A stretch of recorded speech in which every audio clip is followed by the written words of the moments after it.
Bustin' makes me feel good. Yeah, so I finally saw it after 2 years. Ghostbusters Afterlife. And yeah, is it the most nostalgic out of all the 1980s things? More nostalgic than Michael Keaton's, Tim Burton, Beetlejuice, um, Batman 1989? More nostalgic than He-Man, Transformers? I don't know. What's like the most nostalgic thing for the 1980s, you think? That could, a lot of people could argue, a lot of former 80s kids and people that grew up in the 1980s might have different varying opinions on what that property is. I want to say it's one of the most. You could say the Princess Bride. You know, some people might say the Dark Crystal. Some people might say Labyrinth. Um, some people might say Labyrinth. This is like the original, box. Unfortunately, I tried to play a VHS tape, and yeah, it was a disaster. It ate my Ghostbusters tape up. So these things aren't too durable, long lasting, unfortunately. But I kept the box, of course, because I love these old VHS boxes because there's so much going on, so much color, so many photographs, and so much information. And it just, to me, they always look cool when they show the film company and everything looks just so legit and just looks so awesome and everything. So, yeah, I'm going to save all these boxes, even if the VHS tapes don't survive time. Um, so some people might say one of the most iconic cult films could be Kroll 1983. It could be, um, I believe I might have done a Kroll video, but uh, my former channel was deleted because I tried to do a War Games 40th anniversary special this year. So the strikes added up, and I think it might have gotten deleted. Wheeler Dreamer channel that had like 1,300, 1,400 subscribers. That might have gotten deleted in after the strikes. One was like, I don't know, misinformation. One was like hate speech. Yeah, I was trying to talk about the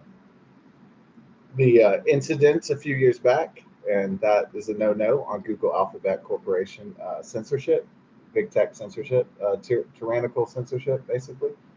And so I understand why I got that one. Sometimes, remember that Google Alphabet and big tech and the tyrants, they don't like people, average day-to-day people, talking about important things. So that will get you strikes for sure. Misinformation or disinformation, whatever they choose to call it, whatever they don't like, they shadow ban or they give you strike. They'll take your channel out. For a 40-year-old, 50-year-old movie, though, sometimes I'm like, hey, it's War Games 40th anniversary. This came out when I was like 3 or 4 years old. Like, who gives a fuck?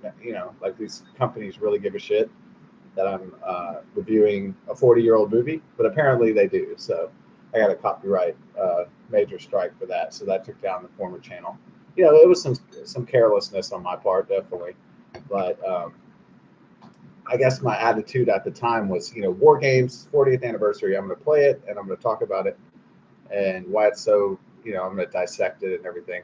Kind of like Mystery Science Theater 3000, and some jokes and stuff and just have fun. But YouTube used to be a place for fun, right?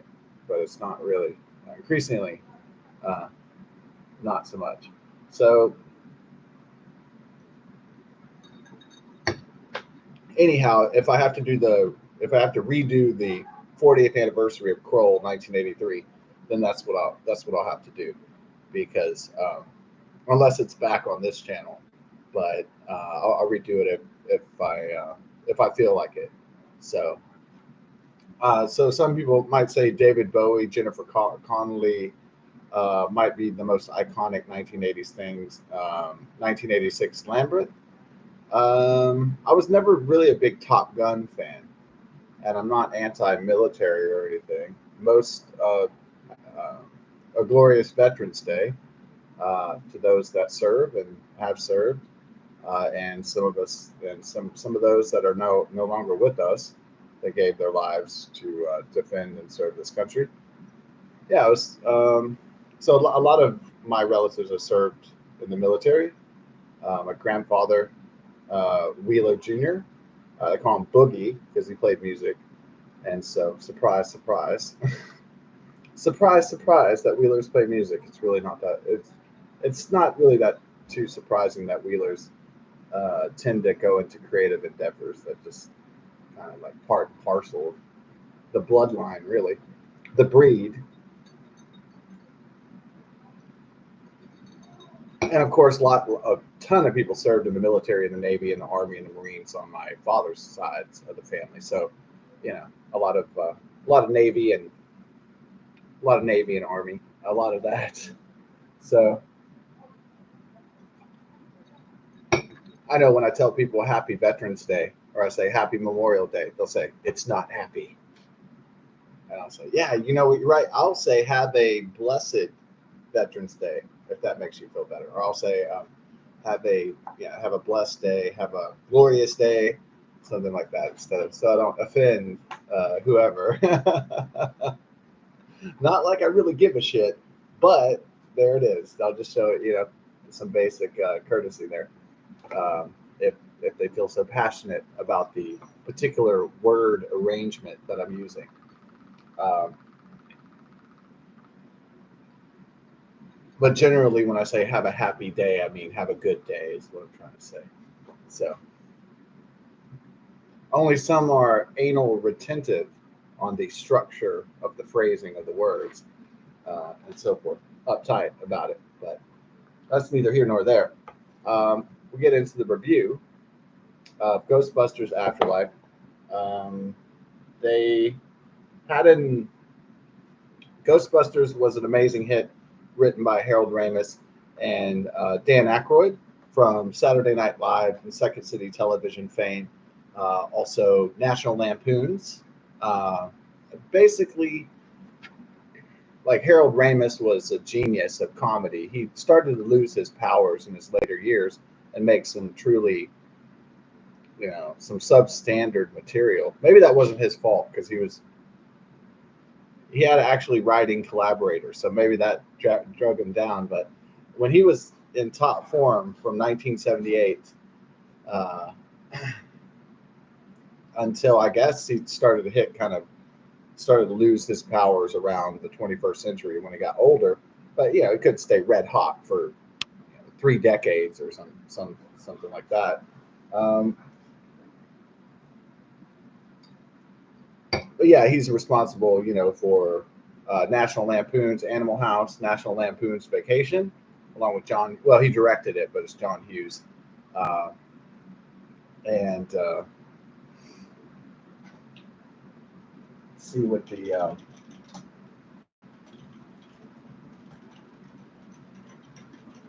just some of the most brilliant late '70s and the early '80s comedy pantheon. So I'm sorry, directors were. Oh, okay. It was written by John Hughes, and it was directed by five. Oh, no, that's different. It was directed by Harold Ramis was the first director of the first. Anyways, it was showing me all the series, so I was like, hey, hold on, it could have 5 directors, so this makes sense. So, um, yeah, from a 1980s kid perspective, was this the best thing? I would say the most iconic thing for me is the Never-Ending Story. The never based on I guess was it the German folktale? I want to say, yeah, about the adventures of Sebastian, and he goes into the library on a rainy day, and he has these bullies that he has to put up with, and goes into the world of Fantasia. He reads a book, and then it's like he becomes emotionally like part of the story, and he goes off, to the world of Fantasia, and there's like a beautiful queen, and then there's Atreyu. He's kind of like Atreyu is kind of like a native. He's almost like he's a white guy, but he's sort of like a fantasy warrior type, almost like Native American type guy, and so he's pretty cool and all that. and they have all these like zany characters and never ending story. So one of the most mind blowing children thing, most iconic thing for me isn't really Transformers, though I enjoyed Transformers, and I was a massive He-Man fan when I was a little kid. There'll always be love for there will always be love for like Heathcliff and Noozles and the Smurfs and shit like that, Scooby Doo, and there'll always be love for that stuff. But Babar, I used to watch an HBO before I go to school. I'd watch Babar about that British elephant. I watched, but to be honest with you, that was a bizarre cartoon. Seriously.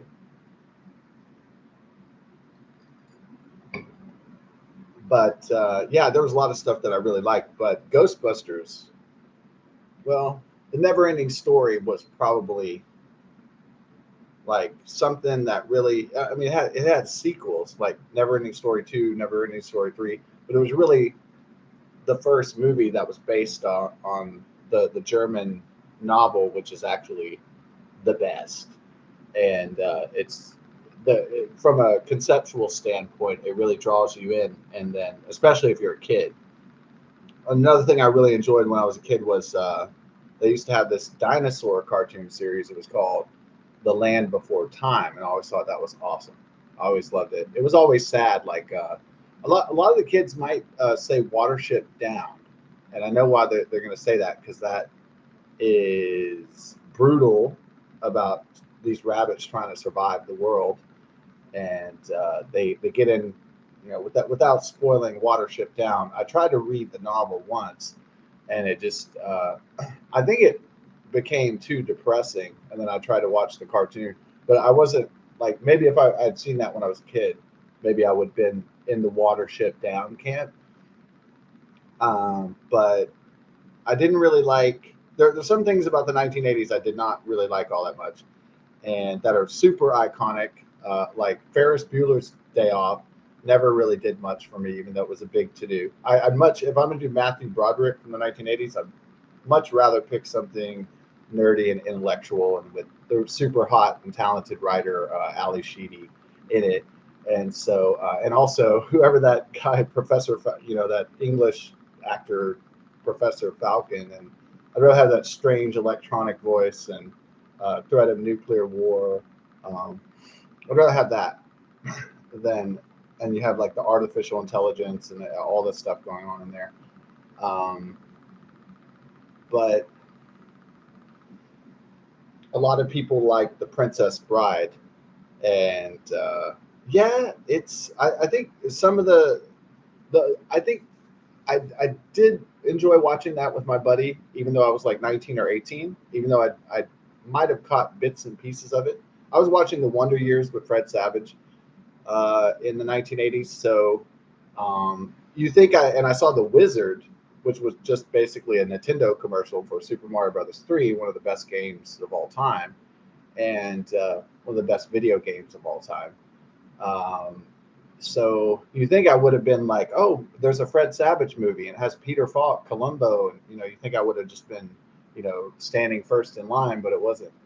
It's kind of hard to keep up with everything too, especially if you like go to school, you have friends and family and everything. So it's hard to just like sit around and just like shit all the time.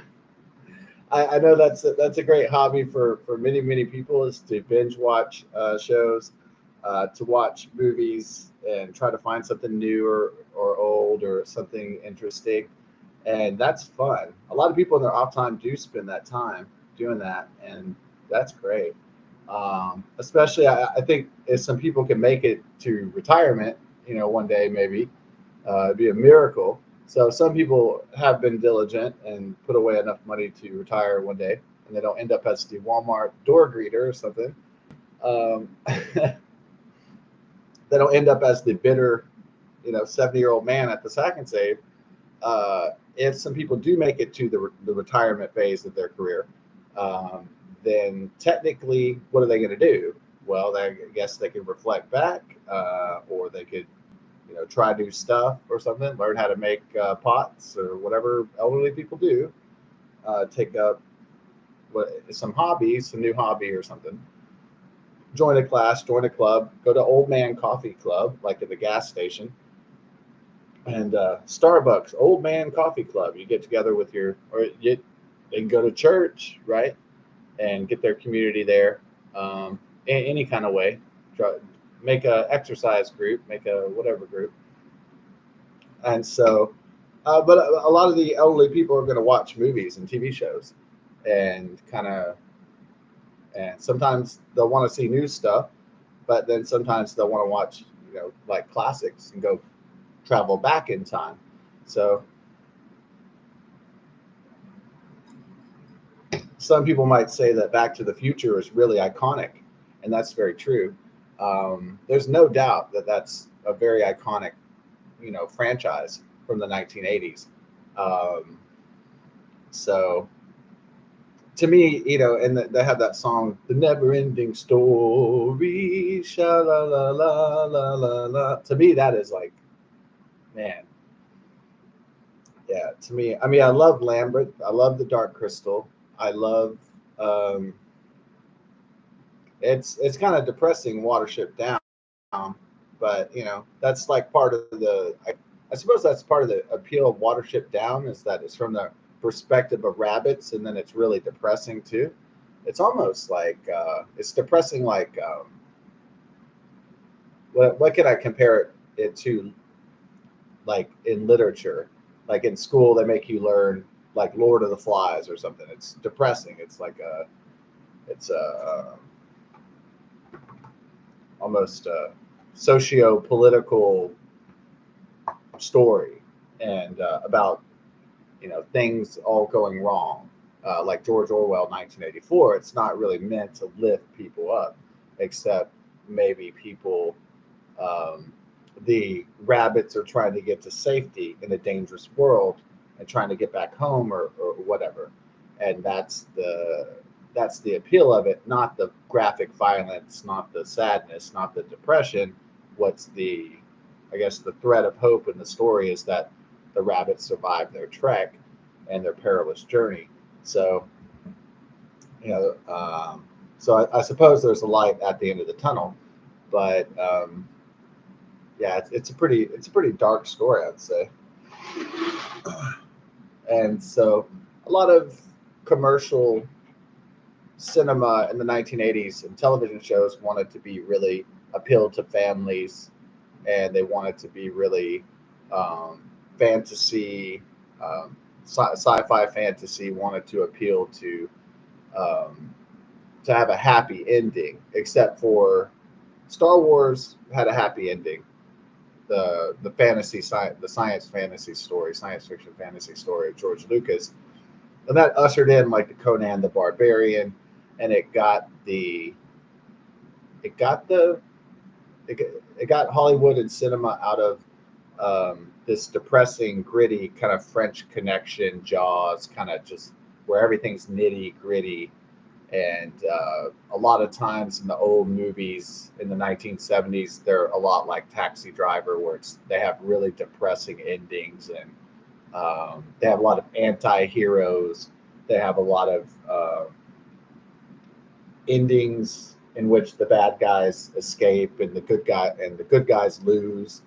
And so I think maybe George Lucas was kind of channeling that kind of gritty 1970s cinema when he did Empire Strikes Back. When it was released on May 21st, 1980, when I was born, um, it was a really daring thing to do for a director to make a depressing ass movie like that, where all the bad guys get their ass kicked and get their hand cut off and all this other shit. One guy gets, fucking frozen. And so they barely escaped that one with their lives, basically. And that was the point, is to have a real depressing ending. And I guess it's like George Lucas's way of saying, like, not only channeling uh, Martin Scorsese or Steven Spielberg or something like that, but he's trying to tell people, even little kids, like life isn't always fair. Sometimes the good guys lose. And so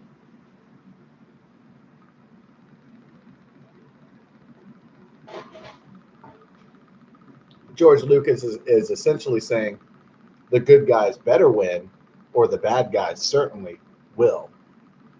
So, something to think about. The good guys better win World War II because the alternative is a nightmare scenario, a dark timeline.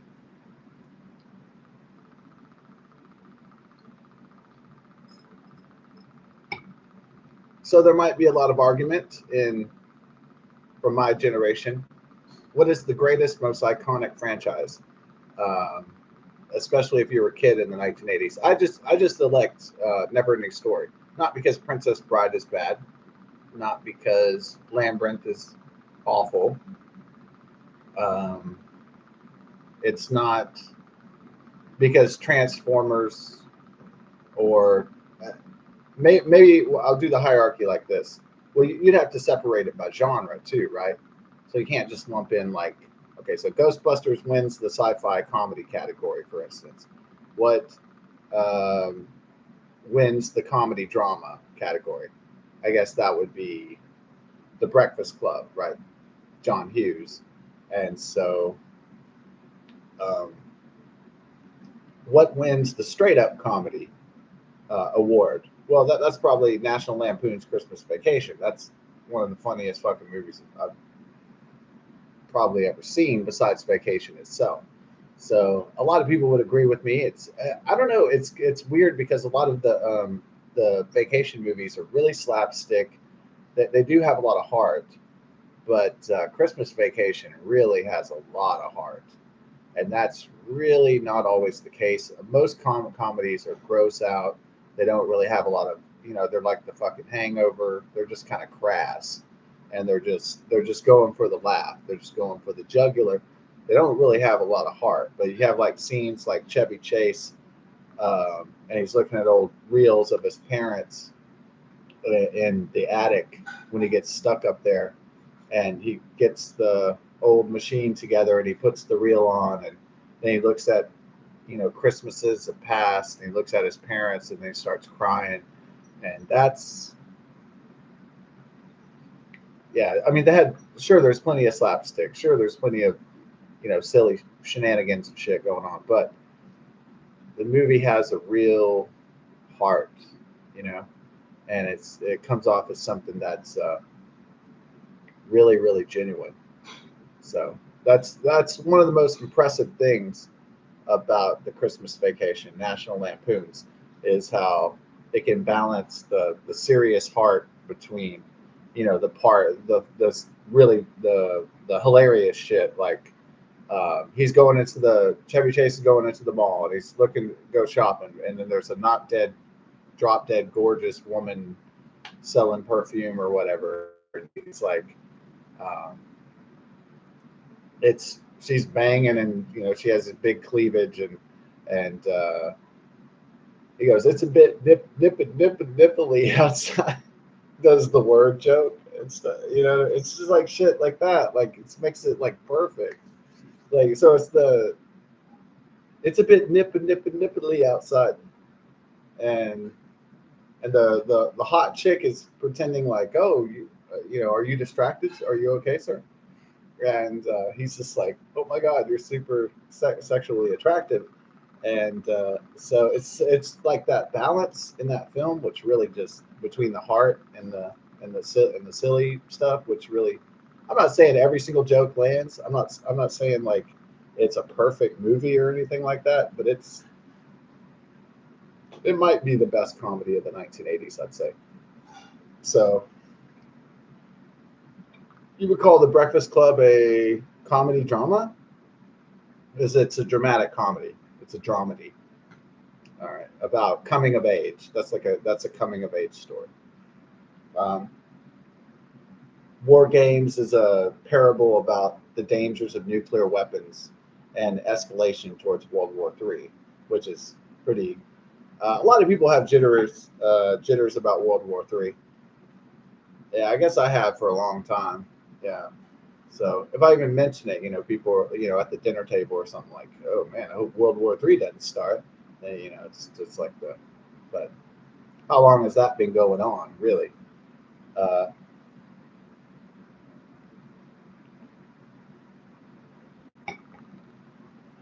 so maybe there's a faith and an optimism that cooler heads will prevail, and that conflict will be de-escalated instead of escalated, and that will be a logical world instead of one that lashes out with passion and rage and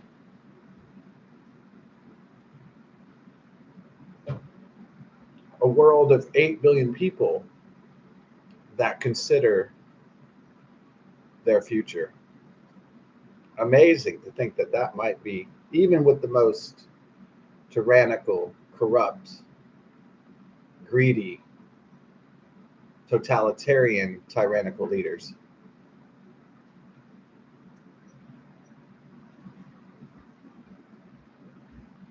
Maybe there's still yet hope then. So, yeah, there might be a de escalation of hostilities, perhaps. I'm hoping, praying. I can't guarantee peace on earth. That's not ever guaranteed, but you could hope for it though. You could try to will it into existence.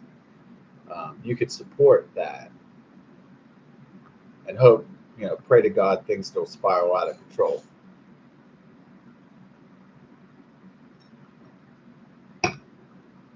Uh, so da da da da da da da da da da da da. One of the most interesting things about a lot of people know the iconic Ghostbusters soundtrack by Ray Parker Jr. A lot of people might know Huey Lewis and the News music from 1980s. I want a new drug, one won't make me sick. You might know Huey Lewis and the News. What's their most famous song? Ooh, they have a pretty nice catalog, huh? I'd say it's. Is it Back in Time? No, or is it Hip to Be Square? Do do do do do do. Hip to Be Square. That's the first concert I went to actually, and it was Sam Houston Road Party, and it was Huey Lewis and the News, and when I was 10 years old, and it was the other band was the Bangles. Yeah, so that's actually Huey Lewis and the News, first concert I've ever been to. I mean, that's not like. Um, do you count the Houston Livestock Show and Rodeo as my first concert? It's not really because it's got to be a concert that I wanted to go to. So it can't just be like I'm at a rodeo and then someone's playing on another stage or something like that. I count a concert that I actually went to as like a concert where know you're specifically going to the concert, not a huge festival or something where you're doing other things, right? Or my mom's cousin plays jazz music or something. Yeah, I don't really count that necessarily as my first concert. Jazz guitar, right? So,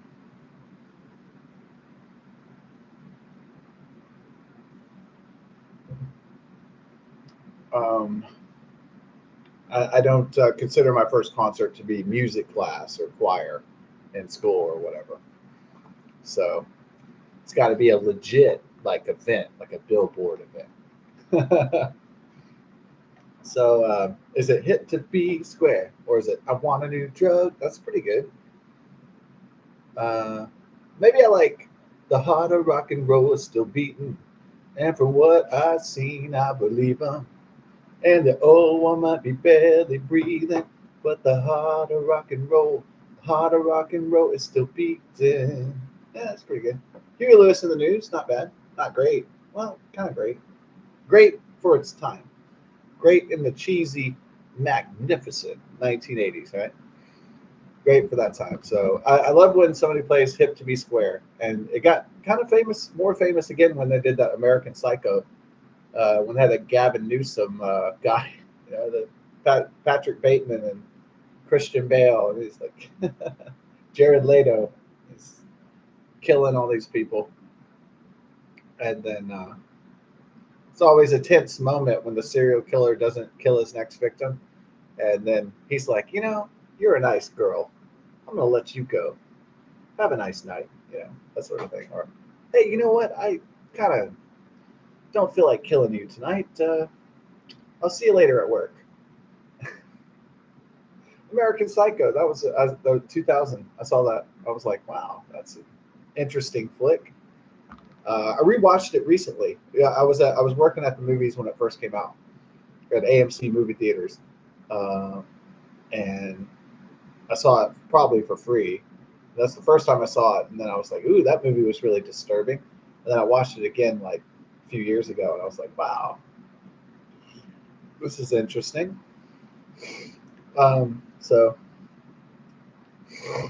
yeah, fascinating movie. That one, dark, disturbed, but and fascinating anyway. Um,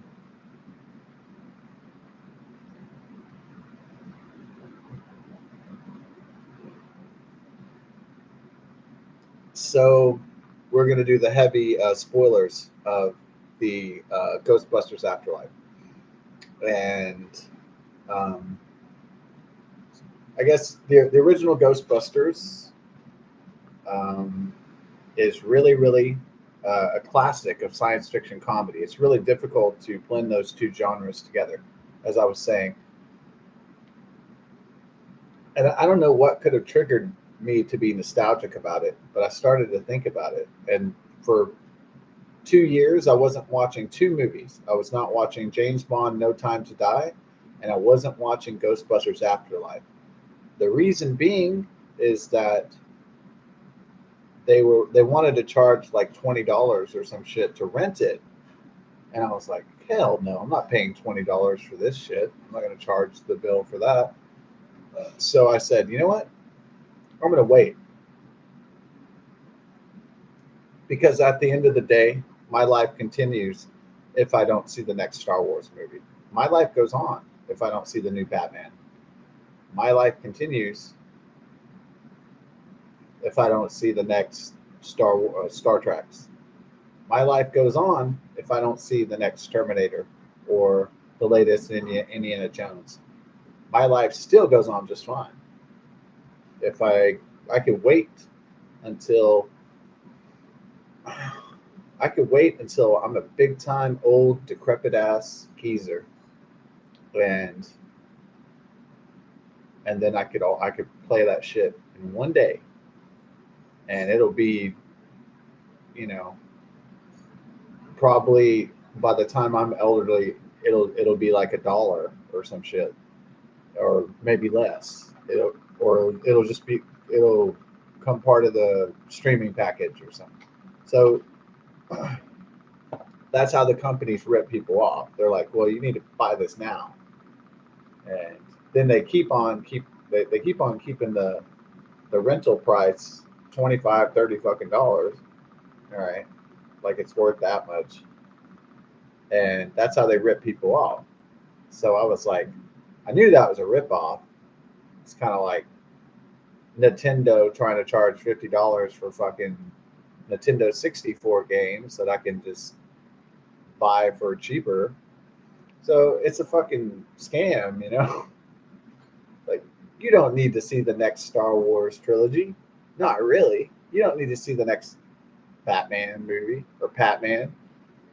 You don't really need to see this stuff. It doesn't, it might make your life more, entertained or something like that, but it's really not something that people really need, you know? I know there's some people out there that are like, I work hard for my money. I'm gonna buy. I deserve to buy everything. I'm gonna get every streaming service. I'm gonna get everything. Well, that's fine. That's their money. That's their choice. If you have money and you're working hard for your money and you're a consumer, that is your choice. How you spend it, that's none of my business. Now, me, I knew the guys, and maybe I thought they were old when I was younger, and I thought, oh, those are just old farts. They're just being cheap. They're just being frugal. They're just being, curmudgeons. They're just being lame, or they're not hip, or something like that. But that's probably what I thought in my younger days, right? And then I was like, but then I started to think about it as I got a little bit older, and I was like, hey, maybe I don't need to see the latest Indiana Jones or the latest Ghostbusters or the latest Transformers. Maybe I could watch that shit for free. I could just wait years and years later. Does my life depend on seeing the next Star Wars movie? No, it doesn't. Does my life depend on watching the next? No, it really doesn't. So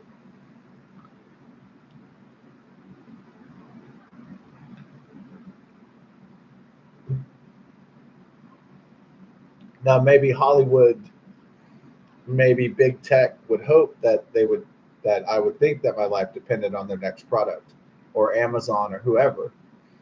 I'm sure that Sony or Universal or Paramount, Viacom, CBS, or some other or Disney would hope that I would think, oh man, if I don't see this, I'm not going to be with the program.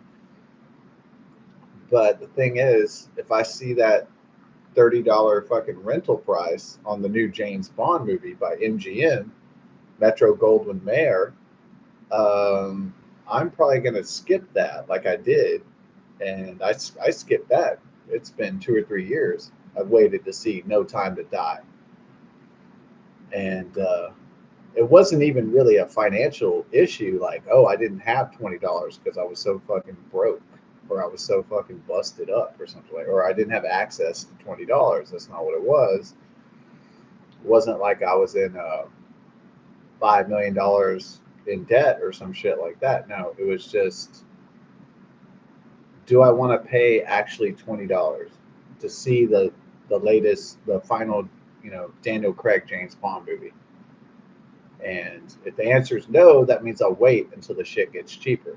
So then, just out of curiosity, because that shit used to be $20.99 to watch Ghostbusters Afterlife on streaming on Xfinity for the last 2 or 3 years. Or I'm sorry, the last 2 years. And so every time I said, nope, you don't want to see nostalgic bait, clickbait like that. You don't want to see it so bad. You don't want to relive nostalgic memories of getting your ghost popper for Christmas and playing with your cousins and your friends in the old 1980s neighborhood. You don't want to relive your childhood that bad, do you? And like having they had this thing in the 1980s. I have pictures of me like getting the ghost popper for Christmas or my birthday or whatever, probably Christmas, but also have like fond memories of playing Ghostbuster toys at night with my cousins, and they had a ghost. This one, I think it was maybe like the ghost trap or something, but you opened it, it had like a holographic image on the wall, and you could switch the image to like, Slimer and different ghosts and shit. What's my friend who just turned my old friend who just turned 40 this year, who's born in 1983. One of his favorite memories of Ghostbusters is some of the products, the food products. He talks a lot about High C Ecto Cooler, and he would always talk about that. And a lot of people that were like 1990s and 1980s, 1990s kids, they like to show me like shit from their childhood, like drawings they did of like that their mom saved with like Ninja Turtles and stuff. The kids love doing that, like Ninja Turtles, and show. I mean, like if somebody's mostly like people from my generation, if they're going to talk about their childhood, they'll just bust out like, "Hey, I drew this in like 1992 of all the Ninja Turtles or something," or I drew this in 1988. It has all the Ninja Turtles. Look at this. May not be a great piece of art, but it's like it's important to them. So that's all that really matters, right? Um, One of my favorite 1980s experiences as a kid was went to this guy Randy's trailer, and I went to the back of the trailer into his room out in Dayton, Texas, out in Liberty County, and off 1409 where we lived back then. And I went to the back of the trailer, and he had from Star Wars: Return of the Jedi. He had like all the fucking he had like the whole entire Ewok village set up, and I was like, this is so fucking this is what's up right here. He has the whole Ewok village. He has the Ewoks and shit. And I mean, he bought the whole fucking set, the whole Kenner set, dude. It was, well, when I was 6 or 7, it was amazing. But maybe I would still be impressed by it now. But it's like,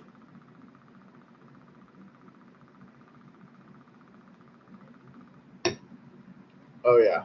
it was fun playing Ghostbusters because you played with the supernatural, and that was really big. I guess when did the interest in the supernatural start? I mean, I guess it started like mid 70s. I mean, long before that, but like really kicking off commercially, I think, maybe like The Exorcist, even though that movie was scary as hell. And then it just went into high gear after that. Texas Chainsaw Massacre, and you know, it just went horror, just went, and then of course, Stephen King, Carrie, and and then it just went into its own universe. I never read the Dark Tower series. I'd really like to, though, before I died. So I can. It would be nice to read a long form series again. So yeah, it'd be nice to read something because I haven't read a long term series in a long time, like Harry Potter or Lord of the Rings. So it'd be kind of nice to read something dense for a long time and get into that, lose yourself in that wild, strange universe, and uh, it'd be fascinating. It'd be interesting. I heard Dark Tower series is pretty good, so maybe I'd like to read something that people have suggested that I've never read before, like Rama and by Arthur C. Clarke. I tend to like science fiction. I read the Foundation series. Um, Used to really enjoy the Chronicles of Narnia, and I guess I was never a big Dune Frank Herbert fan, but maybe give that another shot, perhaps. Yeah, there's a lot of great stuff. I like Ray Bradbury. Um, strange, weirdly enough, I guess his stuff doesn't really lend itself to Hollywood, but I don't usually see a lot of Ray Bradbury stuff. I've seen a shitload of at Isaac Asimov, but I haven't seen a lot of Ray Bradbury. I don't know what it is. I guess maybe because it's not that Isaac Asimov stuff is necessarily more accessible. It's actually pretty hard technically to read. Um, but I think maybe Ray Bradbury stuff is more bizarre, and it doesn't really, like in Fahrenheit 451 itself is super depressing. It's about a firefighter in the future who has to burn books for the state. It's kind of like it's almost like a 1984. So they were going to make that movie with Mel Gibson back in the day, but they never did. Fahrenheit 451, the temperature at which books burn. Sometimes you'll see a Kurt Vonnegut adaptation, but again, a lot of that stuff's super depressing. Slaughterhouse Five. They did make Mother Night. I should actually go see that. I saw Apt Pupil back in the day. Speaking of movies about Nazis, but usually movies about Nazis aren't typically crowd pleasers. So that's why I think Hollywood executives are kind of worried about doing movies like that. But imagine if they did make Fahrenheit 451 or Slaughterhouse Five. Like there would, you don't think there would be an audience for that? There might be. I don't know.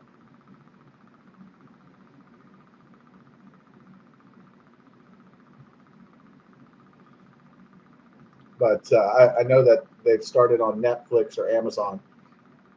The Foundation series, yeah, I really like Foundation, even though there's huge time spans in it. So it's pretty. I think some of the science fiction fantasy novels series, it's too big and it's too hard to wrap your head around. Even if you're savvy, even if you've been reading a lot, it still can be quite dense material, and so it can get kind of overwhelming at times. Uh, so you know, but I enjoyed reading Ernest Hemingway novels, even though they're usually long and pretty dense. And for whom the bell tolls, it was clocking in at like 1,000 pages or something like that. I felt very accomplished after I finished that. I was like, oh shit, this is better than the Bible, dude. This shit's epic. I mean, this one's heavy. This is a heavy hitter. It's not for the It's not for the ballless. This one's rough. But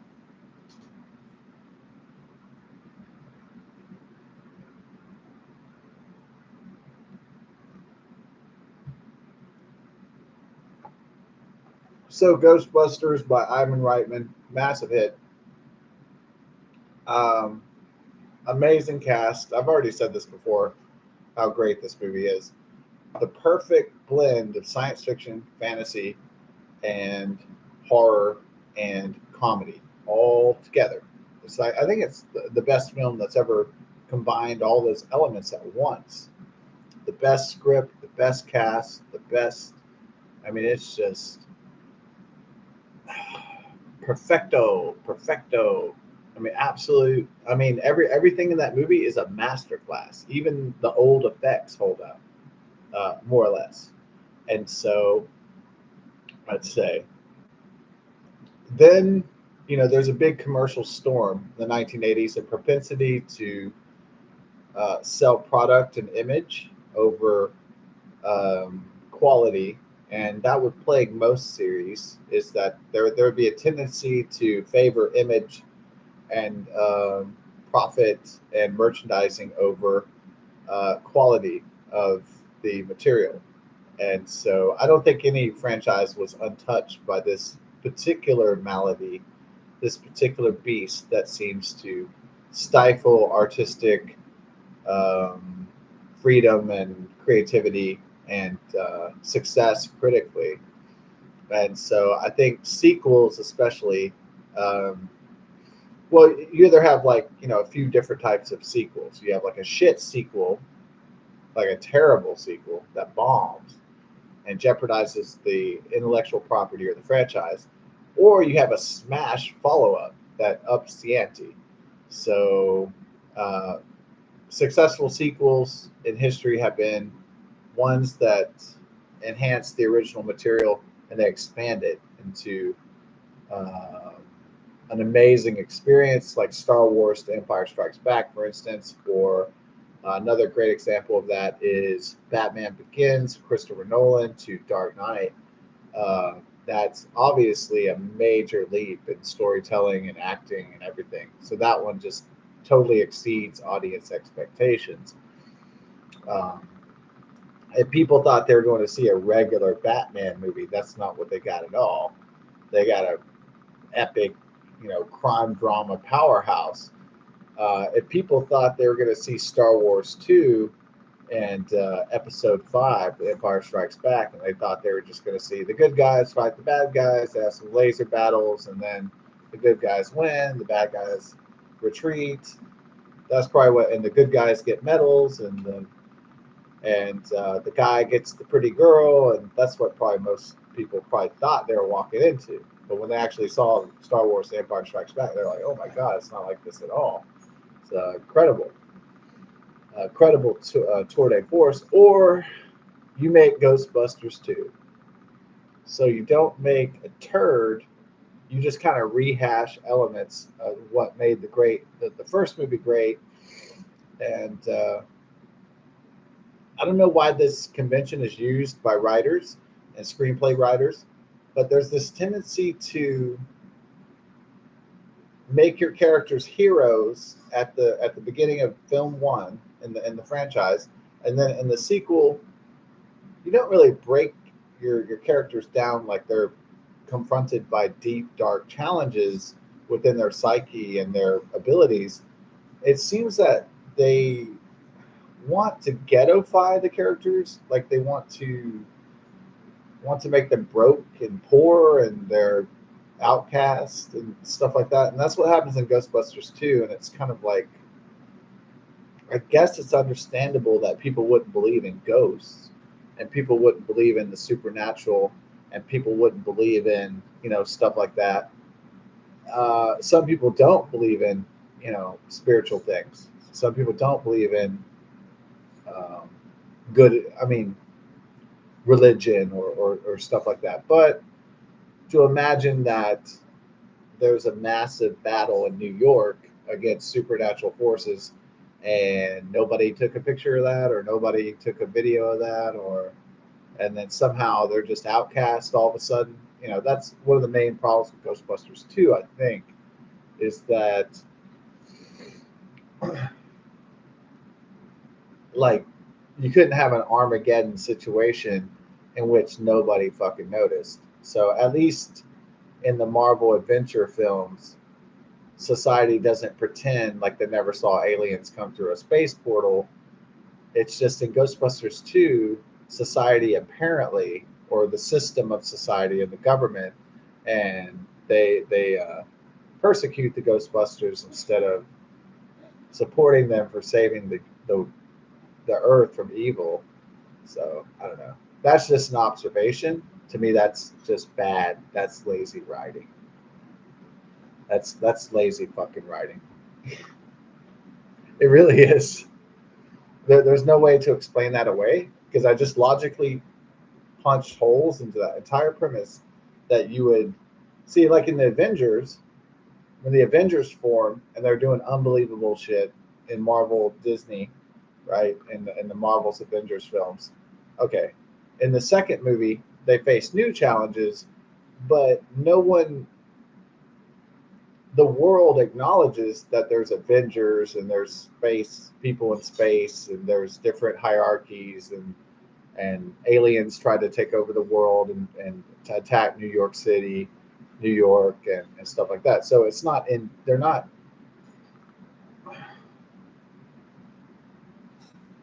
no one's denying that. The problem with Ghostbusters 2 is that society denies the first Ghostbusters happens. That's the issue with it. That's what makes it kind of suck. It would have been better if uh, they would have acknowledged, or I'm sorry, the fictional society in Ghostbusters 2 would have acknowledged that the first movie actually happened. So that's, I can punch a plot hole in that a billion miles long. It's easy to do. And I think that's one of the major problems with Ghostbusters 2 is that in the attempt to make the Ghostbusters into losers and broke ass, you know, dudes in debt, and in the attempt to deconstruct the Ghostbusters, they actually deconstruct the franchise, which is understandable in hindsight, especially.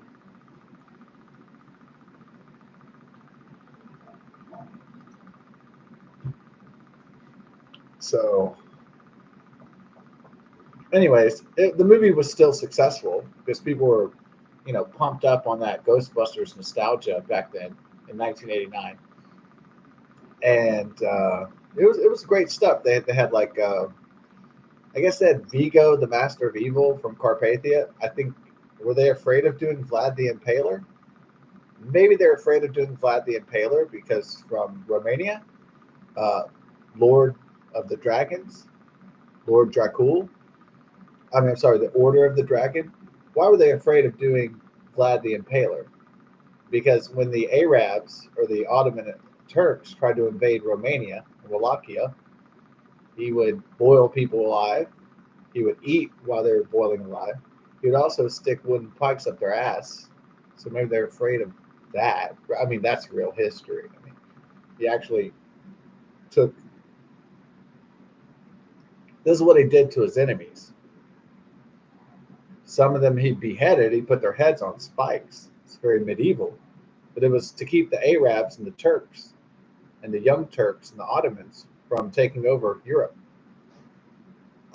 So in Romanian culture, though, however, Vlad the Impaler is a hero. He's not a villain. Hollywood just needed a villain, and it just served that Vlad the Impaler's techniques were very barbaric, but they were effective at scaring the crap out of his enemies. So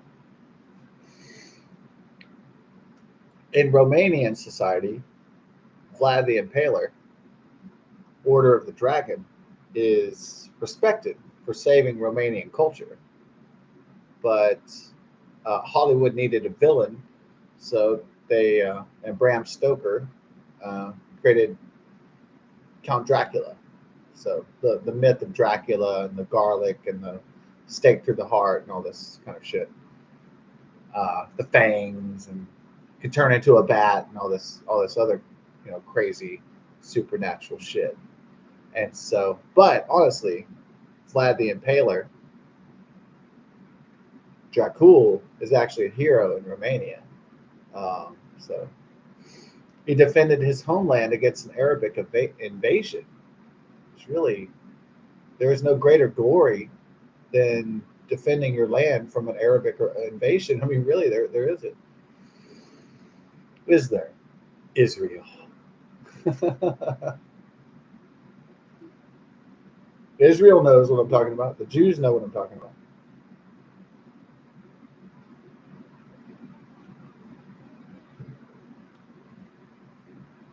How quickly did Turkey try to get out of NATO once the terrorists started attacking Israel?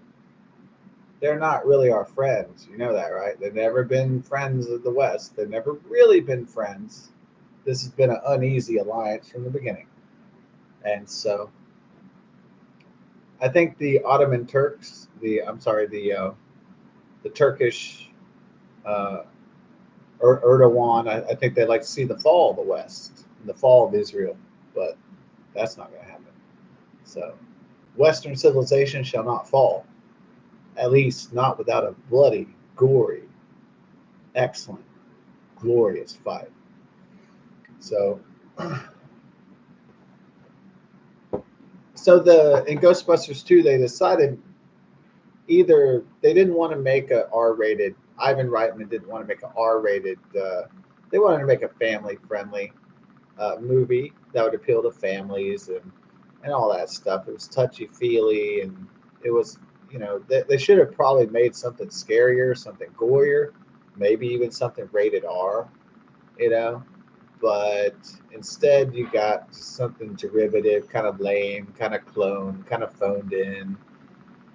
And audiences knew it was kind of phoned in. It was kind of replicated.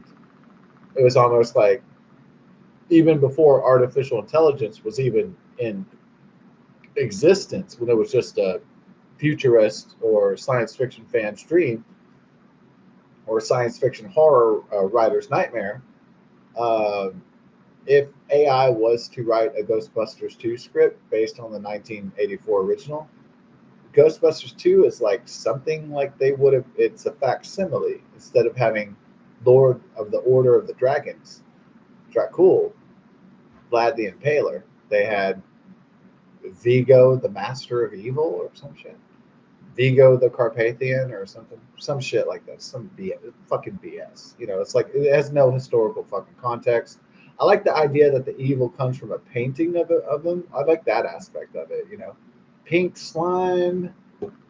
Yeah, there's lots to not like about Ghostbusters 2.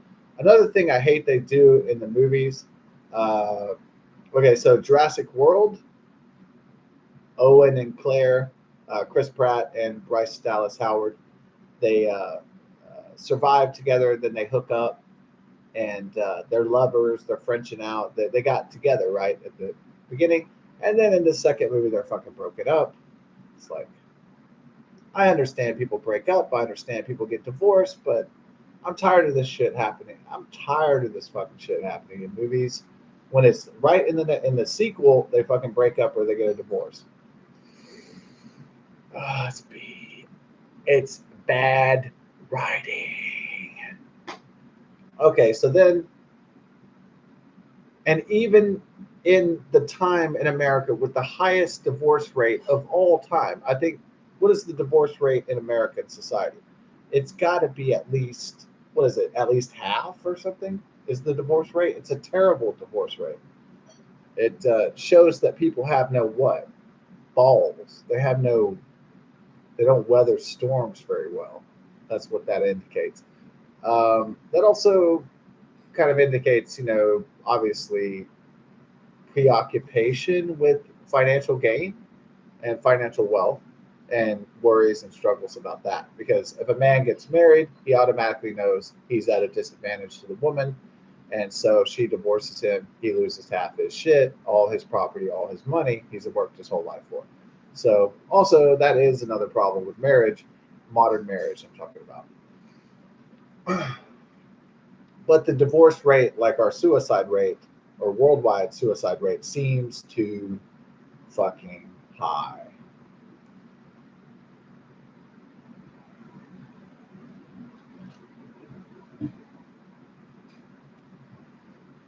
Now, it seems like if you were going to embark on this great journey of life, that at least you would show some level of commitment to that journey. But I guess not all other people feel the same way about loyalty and commitment, and they don't believe in those sort of things, I suppose, anymore.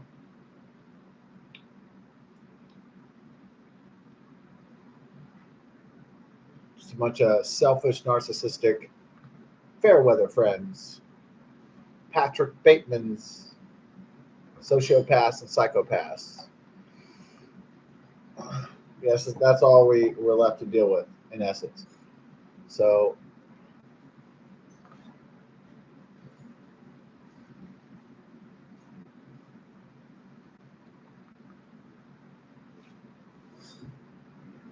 likewise, in Ghostbusters, Dana Barrett and Peter Venkman, they hook up. In the second movie, she's had a kid with another guy and they're broken up. And he's again trying to get back with Dana Barrett. And I'm not saying Sigourney Weaver is not an attractive woman. She obviously is. Sigourney Weaver has always been attractive. I guess the thing with Sigourney Weaver is that she was so attractive, she never even had to wear makeup. She's not like the kind of woman that needs to put on lipstick or anything. Like she just looks beautiful naturally. So so some people say, well, she's not really that pretty because it's like, no, she's really pretty because she doesn't need to wear any makeup, no facelifts. She doesn't have to do shit. She looks great as she is. That's the magic of Sigourney Weaver. Besides her intellect and amazing, acting skills, off the charts. Tour de Force. I'm surprised. Did she win an Oscar for Gorillas in the Mist for a Jane Pauley biography? She might have won an Oscar for that. I'm not sure, but definitely, if she did, she deserved it. Fantastic actress. Um, Glad she gets to come back for some avatars. Yeah, I don't even like Avatar. It's just my favorite. My favorite part of Avatar has nothing to do with Avatar. It was just I went to go see it in 2009. I went to Santico's Grill and Bar, Rough Riders Bar, and some guy was waiting for this. There was this sexy blonde chick he was waiting for, you know, and I'm drinking beer at the bar. He's on the side, and then the girl shows up, and then he finds out that Avatar in 2009 is 3D, and he goes, "Oh, Avatar is 3D. I hope there's a blue alien booby I can suck on the nipple."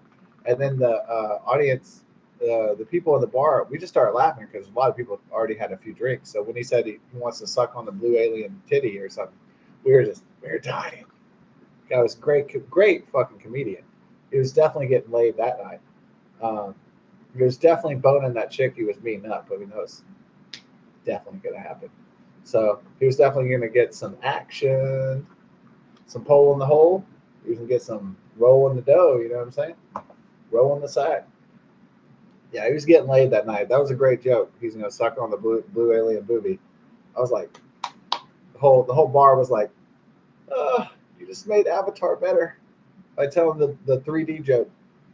Uh, did they have a scene with topless blue Smurf people? No, they didn't. But it was a thought that it was the joke that was good. That's what was good. It's like I'm gonna suck on a blue alien booby from Avatar.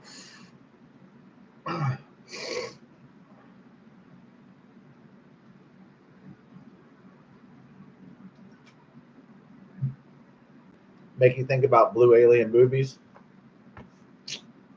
I'm not saying I'm into that. That's not a fetish that I'm really into. He's the one who thought of that shit. So I didn't think of that.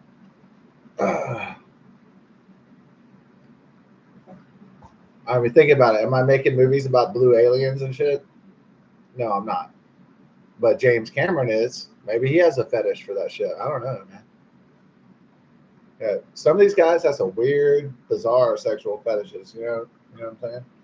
Like not even standard sexual fetishes, like just weird shit. Like William Shatner when he directed Star Trek Five and had the three titty cat lady, and what was up with that? A lot of people don't even think about that, but like, what is up with the super titty cat lady fight? No one ever really goes back into William Shatner's history and thinking, what kind of bizarre sexual fetish was that? That was hot. That was real shit. So, Star Trek Five: The Final Frontier, dude. Man, you could do. I think Star Trek Five: The Final Frontier is one of the worst movies of all time. Not because it is the worst movie of all time. I think what it is, it's like Star Trek: The Final Frontier is like somebody with so much potential and then they waste it. It's like that rich, that rich kid that's like Hunter Biden, and he's like the son of the president, but he wastes his life like smoking crack and getting hookers and stuff, and it's just like he could have been a better person, but he just wasted it all. And that's what Star Trek Five Frontier is like. The Final Frontier. It's like somebody. It's like these people had all this potential and they just fucking just blew it, and that's what is the wildest shit. Um, it is definitely like that rich privileged kid that blew out his body on drugs, and it's over. It's just like, man, it's just that it's sad, you know, but it that shit happens. So unfortunately, uh, I guess a lot of people think, well, if I was really wealthy and stuff, I'd be a good boy. I'd be a good girl. I wouldn't be doing, sex and drugs and all wild shit. And, I wouldn't be just hitting Jack Daniels and falling on my ass and all this crap. But, honestly, who knows what would happen really, dude? If any one of us were really wealthy and famous and really well connected, like how we would actually behave, you would never know until you were there, right? Unless you had that particular, unless you were in those shoes and that particular perspective. That's just the truth.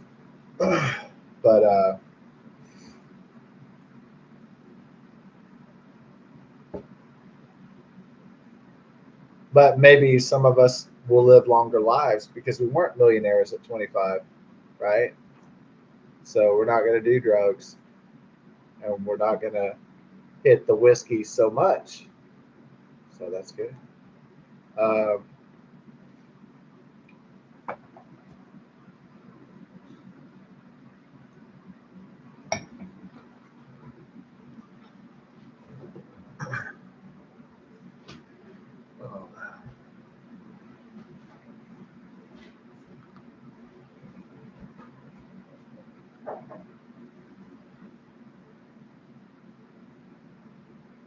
oh,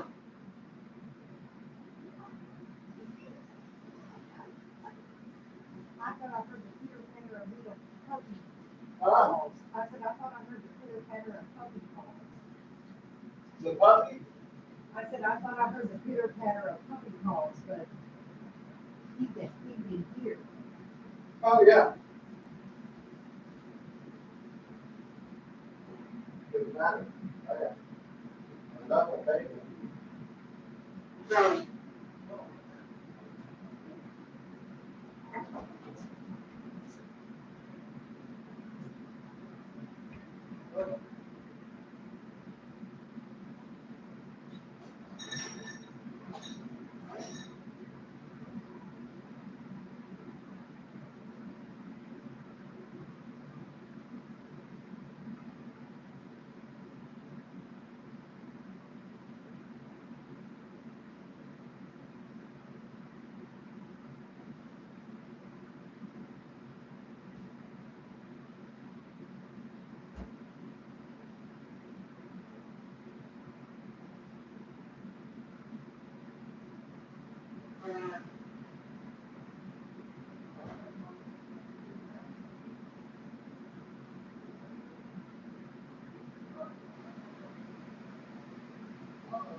You know what I'm talking about.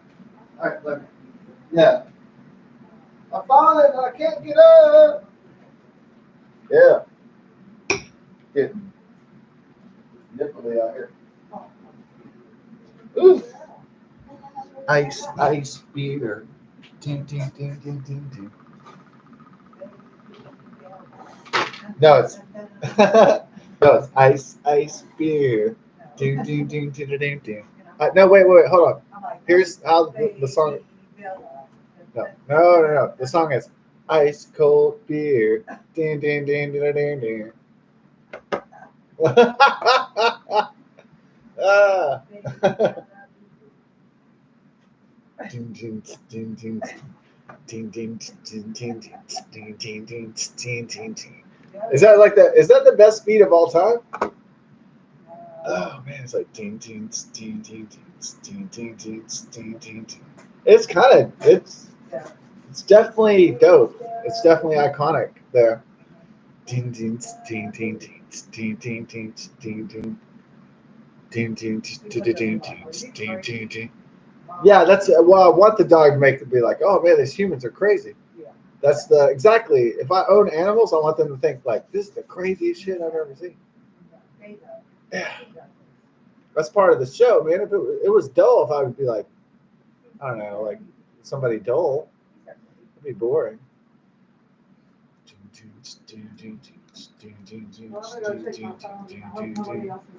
Oh, okay, all right, yeah. Ding ding ding ding ding ding ding ding ding ding. Ding ding ding ding ding ding ding ding ding. I gotta shake the tree, so don't put any ornaments on. Okay, I want ornate the tree. Ornament. Ornament. I won't put ornaments on the tree. That reminds me of like in my childhood we did like we'd do like clay firings and we'd like make our own ornaments and stuff. I remember like kids like feel really proud when they accomplish something. Which adults, well, like adults, when they accomplish something, they're like, "Oh shit, I did something." Yeah, they think about the work involved, but when kids accomplish something, they're like, "Yay, mommy and daddy, I accomplished something!" They're like, "Oh, I did this for the first time." Like it's like epic. But then, uh, I guess because I suppose the childhood accomplishments are kind of non-obligatory. They're kind of like you know, they're not necessarily obligatory. They don't feel that way. They don't feel like. So when you're in class, when you're a little kid, and a teacher's like, hey kids, we're gonna make our ornaments for Christmas, or we're gonna show you how to do it, and fire the clay, and we're gonna show you what to do. We're gonna show you how to shape all the things, do the arts and crafts and stuff. Like it feels like, oh yeah, I want to make an ornament, loving my dad or something. It's like your dad, you come home to your dad or your mom, if you're real lucky, and you're like, oh, I made this for you, mom, and I made this for you, dad, and want us to have a Merry Christmas. That kind of resonates. That's a really good feeling. So I guess we have to talk about the elephant in the room, which is Rick Moranis is not in any of these sequels. Not the 2016 shitty reboot. It's all woked out. What is woke? A lot of people have been asking me what is woke. Okay, so woke is essentially like this. Okay, so it's wokeness is trying to make everyone equal in status, equal in money, equal in education, equal in life experience, equal in equality of race and culture and ethnicity. That is wokeness. Okay. So you make everyone equal, not just in the law, but in their abilities and also what they can do. And so you try to like communism or socialism, wokeism is you try to make Like in a totalitarian Chinese communist system, you make everyone equal. No one's smarter than another person. No one is more skilled than another person. No one is more okay. So you make it boring. You make it wokeness is like in the alley theater right now. And wokeness is all right. Charles Dickens wrote A Tale of Two Cities and The Christmas Carol with Ebenezer Scrooge. Most of these take place in Caucasian, white, mostly then white, majority white England, mostly Caucasian England, and then so what wokeness is replacement of white or Caucasian or European structures or systems or values.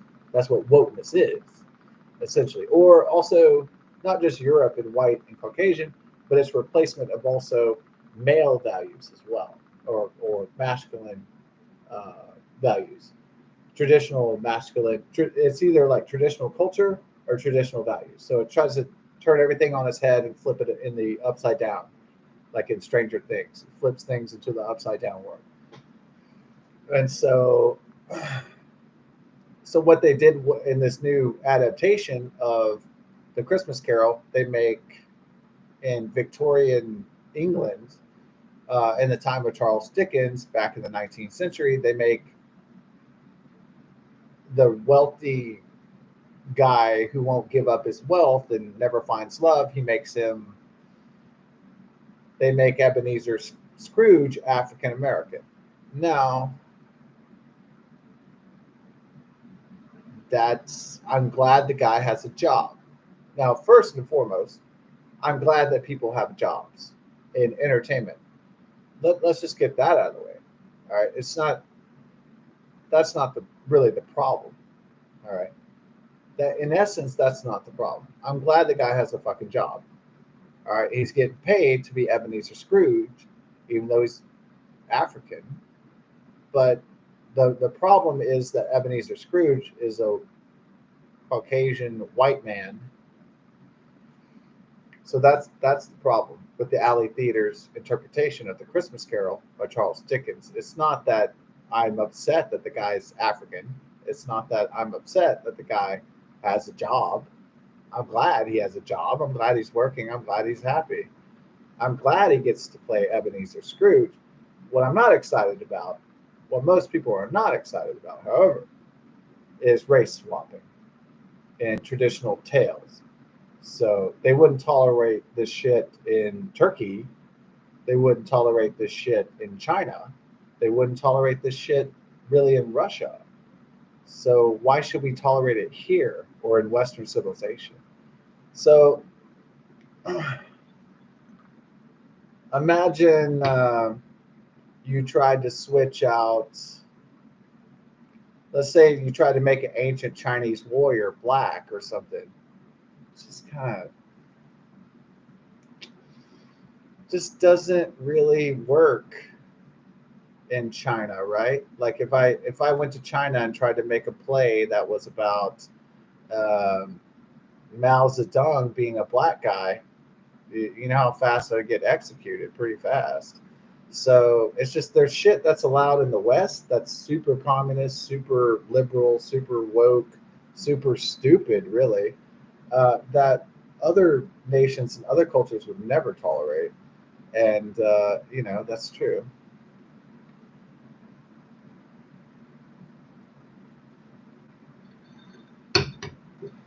Why does Western civilization tolerate this kind of shenanigans? Um, I don't know why. We do. We just kind of put up with it. It's just kind of like, yeah, yeah, Uncle John's kind of an asshole, but he's a good guy. Yeah, no, he has a little problem smoking the crack, and people just kind of tolerate shit for a while until it boils over, until they can't tolerate it no more. So people have tolerance until it crosses a red line. So what those red lines are, I guess liberal Hollywood is trying to figure those things out. And so what wokeism is something that's trying to go extreme into liberalism, far leftism, that's in a ridiculous type state. So it's trying to make what would be the most woke thing you could do. I guess I don't know. It's not. It's really not even based off race or ethnicity. It's based. That's not. That's just one example of what I'm talking about. Wokeism or liberalism or far leftism or communism or totalitarianism or fascism. That's only one version of it. What I'm talking about is like, so I have no complaint if they make a movie where God is portrayed by Morgan Freeman, who happens to be an African American man. I have no problem with that. I do have a problem because God can be anybody. You can make him any color, any race. God could look like anybody, anything. That's fine if they change with the image of God. Now, in Islam, if you make different images of their prophet and their God, then they'll come and try to kill you, like in the French Charlie Hebdo attacks, the AK-47 raids, where they started to murder all the cartoonists. So, if I make a movie called, Evan Almighty or Bruce Almighty, and Morgan Freeman's God, then Christians and Jews don't come and try to kill me because I did a different interpretation. If I make God Guatemalan, no one's going to come kill me. But if you're in the West and you make an interpretation of a certain religion, of a certain prophet, of a certain God that just happens to be Arabic, well, whew, Matt Stone and Trey Parker, you might have to watch yourself. Is now you're kind of have a target on your back. So that's a dangerous precipice, yeah, to be on because most religions don't murder other people uh, based on just cultural expression and just comedy and artistic license. But some fundamentalist religions will. And I don't want to exactly single out Islam for this, or Muslims for this, but let's look at the evidence here. I know there's some like Johnny Harris. A lot of people say Johnny Harris is former CIA or current CIA. I can't confirm or deny his involvement or our involvement with intelligence services. Okay, so I can either confirm or deny involvement with intelligence services.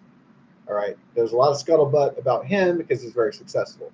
The more successful you are, the more people think you're connected to the government, you're connected to the system, and I totally understand that. I take the CIA rumors of Johnny Harris to be a grain of salt, but he could be one of their agents. I can't confirm or deny that for sure. I do enjoy his content. I may not agree with everything he says, but I do enjoy. A lot of people, millions of people, do enjoy his videos. However, they're very informative. If you like maps and geopolitics and stuff, it's your. If you love the CIA, you're gonna love this channel, right? Yeah, CIA World Fact Book and stuff. If you're really into it, you're into it. You don't even have to be a member of the CIA to enjoy the CIA. You just enjoy the CIA. It's just the way it is.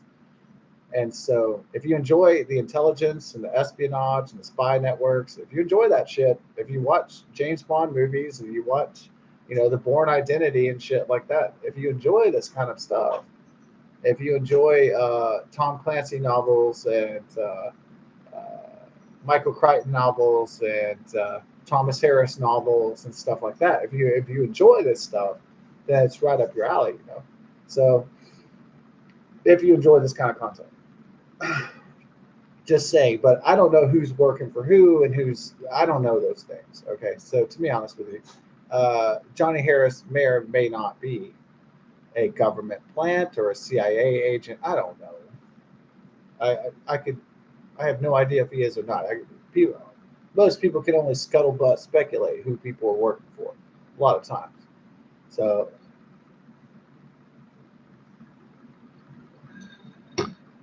there could be a dude in the NSA or CIA or FBI. He could act like he's homeless, begging for change on the side of the fucking street. It could all just be a fucking act. Who knows in the fucking matrix what this shit? I mean, half the time, people never know, man. Really. So who's planted and who's for real, and who knows in the Matrix? Who knows? Could be any number of possibilities that could exist.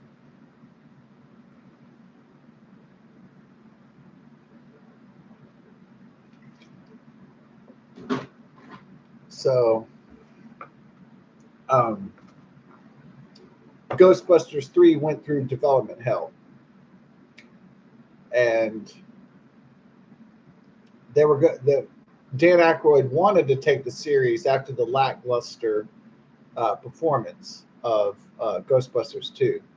He wanted to make a hardcore Ghostbusters, like it's called Ghostbusters 3 Hellbent, but Sony Pictures was not excited about it.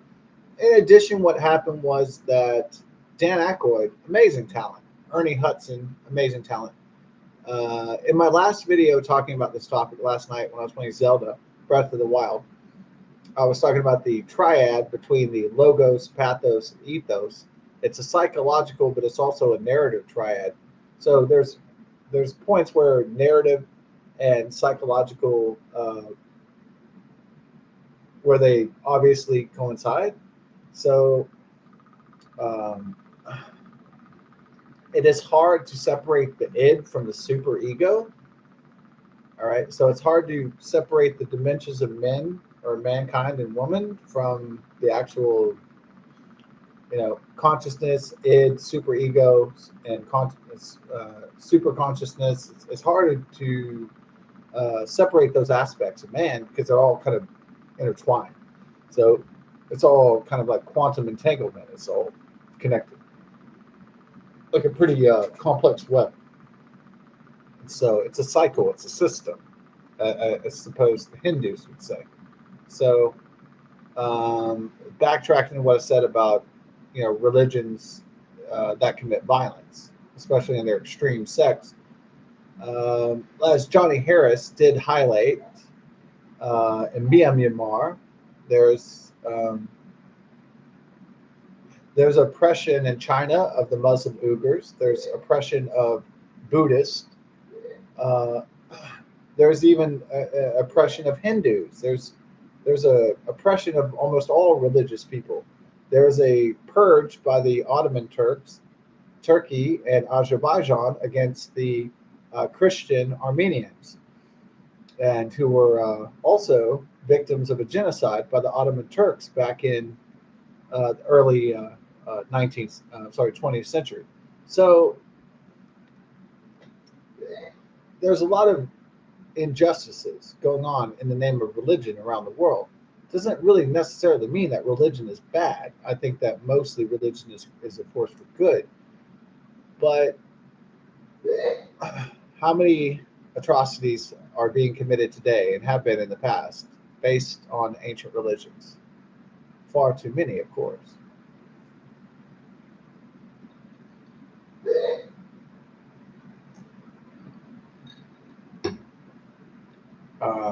But I think that faith is a powerful tool. I think that belief is a powerful tool. I don't think that men and women should give that up or give up their ancient heritage just because they're afraid of getting hurt or dying. So, by some ridiculous, radicalized, violent extremist. I believe that freedom should be fought for with blood, and victory is only achieved through blood. This may not be a popular idea for those that like to hide and like to gather in their gay protest circles. I understand that, but this country was saved by veterans and people, men and women that fought and gave their blood for this country. That's the only reason why we're even this free right now. Otherwise, we would live in a total totalitarian tyranny.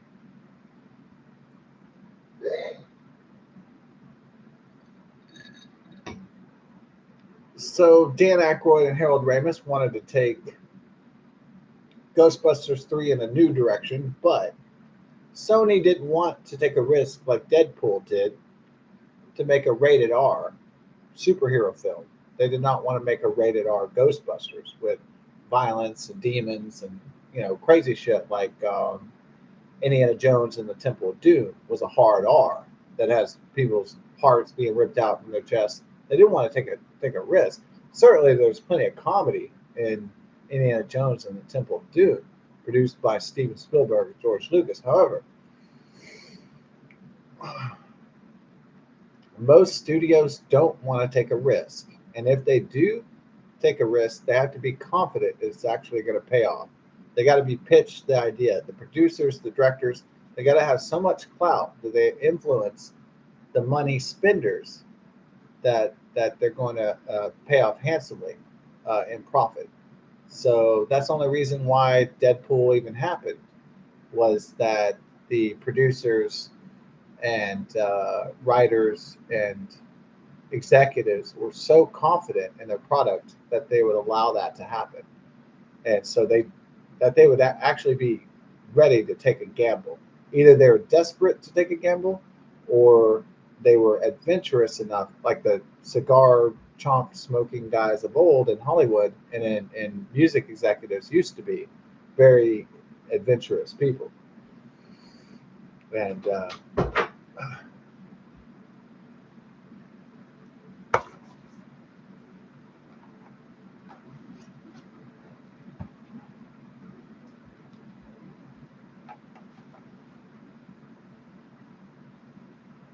so I think Frank Zappa used to say, I love those old cigar chomping guys in the music industry because they would just green light almost anything. They would say, "Oh, is it going to be a hit? Is it going to make money? Oh, try it out." And they're very experimental. Now you have the situation where everybody's trying to micromanage creativity. They're trying to micromanage, control information, control everybody. It's a fucking disaster for human creativity. It's a disaster. Can you imagine even Nikola Tesla or Thomas Edison or Leonardo da Vinci trying to uh, exist in these draconian times? I mean, it would be a nightmare for those kind of people. Um, Albert Einstein, Albert Einstein even would be stifled by a crippling government technological system bureaucracy. He would just be shut down. There would be no escape. There would be no outlet for his creativity. He wouldn't have the freedom to even publish papers because they would ban him or censor him or something, saying that he was a MAGA supporter or something. They would just be worse than the Nazis, worse than Nazi Germany.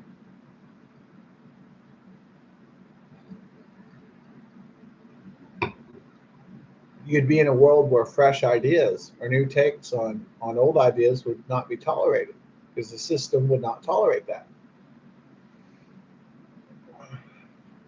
The system wouldn't even take a chance on new ideas, new creativity, new people to solve old problems.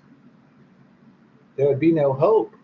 It would just be a crushing system that ground everybody down economically, socially, financially, spiritually, and there would be no way out except for death or oblivion.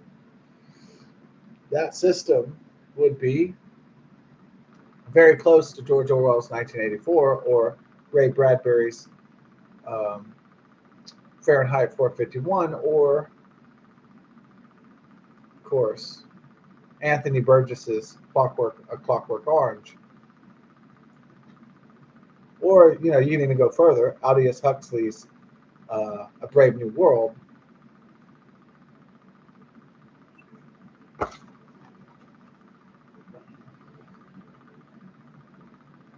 So Ghostbusters 3 never happened. Also because Ghostbusters 3 didn't happen in the 90s, not because Ghostbusters 2 was a colossal failure. It was one of those middling. It wasn't like a Star Trek 5, The Final Frontier. It wasn't just like this massive, like, turd shit storm, dumpster fire, fuck bomb. It wasn't that bad. it was just kind of derivative. It wasn't totally original, trying to be, but not quite to the level, you know. And so, uh, but another thing that happened is that Bill Murray became a king of commercial comedy and drama, and also cults. He became into a cult status. He became his own, entity, if you will. He became almost separate from other things. He became, like a icon. Like he just became like somebody who randomly appears to hug somebody, and it's he just becomes some different kind of thing. He's not an actor anymore. He's not on Saturday Night Live anymore. He's not singing Star Wars. Ooh. He's in a different category. He's on a different, you know, plane level. He's on a it. So Ernie Hudson, Dan Aykroyd, and Harold Ramis, their careers are still going, but they're, but Bill Murray is on this echelon that's higher than most of his, except for I guess his only rival in terms of the Ghostbusters cast would be Sigourney Weaver, who had a pretty maybe did Sigourney Weaver have a more successful career than Bill Murray? Uh, well, in a different sense, you know.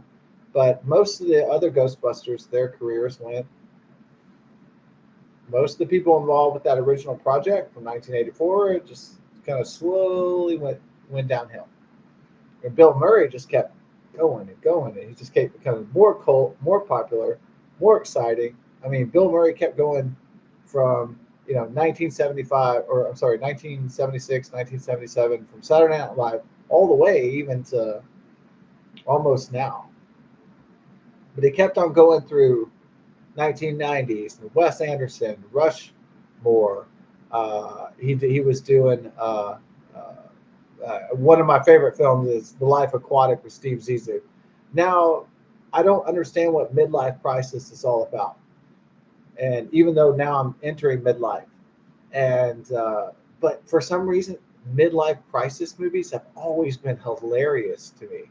They've always been funny to me, like The Life Aquatic with Steve Zissou, Rushmore, other midlife, or Larry David, Curb Your Enthusiasm. Always loved this show about old guys who can't get sex, or can't, you know, or have problems and stuff, relationship problems. Like for some reason, like midlife crisis is so funny to me, and it's not just guys who just buy Corvettes and buy Lamborghinis when they get, if they have money.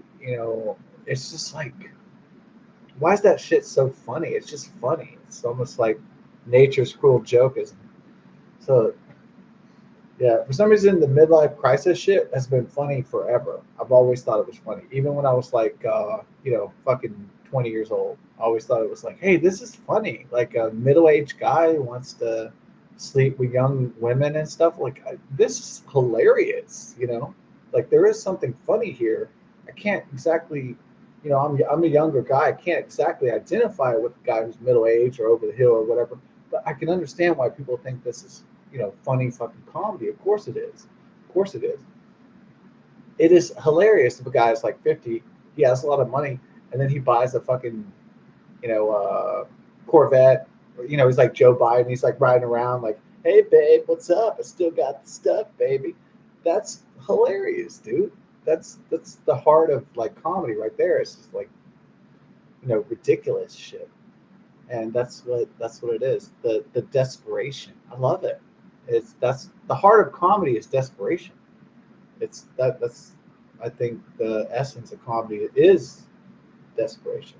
It's not calm, it's not peace, it's disturbance. It's really what comedy is all about. And so like even like National Lampoons is about like a midlife crisis, right? Like Chevy Chase goes to the bar and he's washed up at 35 or 40, and he's trying to still like pick up chicks like he's 24 and shit. And then he sees Christy Brinkley, and he's like, hey, I run my own business. I'm a big successful dude. And it's like super funny because it's like, right, he's going through a midlife crisis, but it's kind of hard to believe. I mean, even though Christy Brinkley is super attractive, uh, Beverly D'Angelo. I mean, if you had two kids with her, you wouldn't be like dissatisfied as he was in that movie. I think that's why it's like Hollywood, you know. I'm not saying a guy wouldn't have a wife that's super hot like Beverly D'Angelo and then be fantasizing about Christy Brinkley, but what I'm trying to say is like I think in real life that's sort of I'm not saying it's totally unrealistic, but it's like it's obviously Hollywood if you like you're married to Pamela Anderson, but then you're flirting with Heidi Klum or something. It's kind of like that is sort of ridiculous because your wife is already super hot, so you should love her more, honestly. But anyways, that's just a particular nitpick. That's neither here nor there.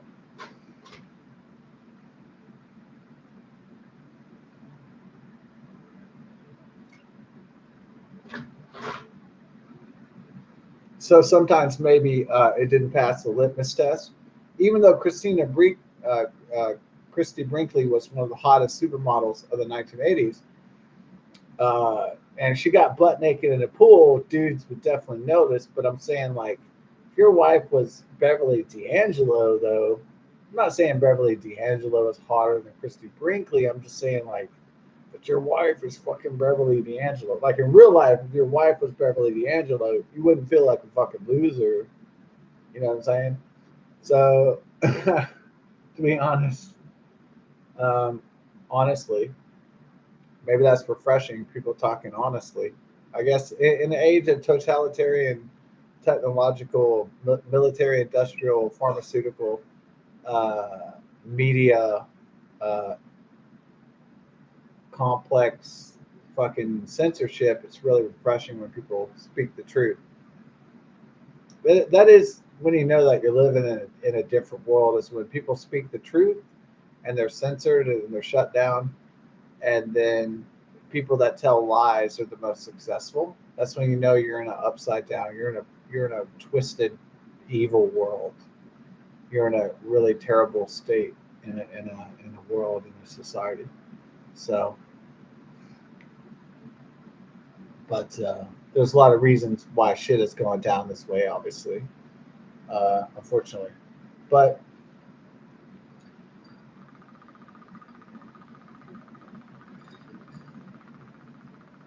we're trying to get back to Ghostbusters Afterlife and kind of describe that Ghostbusters 3 never really got off the ground except for they made like great Sony PlayStation game or something, Ghostbusters. So the Ghostbusters 3 wasn't made, but apparently they made a great Ghostbusters video game, Sony PlayStation or something. Apparently it was amazing. I never played that. I probably should one day, but with Harold Ramis and the whole team. Maybe did that Rick Moranis? Rick Moranis is not there because uh, the people dying, does that affect you? Well, if you've had people die in your family, I'm not saying you ever become numb to it or you like it or it's something, oh, that's just life. No, it's more that your experience with dealing with loss. So maybe you don't want to cry anymore. And it's painful to cry continuously over loss. And maybe you don't want to do that. So maybe you're a person that wants to cry and then just move on after that, and then just kind of forget about it and just move on with the next things. Um, but some people, you know, when they lose their loved ones, it devastates them for their entire life, and they can't move on very easily. And Rick Moranis was a guy who had a really intense love, and he had two children with this one woman. And so he quit acting in 1997 after he was a widower. She died of a tragic illness. And so, um, yeah, he only came back just recently, and he hasn't been officially attached to any Ghostbusters projects. I don't know if he's avoiding Ghostbusters projects on purpose or he's going to be in the Jason Reitman trilogy or something like that. I have a feeling he's going to come out, not because he's obligated to, not because fans are hounding him to do it, not because even the universe, the world, even deserves it. I think he's going to do it for posterity. I think he's going to do it for his children. I think he's going to do it. Yeah. I think he's been through 24 years of grieving for his beloved wife. I think he's ready to come out. Not just in the Ryan Reynolds, Mint Mobile commercial. I think he's ready to break his shell. He's ready. He's right. He's ready to come back. He's ready to live up to his legacy. He's ready to jump back in the Viper pit. I can feel that. I know it. I know it's gonna happen. I can't guarantee it's gonna happen. With the right pay, the right persuasion, Jason Reitman, Bill Murray, they're gonna draw him back in. Somebody's gonna draw him back in. Even if he's been refusing for 30 years, they're gonna draw him back into the universe. I know they will. And I'm not saying this uncomfortably that he can't escape his destiny. I'm not saying that he must avoid his legacy, but definitely he needs to get over the grief. Yeah. I'm not saying it's easy losing people. It's not. It's not easy losing the ones you love, but you got to get over it one day. You just have to. It may take you a year, 2 years, 5 years, 7 years, 10 years, 20 years. But you got to get over it. Your loved one's dying. Everybody has to. It's sad. It's tragic. It sucks.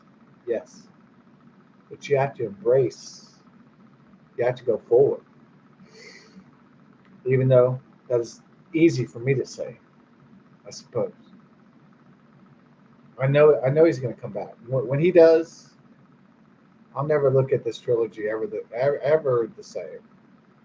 When he comes back to the franchise, with Ernie Hudson and Annie Potts and Sigourney Weaver and Dan Aykroyd, I'm gonna be like, man, this is awesome.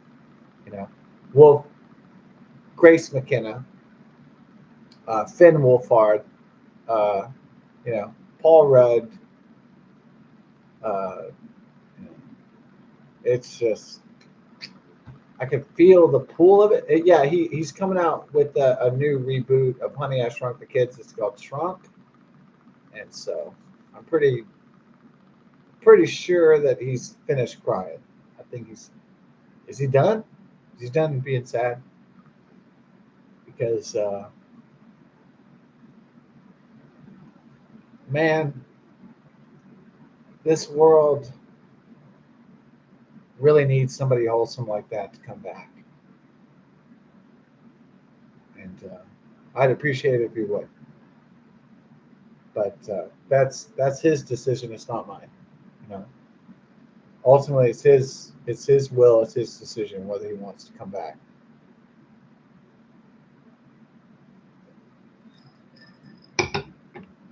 I know what it's like to lose people, and it hurts and it sucks. Man, would I love him to make a glorious comeback. There's still the other side of that coin, which is, wouldn't you just love to see people come back from their grief and devastation? Wouldn't you like to see people, recover? Man, I'd love to see that man recover. Brought so much joy to my life and other people's life. I'd like to see that man make a triumphant return to Hollywood, to entertainment. He deserves it. And it's not just because fans always dreamed of it. It's not just because fans so desire it. So it's because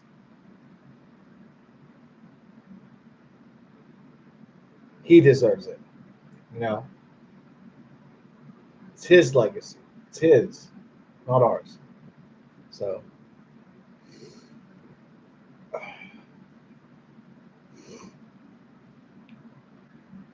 But I think the man's coming back from the edge, so that's a good thing.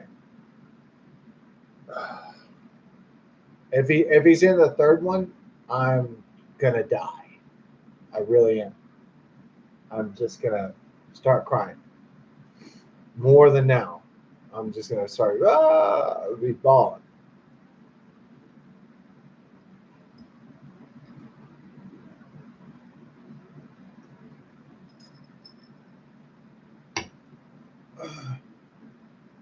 When I see Bill Murray and Dan Aykroyd return to the screen, it makes me cry. But and Ernie Hudson and Annie Potts and Sigourney Weaver. But man, if Rick Moranis comes back, I'm gonna be fucking bawling.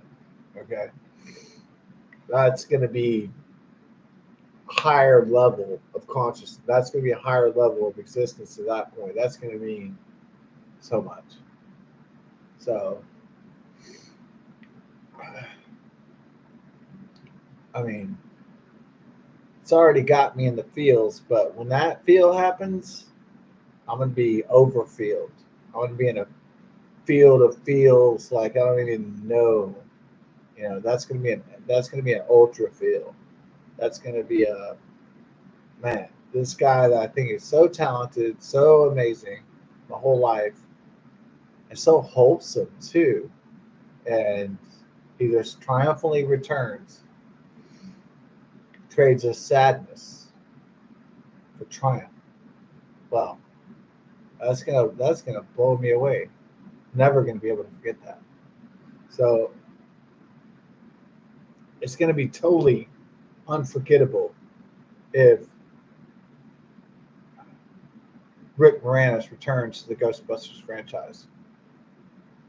I said the series is going to be just totally, completely complete, and there's no going back after that. It's going to just be like a perfect part of commercial pop art that's lasted, 40 years, 4 decades plus. It's just going to drive it home. It's just going to be awesome, and I hope to be alive to see it myself. Honestly, it's worth it. I hope to be alive to see Ghostbusters 3 or Ghostbusters 5 or 6 or whatever, and I hope to be alive to see Rick Moranis return. I hope to be alive to see Donald Trump return to the White House. And I sure as God is the creator of this universe want to be alive for America's 250th birthday of the Republic of the United States of America.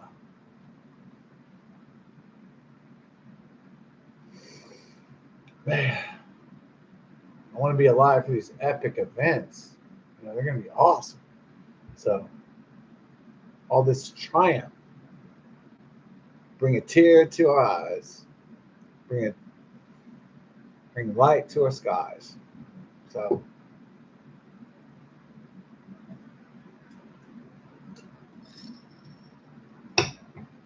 I guess we talked about the elephant in the room, which is Rick Moranis, also Second City Television fame from Canada. Yeah, I've always enjoyed Canadian sense of humor. It's really funny. Yeah. What is the difference between Canadian and American sense of humor?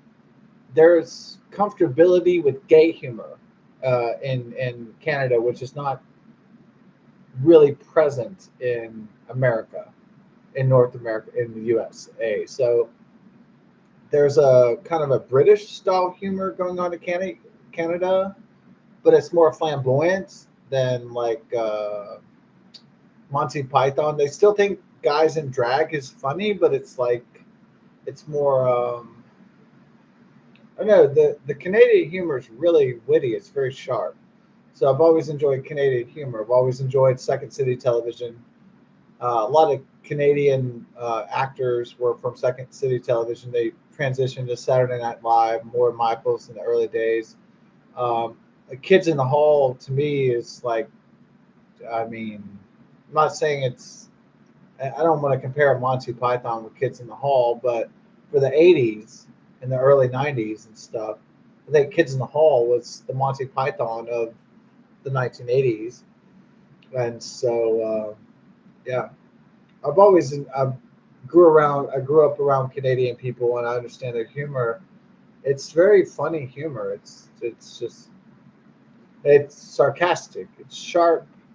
It's I know there's a lot of making fun of gays and dragsters and transsexuals and stuff.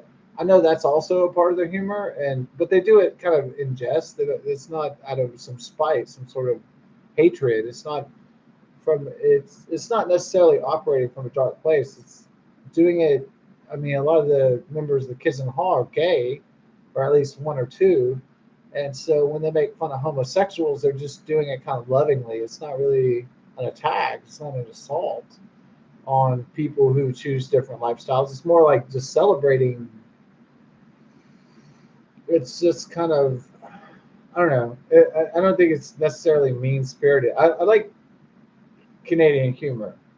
I like Brit. I know they say British humor is dry, and they say Canadian humor is kind of dry, but it's kind of like more flamboyant and stuff like that. And then they kind of like they say American humor is just like farts and shits and tits. And it's kind of like fucking Chevy Chase, fucking slapstick, and it's just fucking retarded and shit.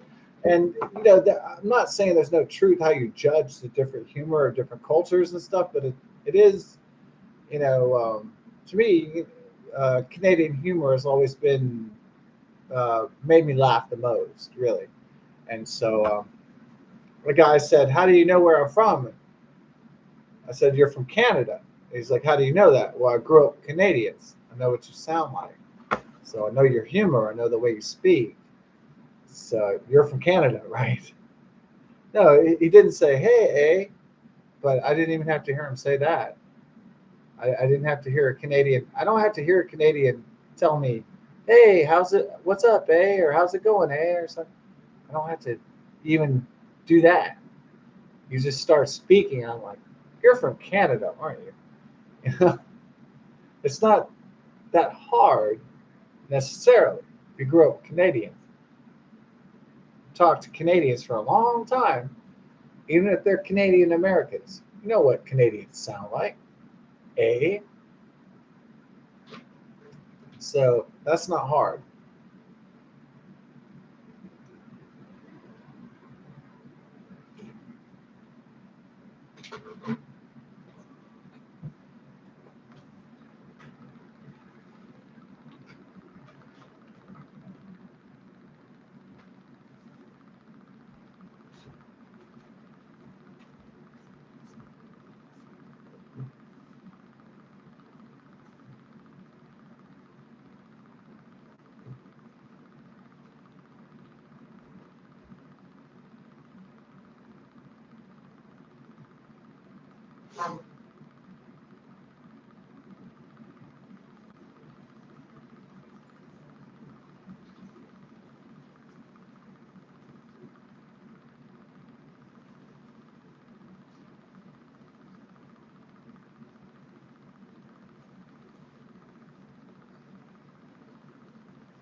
So the customer at the deli would say, I would say, "You're a New York cop." And he'd say, "How did you know that? That I'm a New York cop?" I said, "You told me. I have photographic eidetic memory. You told me you were a New York cop. You told me that you fought criminals and you're sore from busting all the bad guys. You told me you're a cop.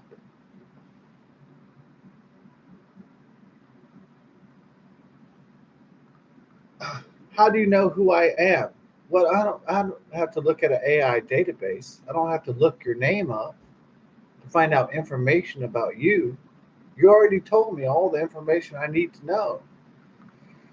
Even if time changes things, still, you still tell me facts about you. Now, I don't use information to hurt people or information to damage people. But if you say, hey, and I say, hey, oh, you're a San Francisco firefighter, or you're retired.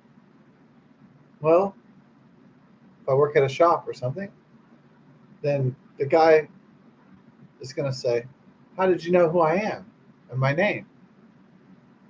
Because you told me. And the guy goes, oh, you think I treat all human beings like impersonal robots? That you're not important? That you don't matter? Even if you're just data in a matrix, you still matter. You matter. I matter. She matters. He matters. I don't treat you any differently than anybody else. You all matter.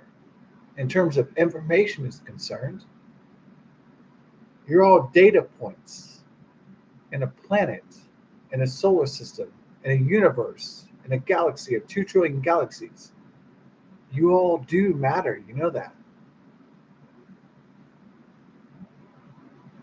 I could not arbitrarily say that you didn't, at least in terms of data. I must follow the facts of the data. I must remember.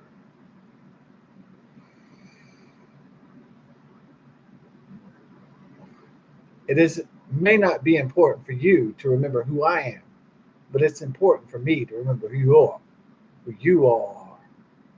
That's important to me to know the data. Those are important things.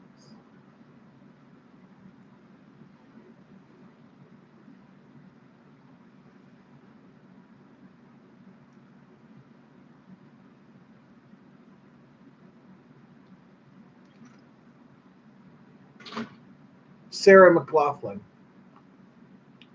I will remember you if you remember me. Don't let your life pass you by. Sarah McLaughlin, excellent singer-songwriter. Yes, I will remember you. You remember me. How did you know I was in the FBI? You told me.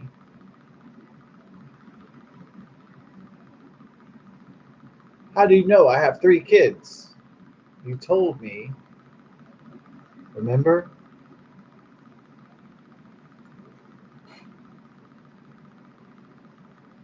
Now I know that people that live aren't blackout drunk all the time, and memories must function, maybe not at my level, but at some kind of level, right? Some kind of basic human level, at least, I would imagine. Not all of you are photographic eidetic savants like me, but you must have some kind of grasp on time and memory. Your hippocampus, no? How's your prefrontal neocortex working? Is it okay? What's going on up here? Now that is fascinating. So,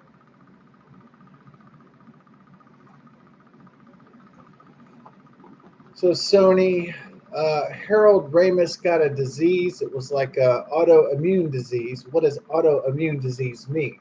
Autoimmune. You get an autoimmune disease. It means your body attacks itself because it doesn't use its regular defenses. So, most people think of defense. I'm riding down the road and there's some creepy guy. It looks like Michael Myers behind me. Looks like he's got a knife. He's going to stab me in the back or something, steal my wallet or something.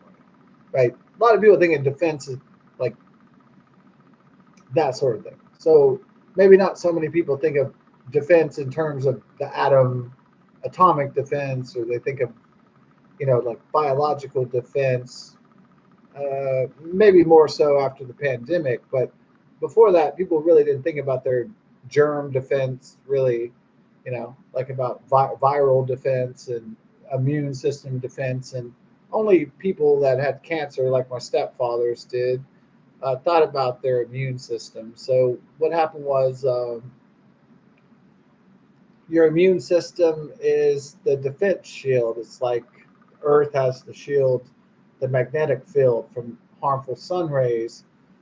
And so the body has a defensive shield as well. It's the immune system, white blood cells, and red blood cells carry the energy, and the red blood cells carry the energy and the nutrients and the iron, and then the white blood cells are the antibodies that protect the body from infection, uh, injury, viruses, and all that stuff. So it's really it's really an amazing system. Really, I should have been a doctor. I would have loved that. It's like working on people's hearts and fucking looking at people's buttholes and shit. No, I'm just kidding about looking about people's buttholes. But what it is, can you imagine if you ever became a doctor? You looked at people's butt cheeks. I'm just playing. So what it is? There it is. Okay, look at it. Here's your mammogram, ma'am. Yeah, fuck that. I've always been squeamish in hospital situations. So not because I watch people die of cancer. It's just fucking. It's not my fucking thing, It's not my fucking scene. That's for sure. So, anyways, yeah, seen enough people die in hospitals, right? When we go to doctors, see people die every day. Fuck that. Fucking, it's depressing, dude. So,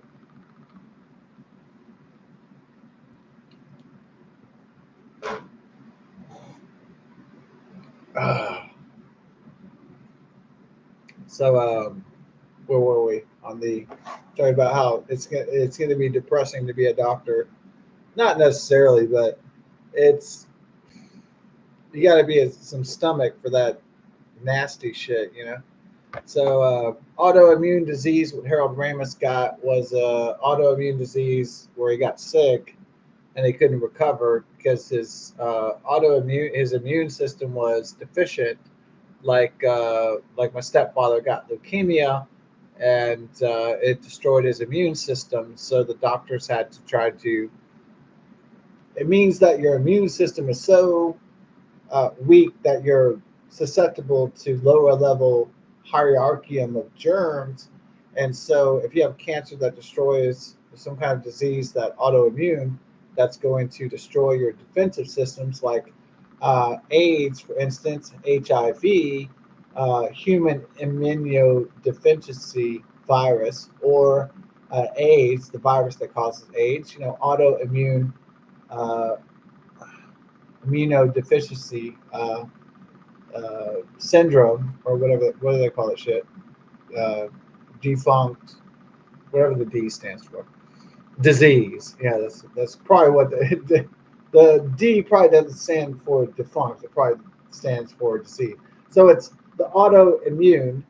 Uh, so this is an immunodeficiency disorder. This is a So Harold Ramis dies from a deficiency. His body cannot produce enough antibodies to defend himself from the pathogens and the bacterium and the viruses that normally attack the human system. So he's not able to fight against this kind of battle because his immune system is compromised. So, anyways, he eventually is paralyzed and he cannot speak. And Bill Murray and Harold Ramis, who made Groundhog Day, the legendary cult film about a man living in the same day forever, basically. They had a falling out. Harold Ramis says because, you know, Bill Murray had a problem with his personal life at the time. That's what they hadn't spoken in 20 years. So Bill Murray goes to Harold Ramis's deathbed, and he's suffering from this autoimmune deficiency disease, and he can't speak. So Bill Murray tries to speak for him, and you know, have a bittersweet moment between two great friends and colleagues, acknowledging the end, the big one. It's really deep, heartfelt, sad, all that stuff. And yeah, sadly, Harold Ramis, the great artist, the great writer, the great creator, the great human being, passes away. It's really sad. So,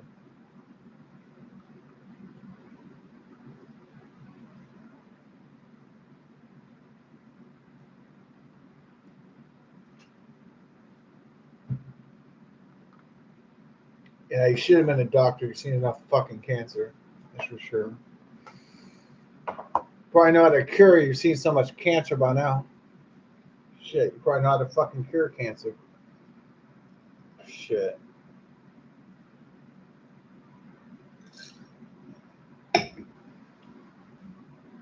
So much heartache, heartbreak, so much death, so much sadness, so much oblivion. It's really sad. So,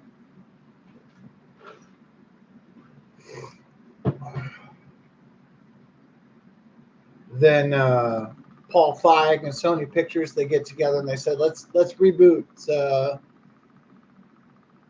Instead of making Ghostbusters 3, they were like, well, why don't we just reboot and some woke shit? Why don't we just make reboot Ghostbusters? Pretend like Ghostbusters 1 and 2 didn't exist from the 1980s.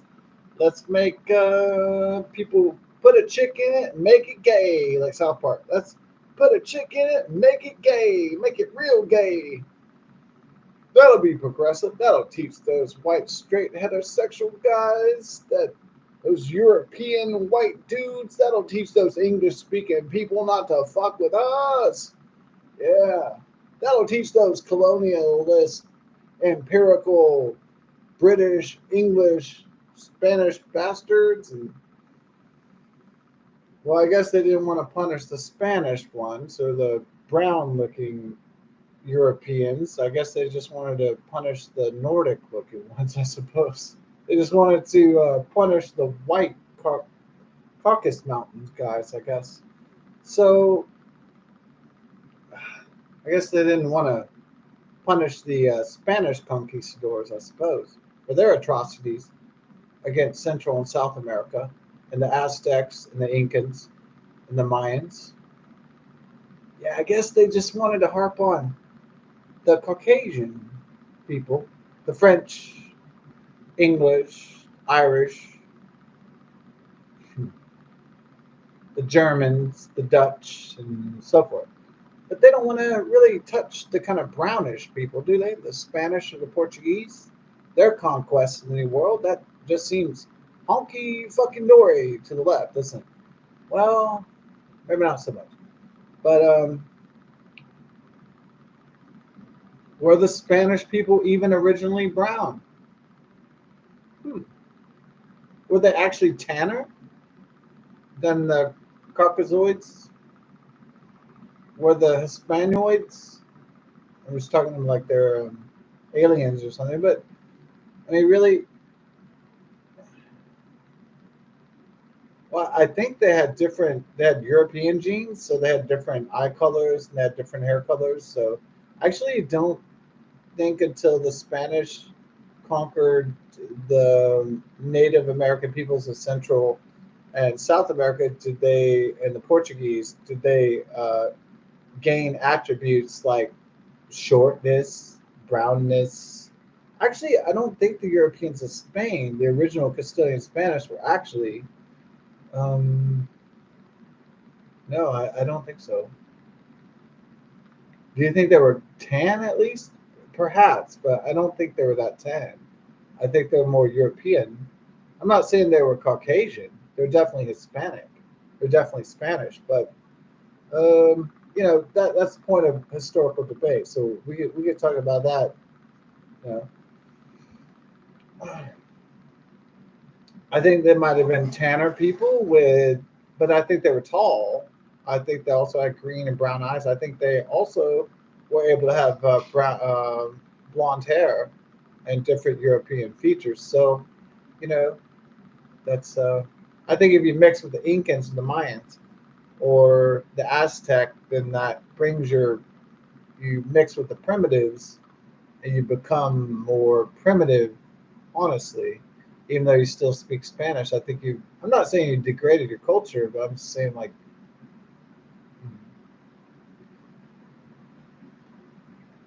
that's the point of contention about, that kind of thing. So I won't talk about that too much. We could argue about who started the human race and human skulls, and we could do all that stuff, and it'd be, you know, some people would understand my perspective anthrop- anthropologically, and then some people would think it was racist or whatever.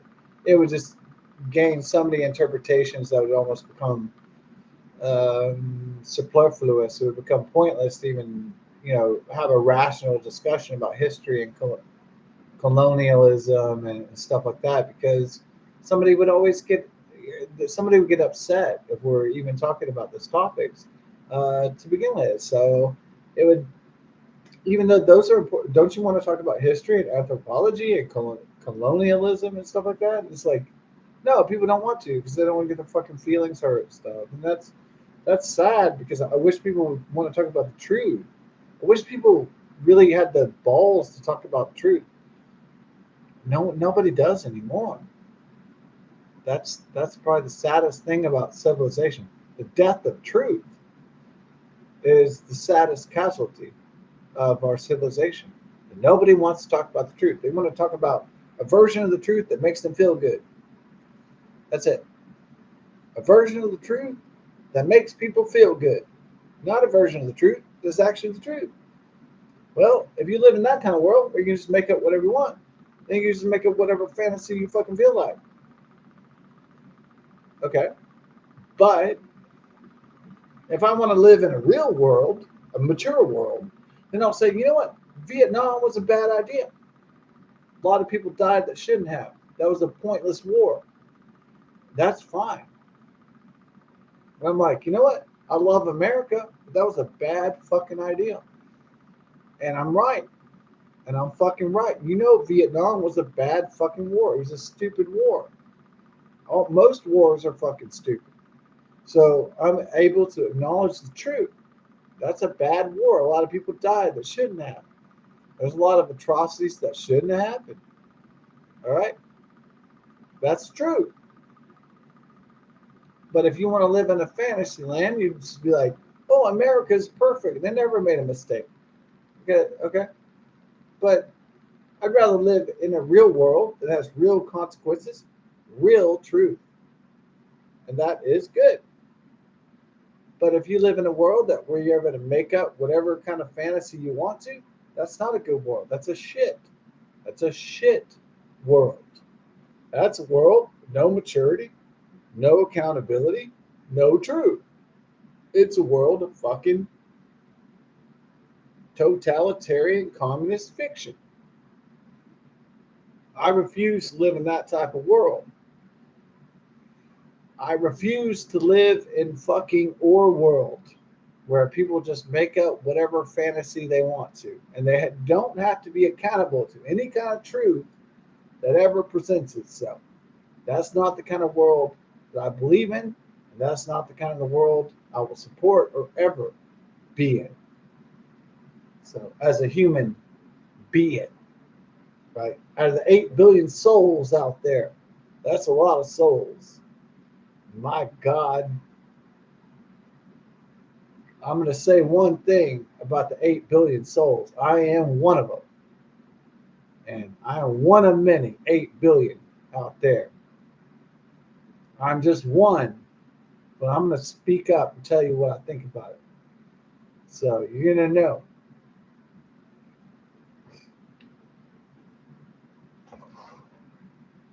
My God, man. My good Lord Jesus Christ. You're going to know who I am. That's a damn fact.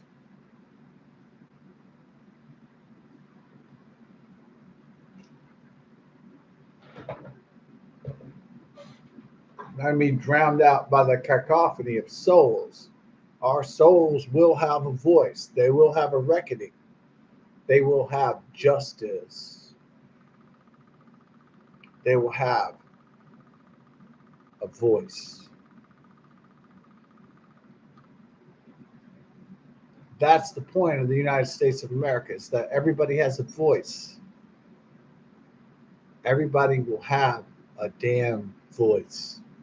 They get to speak their grievances, their beliefs, their fears, everything. Their loves, their triumphs. The point of America is to have a voice, is to have freedom of speech, thundering through the hills and the valleys. That's the point of the American system, is the freedom of expression and speech. That is the entire basis of the American experiment itself, almost 250 years old. It has become corrupted and corroded by evil global forces in the military, pharmaceutical, industrial, technological media complex. We have started to resist against such a tyranny, but our work is not done.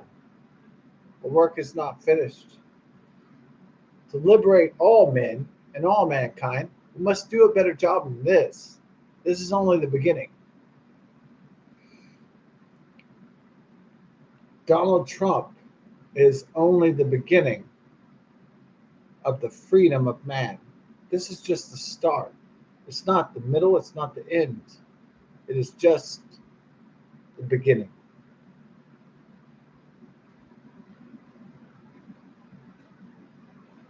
Yeah, love it.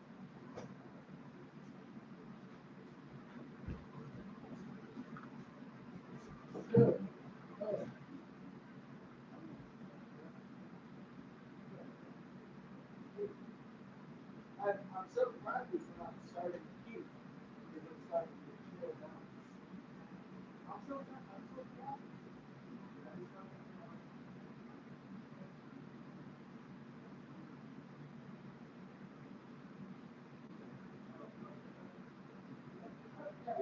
Yeah, I started the computer up, so it's up to you. All right, love you. Yeah, I got it. Don't worry. Yeah, I'm blowing my nose. It's kind of like sure. All right. Yeah, yeah, it's not freezing out yet. Yeah. No, don't do it. Save energy money. Yeah.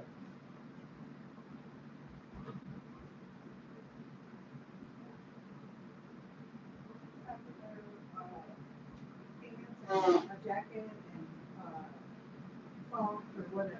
Underwear. Look at the baby. Look at that precious little baby. Wait, I don't know about this thing wearing pants. Ha ha ha. Was that funny? Yeah. Was it barely funny? No, it's funny. No. Okay. I don't know about this thing wearing underwear. No, I'm talking about from shorts to pants.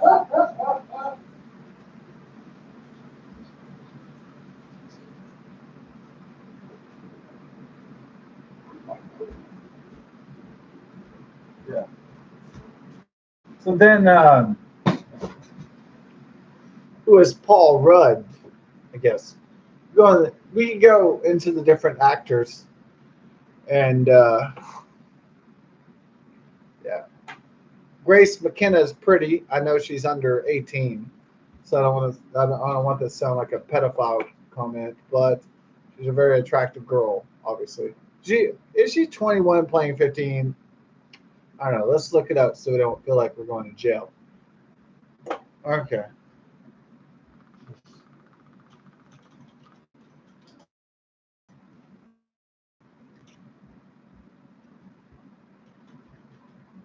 Yeah, McKenna Grace. Yeah. Okay. Grapevine, Texas. She's a Texan, too. No wonder. Okay, so she is underage. Oops. She's very attractive, promising young woman. She's 17. Grapevine, Texas. It sounds like a small town, also. So, anyways, is that it's not pedophiliac to say that a girl's pretty, is it? No, that's not. That's not pedophilia. That's not a crime. All right, so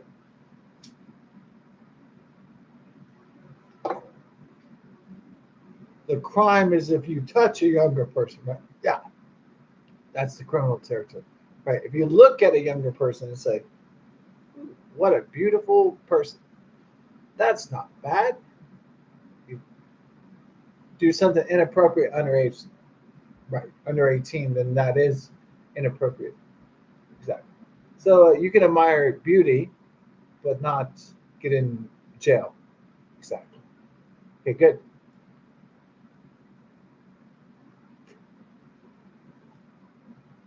You can not be Larry Buttafuoco and get with Lolita.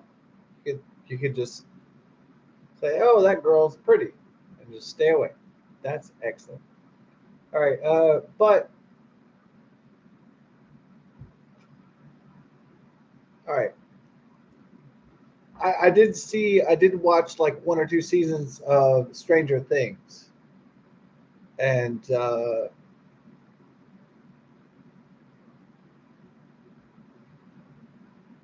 yeah, so I watched one or two seasons, and then I think I watched. You think you watched Stranger Things, and then it was like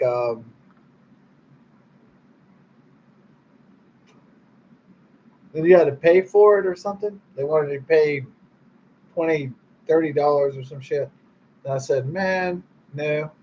I think you took the free trial or whatever with the Netflix, or you bumped off your dad's Netflix, right? They started to crack down on that. At first, like my stepdad was like, I have Netflix, so you can use my password and get Netflix, and you can watch all the shows I'm watching. And then what happened was it was like then the Netflix and stuff started to crack down on password sharing. So then, anyways, basically what happened is that people tried to do like um, they try to do password sharing with their family and friends, and then what happened was that Netflix and the corp started to crack down on people for sharing the passwords. Yeah.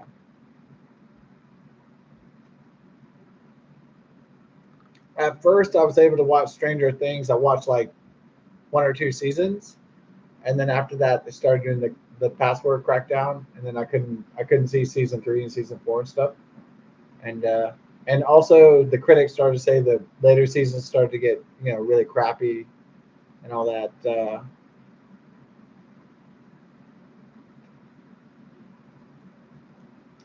And some 1980s former children were saying that it wasn't accurate to the 1980s, like the Dungeons and Dragons and stuff like that. And it wasn't like the same. So also there was some controversy about the time and there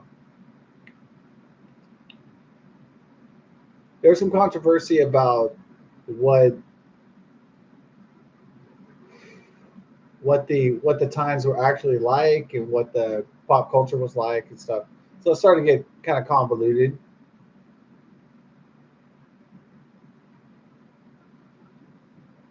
I don't exactly count that Stranger Things is an accurate depiction of 1980s childhood. Not at all.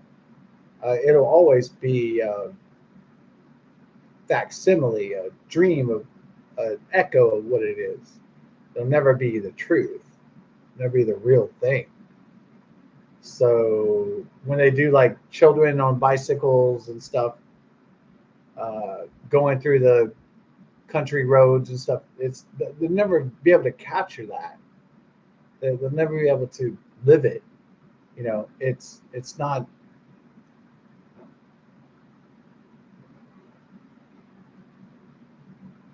So it's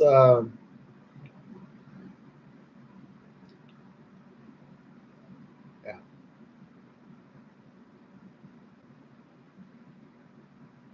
I don't think they'll be able to capture it. They can do. I could watch 1917 or 1912 or that movie, but it'll still just be a pastiche of what it's like. It's like people imagining what it was like. It can never really be what it was like.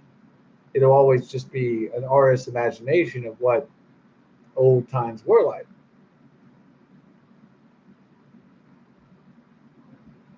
So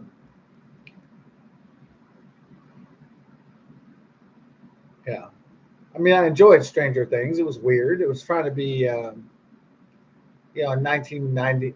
I'm sorry, 1980s childhood deal. It was trying to be Stephen King's It. It was trying to be, David Lynch's Twin Peaks. I watched all the Twin Peaks episodes, David Lynch, recently, and got really addicted to watching Twin Peaks.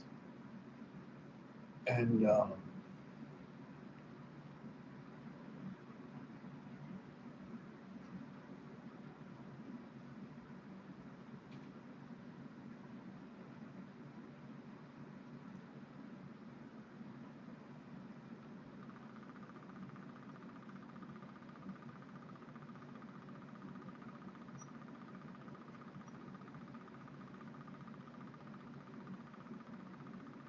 Oh, we weren't seeing on the camera. no, You get it? no, that's not in frame of that one. No way. Oh, well, that's why I thought you saw. No, no. Can we turn off that line? Yeah, yeah, you can. Yeah, go ahead. Yeah.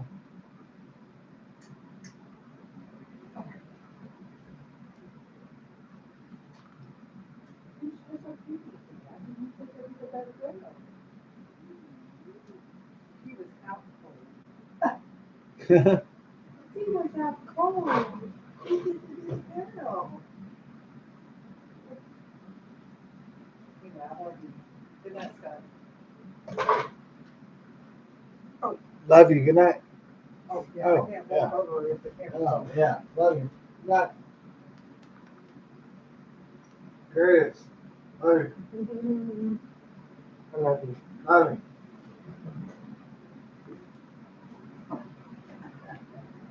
What are you doing? Yeah. What are you doing, you little pretty girl? You are a precious baboon. Bayou. He's a precious baby girl. Nice wolf moon. Oh.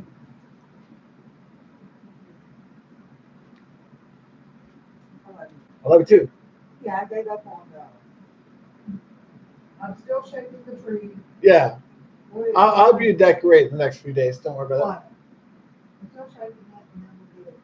that. Okay. Get it into order. Love you. So then Finn Wolfhard is in Stranger Things, playing Mike Wheeler, I guess, is his character. Um, Mike Wheeler and the Wheeler family. Well, I'm Wheeler, so naturally you think I'd be on board for a show that's all about Wheelers and like the Texas Wheelers, or yeah, I love shows that are based on Wheelers. Why not? My name is Wheeler, so if your name is Miller or Keller and they make a show about Kellers and Wheelers, you'd be excited if the main protagonist of a show is named after you. That get you hyped, naturally, I suppose. But yeah, I mean, I'm not saying Stranger Things is bad. It was an interesting show for sure. But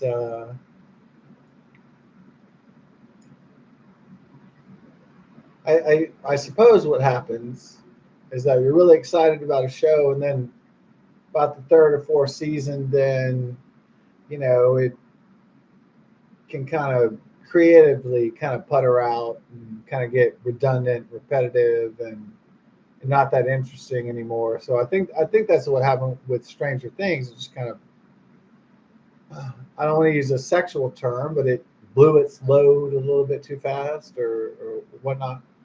Um, it blew its nut, or it blew its fat its nut too hard, or something happened like that. It just overextended itself without using a sexual type reference. Um, so what they were trying to do, uh,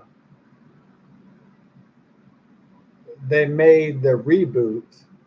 I guess the mistake of Paul Feige and Sony was that they made a reboot of Ghostbusters, but they didn't call it Ghostbusters Reimagined or Ghostbusters Alternative Universe. The problem with Ghostbusters 2016 is that they called it Ghostbusters, and that's it. They just called it Ghostbusters, like they're going to ignore the history of the Ghostbusters. And I was like, oh boy, that's a bad idea. And it was a really terrible idea. And so Sony, they bombed. It was woke. They had all chicks being the Ghostbusters instead of men. And it just didn't go over well. I watched it drunk. So I was like, well, this is what this deserves. I need to be drunk to sit through this. It was terrible. And I bought it. I streamed it out because not because I thought it was going to be good. I was doing it facetiously, sarcastically, and it was terrible. I needed to be drunk to even laugh at it. So, if you need to be drunk or high to watch a piece of entertainment, then it must be fucking bad. If you need to be wasted off liquor and beer, or you need to be smoking tro, or be fucking cracked out, or you need to be taking psychedelic mushrooms, then there's a problem with the product. It's not good. And I did that. I drank some Jack Daniels and I watched it. It was funny to me while I was shit faced. But the problem is it's not good. It's terrible. I thought it was funny. I mean, it was amusing. Like women, fucking Ghostbusters. I mean, that was hilarious. It was like feminist Ghostbusters, and it was funny. Like it went into the ghost went into my vagina, and my vagina it was kind of funny, like in a way, but it wasn't. But it was sad. And then they killed off Bill Murray, and they killed him, and they killed off all the old characters, and it was a fucking shit show. It was a shit show, shit dumpster fire. It was just god awful, man. And I don't even want to look at the numerical data, how that was like. It was just not.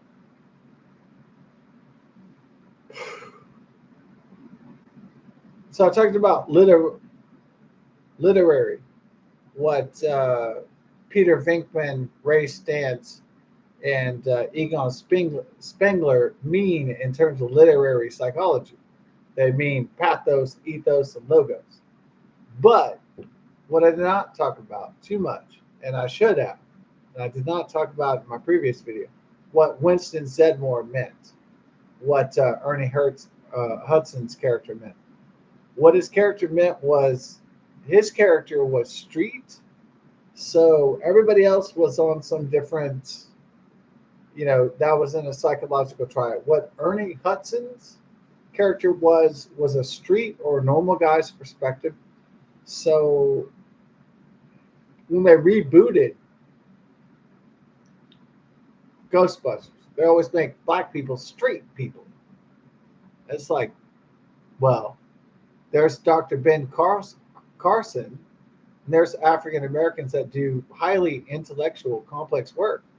So are you saying to me that you're making black and African people the source of the street? So you're trying to tell the audience that African American people are only some kind of subprime level where they're only on a. So what pisses me off about the progressive movement is like, okay, if you're going to make it progressive, then why don't you make the African American person be the scientist or something like that? Like, why are you always making black people, even Leslie and the reboot? Why are you making black people represent street? Why don't you make them? Why don't you make African American people represent logos or ethos or pathos or something? Make them represent. Why are you making, dude? And I understand why writers are doing this, but it's like, dude, look. And so,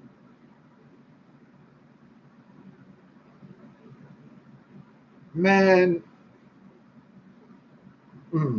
that one burns. That one's not gonna fly. You're making African American people seem like they're sub-tribal people, and they're not intelligent enough as the other Caucasians. And I'm not trying to make it woke, but what the fuck is, like, you're trying to make it woke? Okay, so you're trying to make a woke busters. All right. So why didn't they make the black lady the fucking king of the Ghostbusters or something? Like, why did you do this same shit? You made this same bullshit archetype. You made, okay, the white people are so smart, they're so superior, and then you made the black lady. You made her, oh, I'm street hustle. Fuck. You know what? That was that was lame. I would have respected the movie a lot more if they made Leslie Jones the leader of the Ghostbusters. That would have been better. But what did you do? You made her, I'm street. I'm a black, angry black lady. You made her so cliche that it was ridiculous. Okay? If you wanted a progressive movie, why didn't you make the black lady in charge of the shit, in charge of the Ghostbusters? You didn't. You made her a lot. You just copied the first movie, dude, and you rebooted it and you fucked it, and it was such a fail. It was a failure. It's a failure of writing. It's a failure of vision. Go all the way, man. If you're gonna go through a progressive vision, then do it. Go for it. I will respect you more if you go for it artistically than holding back. Because if you hold back, people are gonna notice that. If you hold back, if you restrain, they're gonna notice that. If you pussy out, if you okay. So Disney Star Wars, they made Finn and Ray, a black guy and a white woman. If they would have kissed or something, had an interracial relationship, I would have said, that is bold. That is daring. What did they do? What did they do? They didn't ever take that chance. Why? Because they're cowards. If they would have, everybody knows if they would have made Ray and Finn get together, an interracial couple in Star Wars, that would have hit it. Boom. You would have, no. Not just out of wokeness, you would have shown some balls. And what people want to see in cinema is some fucking balls. What people want when they see a player, some entertainment, they want to see some fucking balls. They want to see some. You put it's the point. It's so lame. These Disney executives, these Marvel executives, they're pussying out. It's like if you're gonna go for an agenda, go for it, man. If you're gonna do something, go fucking do it. Like, don't play with us, man. I would have respected Disney Star Wars a lot more if there had been Ray and Finn got together.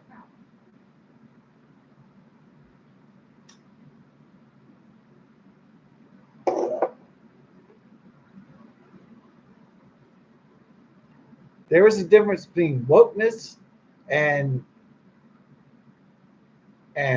progressivism, progressiveness. There is a difference between.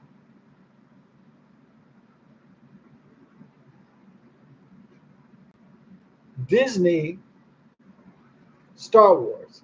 They didn't hook up Ray and Finn. You know why? Because they're afraid that the audience would be upset that there was an interracial love story. That's the reason why they didn't fucking do it. It's pathetic. It's sad that no one had the fucking balls. You know what? It's not that if people had balls in writing, then people would go see movies again. People would buy shit. People would buy t-shirts. But man, people don't have balls anymore, dude. It's sad.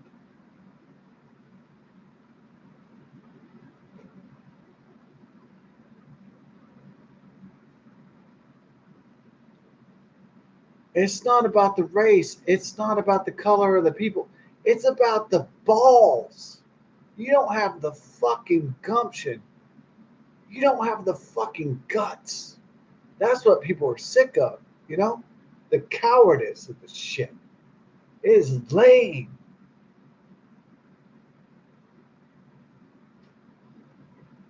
People are only making stuff that's safe. They're not ever taking a risk.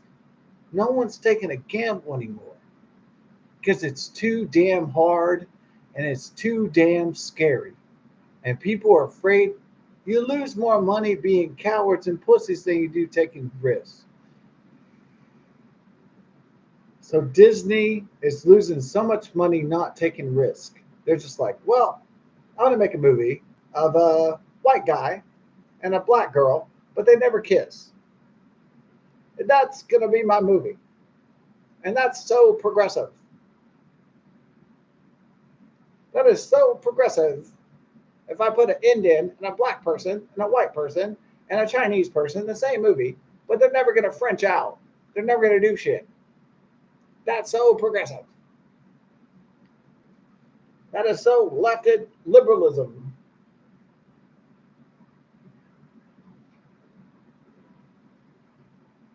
They're so afraid that if they had the black man kiss the white girl, that that's going to cause a disturbance in their movie.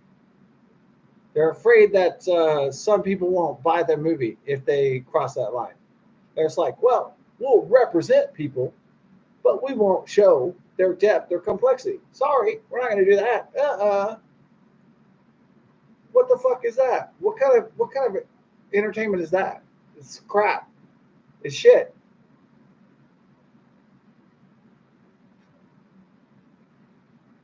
Why won't anybody make a show that takes some risk for a change? Because you're afraid of losing profits. That's it. It's so cynical. It's so shit. It's pathetic. It's pathetic. It's not what people want. And consumers have started to voice that they want more boldness in their entertainment. They want more boldness in their lives. They want more adventure, more freedom. They don't want some BS.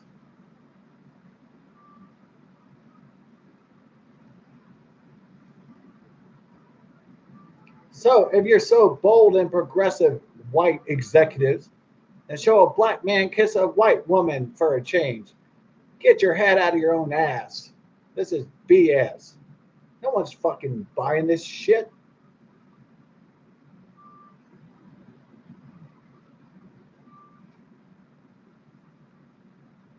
Dishonesty, Disney, ABC. Get it together. You're losing millions of dollars because you don't take any risk. You don't care.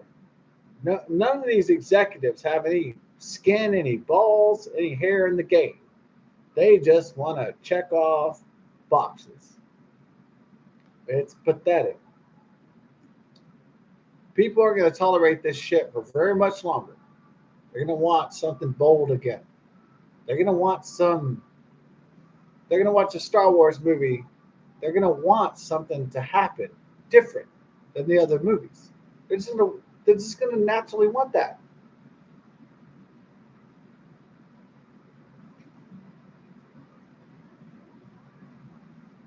It's sad that this state of affairs is happening in entertainment, but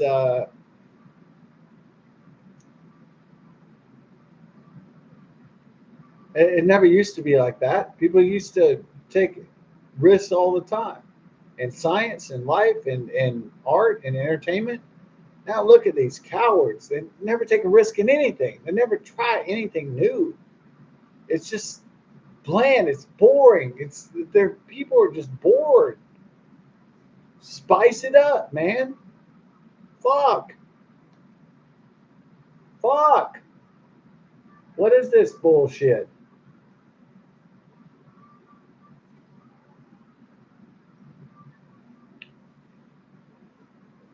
So that rant's over with. But so they make the safe Star Wars, the Disney Star Wars. The black man never kisses the white girl. Why? Why did they make it like that? Oh, the white girl can only be attracted to the white man. Why? You're trying to woke it up, right? You're trying to push a liberal agenda. Do it. They never even seem to commit to their own values or their supposed progressive value systems. Then do it then. Then rock the boat, rock the cradle. Guess who's coming to dinner? Jordan Peele it. Shake shit up a little bit, man. Rock it up. Why don't you may not like Jordan Peele's work, okay? But you respect that he's trying to push an envelope. That's good. So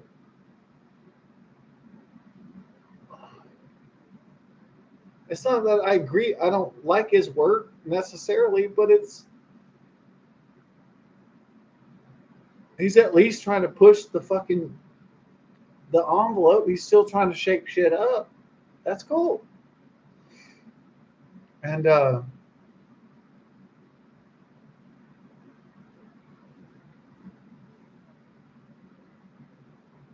spice it up, jazz it up, bro. Well, people don't want to see the same old shit recycle forever. So, so we got Paul Rudd, which is like a safe white guy, and they got Grace McKenna, up and coming superstar, femme fatale. Uh, Wolf, I'm sorry, Finn Wolfhard, which is a superstar from Stranger Things. Mike Wheeler, and then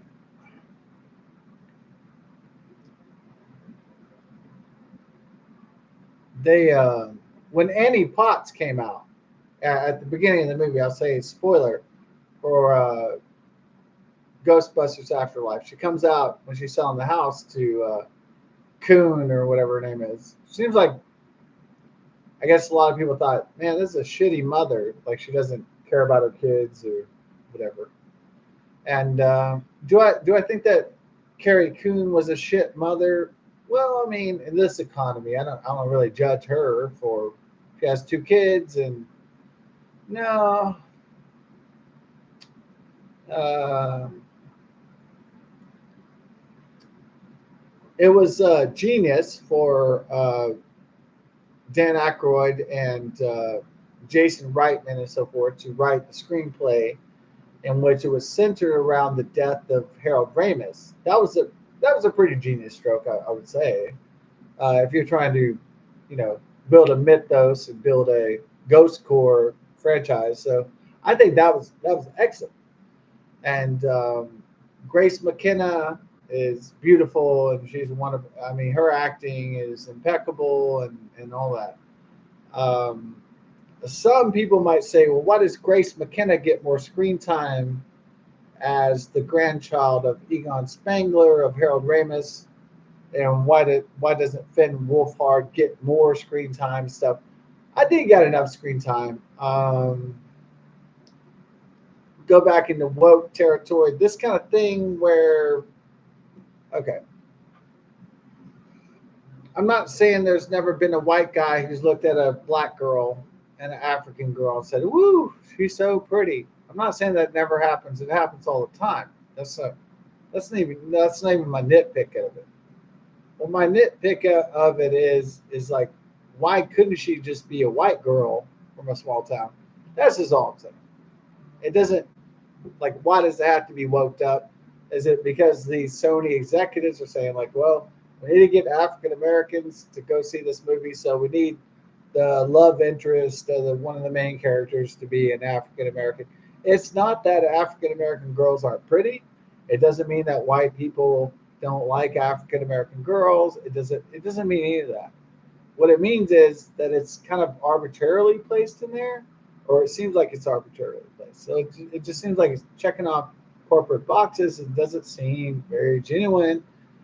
It doesn't seem natural. But uh, it doesn't mean I don't like her character or anything. It's just okay. But that being said, it's not like Spider-Man comic books where all the girls are white, and if you switch her out with Zendaya, Mary Jane, or Gwen Stacy, that it's going to be obvious. Okay, so this is a new character, so that's actually more fine, right? So no problem. Okay, he sees a pretty black, pretty African girl, and he's smitten. That's okay, man. Uh, a lot of the complaints were that not even that. It was just that there's not enough focus on his struggle to keep his family financially afloat and working at the burger shack and stuff. Maybe you would have liked more scenes of him like flipping burgers and having to get his, minimum wage paycheck or something. Maybe like more like struggle, more even on a comical sense. It might have been, kind of comical. But anyways, that's just a nitpick. It's not really. Who cares, ultimately. But about the movie itself, it's a slow strip tease for old Ghostbusters 1980s kids. It's just like they don't do the Ghostbusters theme song, but they do all the story. They do all the original compositions from the original movie, so it's very deceptive. But I like all those piano moments and all those keys, and I love all that. That's so fantastic how they, what's his name, Bertman or some shit? Oh man, his compositions are incredible. Um, so at the beginning, they don't show Egon Spangler. They show like some facsimile of basically they do the original story, but it takes place on a farm, and it tries to go more heavy into depth of Evo Shandor. Um, some people are like, "Are those real gods from Samaria?" No, they're not. They're all made up, actually. Yeah, there's no Gozer the Gozerian. Actually, the Sumerian gods are different. So, an ancient culture of Samaria. How did they get away with it in Ghostbusters? They just made shit up and they got away with it. But honestly, it's not. Wouldn't it be scarier if Ghostbusters was based off like real ancient gods? You know, if it was based on Horus and Thoth and Egyptian gods or something, it would be a lot scarier. Let's be honest. They made a fantastical fictional Sumerian gods because that's less scary. Now, if there was really a god called the Gozerian who was trying to come back to life with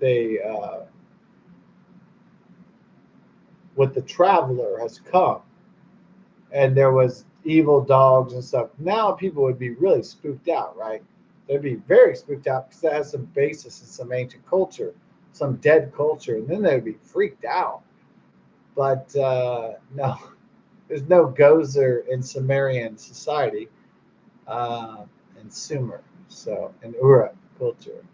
So it's made up. It's fictional. Why did they make it fictional? Were they afraid that Babylon and Iraq was going to sue them?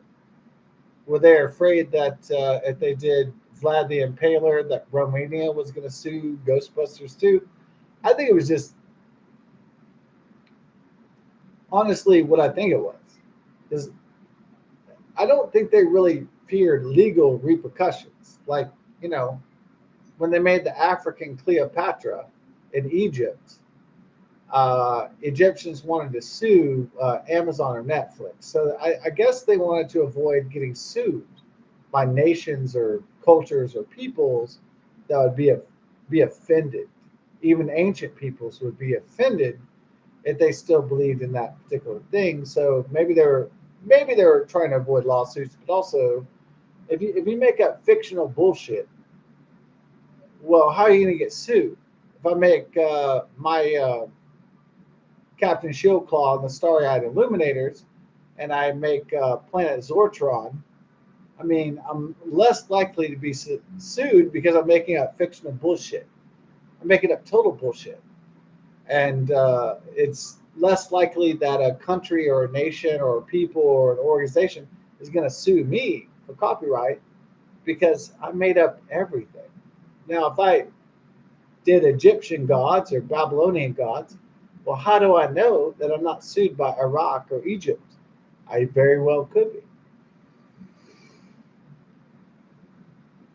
Now, I'm not trying to make Cleopatra woke or black or African. I know that Cleopatra is not African. But if I make a Netflix special where Cleopatra is African, and she's clearly not, she's Egyptian or she's Greek or something, and the Greeks or the Egyptians come and sue my ass for major damages for defamation or some kind of shit like that, some kind of libel. Well, I'm not going to do that because I think maybe the creators of Ghostbusters wanted to be very careful that they did not literally transcribe the gods of the ancients just in case. Not because the gods of the ancients are respected, but they don't do a story about Hercules and Zeus because they're afraid that the Greeks are gonna fucking sue their ass, or Athens, Greece, or whatever.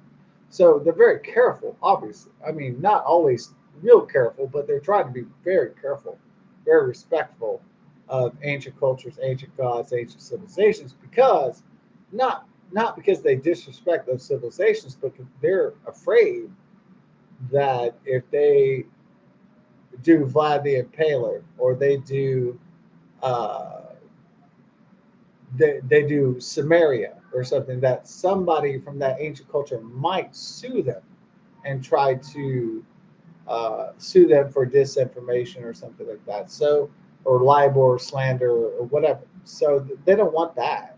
They don't want to be like, well, I don't want to get into an argument of who is white, who is black, and who is brown, who is dark, and who is light. And they don't want to get into these like crazy battles, that are ridiculous and not even important. But they don't even they don't even want to risk that those things could be important and that those could be part of a legal struggle, ideologically or religiously or whatever. So they totally avoided that. That's all. That's by design. That's why they made up. That's why Ghostbusters made up its own mythology. They might say Samaria, but it's not really based on Sumerian mythology, really. they made up their own fictional story. So to avoid legal prosecution or maybe even physical prosecution, maybe even physical death, they don't want to piss off anybody from an ancient world or ancient culture because they made up a fictional movie, you know? So,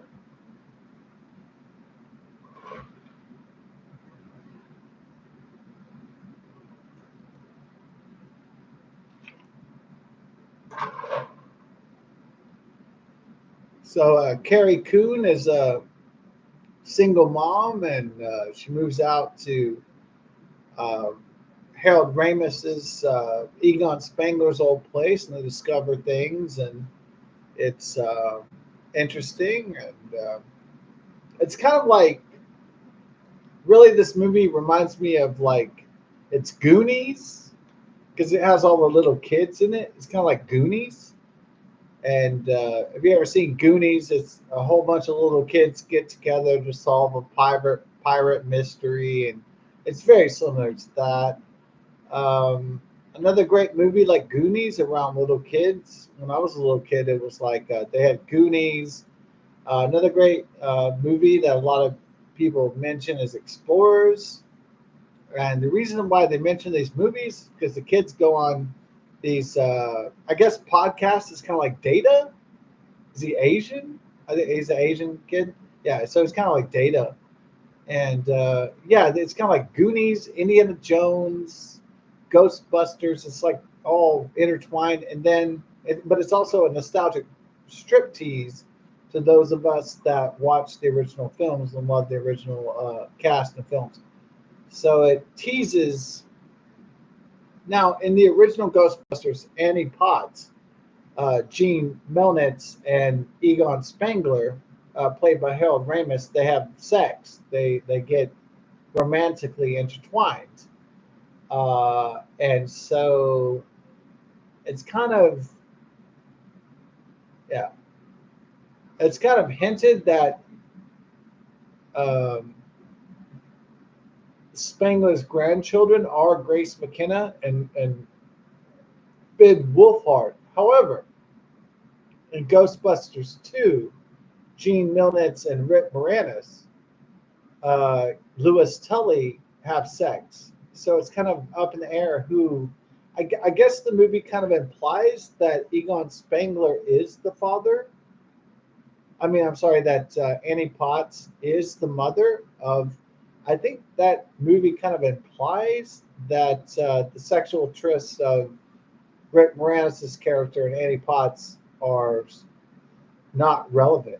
I think what the movie suggests is that the love and the romance between Egon and Janine is what causes the kids in Ghostbusters Afterlife. That's just my personal opinion. Okay. I have lots of evidence to support this. Annie Potts gives the keys to the house after Egon Spangler dies. Also, at the end, she's talking to Ernie Hudson, and they're talking about Ghost Corps and stuff. So then, I think really that the secret reveal is that Annie Potts is the grandmother. She's the grandmother of Grace McKenna and McKenna Grace and Finn Wolfhard. I think she's actually the grandmother. Yeah, of she's the mother of Carrie Coon. That's what I think it is. I can't confirm it until I see the next movie. How they're going to describe that? There, because I saw the two post-credit scenes in Ghostbusters Afterlife. One is Sigourney Weaver doing psychic cards on Bill Murray, which is a nod to the first film. But also at the end, they show where Egon gives a coin to Janine Melnitz. So what I'm thinking is that even though Janine Melnitz and Rick Moranis, Lewis Tully shag in Ghostbusters 2 for comic effect, I think actually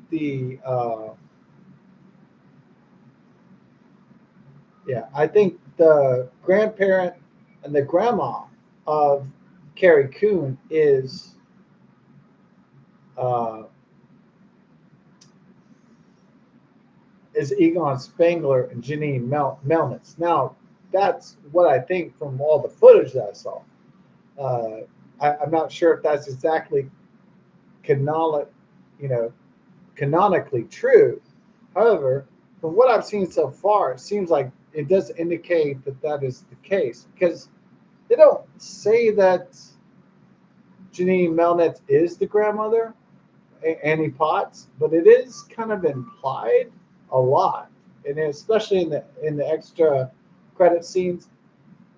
Now I stayed for the extra credit scenes, and then I fast forward to the end, which was the ultimate credit scene, and at the end it was Egon Spangler and Janine Melnitz, and they were flipping a coin from the first movie. It looked like, to be honest, it looked like cutting room floor material, like they cut out from the first film, and that was really cool because most fans had never seen that footage before. So what they did was they turned the cut footage into like a mythos. That was so like awesome, and so wow, the special effects in this film are amazing. How they recreate Zool and the demon dogs and shit. All that is wonderful. Paul Rudd, yeah, it was great. Paul Rudd plays Mr. Normal, I guess. He's good. Grace McKenna steals the film with her incredible talent, and yeah, she's definitely the heart of the film, the grandchild. And some people say that Finn Wolfhard was sidelined as the grandson. I think I could have enjoyed more scenes with him. Trying to struggle and get a girlfriend and get a job and stuff. I could have been with that, but the emotional core of the film was around McKenna Grace dealing with her father's past and stuff. I think it wasn't bad. She's a great actress. She's obviously, beautiful. Enough said. So I could predict that she has a pretty, you know, awesome future in Hollywood. She's not just gorgeous, but she's extremely talented as well. So I could see that. Um, so podcast was cool. Um, what else was good about it? Um, I like how it was a slow cooker. So it was a slow cooker film. It's like a slow strip tease. It was like it was really good. Like it was like an old girlfriend that came over, and then she kind of has a bikini on. And she takes off her top, you see the titties, and then eventually she takes off her panties. It was very slow strip tease. It was a slow. They tease you with the Ghostbusters stuff, and they do the YouTube videos, the old Ghostbusters 1984. I like how they tease you throughout the whole thing, and then it's going to happen though, right? Not because you read the reviews or anything, but you know that when the new crew goes down, and they already talked to Ray Stantz and Dan Aykroyd, that when they're like, "Oh shit, we're fucked," that it was going to be Bill Murray. Hey, what's up? Are you ready to rock? And that was going to happen, but you didn't even care because it was awesome. So that like so that make every 1980s kid just ejaculate. Like that was so awesome. And so I don't know what is the worst thing about this film. I guess they make the woman. I guess they make Carrie Coon look like a fucking loser. I guess like a deadbeat mom. I guess is that the tragedy of this movie? I guess it is. It really it does. It is a distracting sideshow from the movie. Uh, yeah, it makes the movie sadder. It really does. I think I don't know if that was the intention, but it makes if I could nitpick the movie, but it's like yeah, making the mom a loser instead of a hero is like it's kind of sad, but it is what it is. Um, and then at the end, I like it has show Gozer and or Evo Shandor, and they go into the lore. I like how they go back into the Ghostbusters original lore. That was great. That was genius. And it was Sony trying to course correct from making such a atrocious fucking movie. Like I got slimed in my vagina and it went through every crack in my butthole and my vagina hole. Ha ha ha. They were trying to recover from that. And I'm not saying that vagina humor is not funny, but it was just like, what? Oh, I had slime in my butthole. Do I think people are gonna think it's funny? I mean, I guess I do sometimes. I mean, I guess I'm like, oh, I farted. People think it's funny. Oh, I took a shit. I guess people think it's funny. I guess. I guess. Am I gonna make a movie off me taking a shit? I don't think so, but I hope not. I hope that comedy has not become so bullshit that I talk about my ass cheeks, and that's what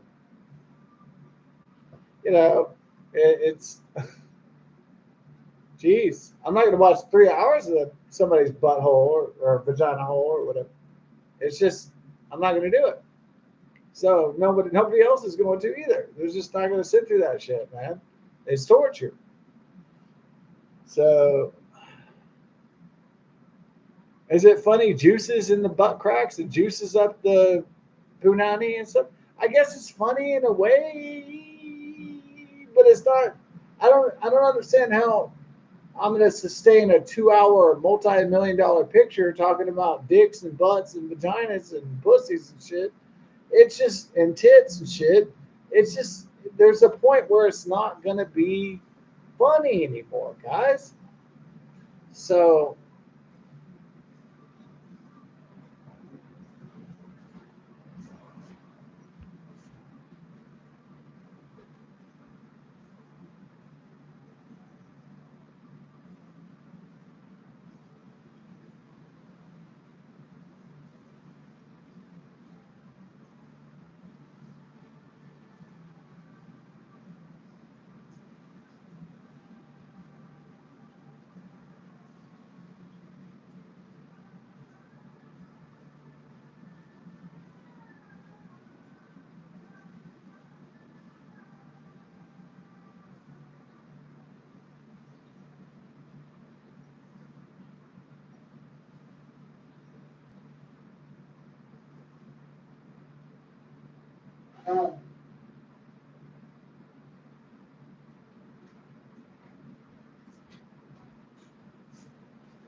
so yeah, I like how it slowly built up the old Ghostbusters. I think that was really cool how they did it. Like McKenna Grace gets in jail and she calls the old Ghostbusters number, and then Ray Stantz from his psychedelic, mysterious medieval shop. He picks up the phone and is like, "Oh my god, I don't want to talk to you. I don't want to talk to Ghostbusters." I like that. That was great. Like the strip tease of it was great. It was like it was like when guys tell me, "Oh, a girl came over my house and she was in a bikini and then she danced around and then 3 hours later she took off her top and I was like, that's really good. That's really good. Like this slow strip tease, this slow seductive, but it's like a nostalgic strip tease. But it was good. It was a good strip tease though, because it doesn't reveal itself. They don't play the Ghostbusters theme song until the very end credits. They don't even show an old Ghostbuster until like halfway. They don't show Dan Aykroyd until so I was impressed that they spent so much time on Spangler's family and stuff and like his new world, and I like how they built it up like before that. And some people say that it was too much nostalgia made, and Man, man. Wouldn't you love to see your grandfather as a ghost, though? Wouldn't you just fucking love it? If your grandmother, your grandfather came back to life and they were ghosts, y'all were just hanging out. Would that just be awesome, though? You know, to be honest with you, that's awesome.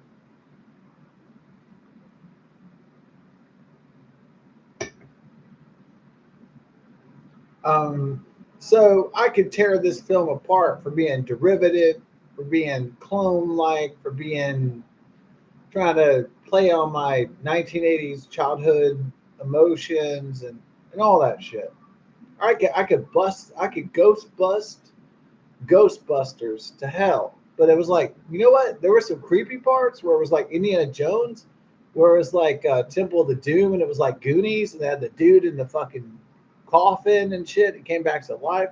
What a really part I liked is when Gozer, the Gozerian, comes back, that androgynous chick, and then she rips up Evo Shandor and stuff. I like how they went into Evo Shandor's history and like I love how they went into the history and the depth of the Ghostbusters lore. I thought it was really cool.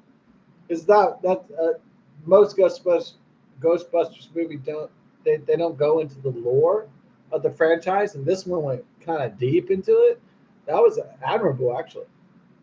So it's kind of like Indiana Jones, Stranger Things, and then it went into it was like Goonies. It was pretty good, dude.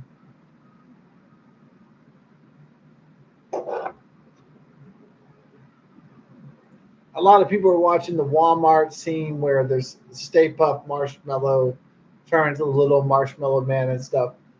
Yeah, that was a great scene. I think to make the Walmart scene more realistic, though, they made the Walmart scene empty. It was almost like they got a Walmart and they show Paul Rudd run around do stuff. I think they should have done it like put Paul Rudd in a real Walmart with real ghetto people and like people, butt naked and half butt naked, people cracked out and shit. I would have liked that better, like a real Night of the Living Dead Walmart. That would have been more accurate. That would have been funnier, I think. So I think they should have got Paul Rudd to go through a real Walmart and not one that's closed down. One that has people with missing teeth, and they're smoking crack, and they're on opioids, and they're on Chinese fentanyl, and they're just fucked up and half naked. It's like I would like to see Paul Rudd, an elite Hollywood star, go through a real Walmart and have to deal with real life. Now that would have been awesome, but they didn't do it. They unfortunately they cleared out that Walmart so that Paul Rudd could react to CGI characters. I would have loved it if it was like Walmart, like for real, and he sees like a lady with like fucking half naked in the fucking ice cream aisle, and he's like, and I would rather it be like real life instead of just like this bullshit. Like if you're gonna do Walmart, man, show people reacting to real Walmart, like people high, people drunk, people fucked up, people on drugs. Like I want you to see what the real Walmart is like, dude. Like this ghetto ass shit. Like, but anyways, that's my only complaint about that is like Walmart wasn't real enough. It has people missing teeth. It has to be like fucking crazy. So I guess they were afraid if they showed the real Walmart, it would be like scarier than the demons in the movie or something. Yeah, it would have been. That's why they didn't do it.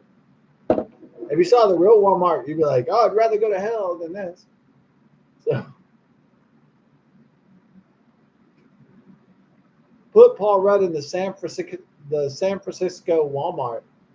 Put him in there with all like people cracked out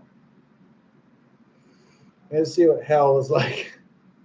I like how they had that Egon, like they had hell suspended. I like that part. That there was an abyss, like a portal to hell, and it was waiting to come out.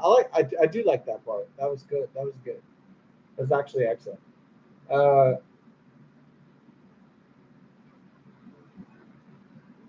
so Harold Ramis already died from autoimmune disorder disease in 2014, so he couldn't be a part of the picture, unfortunately.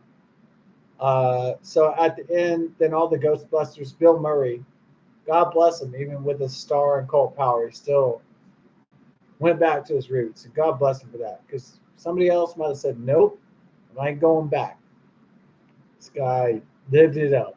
He lived up to his reputation. He lived up to his legacy, and God bless him. And then I like uh, I like how Ernie Hudson is like a businessman. He like recreates the Ghostbusters in the post credit scenes, like with the Ghost Corps. He's like creating the new generation of Ghostbusters, and like he's like, I might have become a businessman, but I am a Ghostbusters first, and that was awesome. That like that was so fucking cool. And in the post credit scenes with him with Janine Melnitz and Annie Potts and like when they did all those post credit scenes with all the old Ghostbusters that were like older that were still alive, like that was just like that was beautiful. And like I loved every scene like that. It was so great.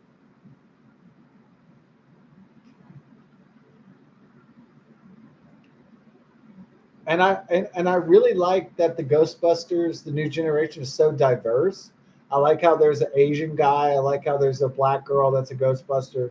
I like how there's like, you know, the grandchildren of Spangler that are the new Ghostbusters. I loved all that. That was so good. That was really.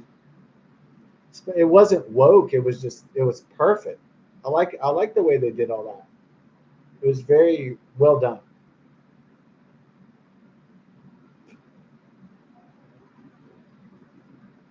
Very excellent.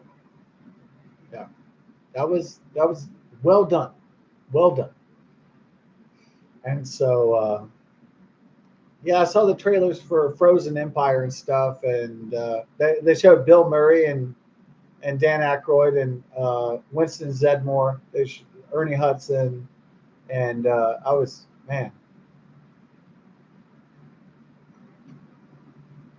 well done. At least from a nostalgic perspective, it was great feels. Um, I know when they somebody who's dead and they recreate the person and it's Harold Ramis, it's kind of weird. It's kind of creepy, and people get weirded out and shit. And it did kind of weird me out too. Every time they bring somebody back from the dead using CGI and their voice, it is always creepy. And thank God they didn't try to emulate his voice through artificial intelligence or something. I don't even know if they had artificial intelligence back then developed, but man,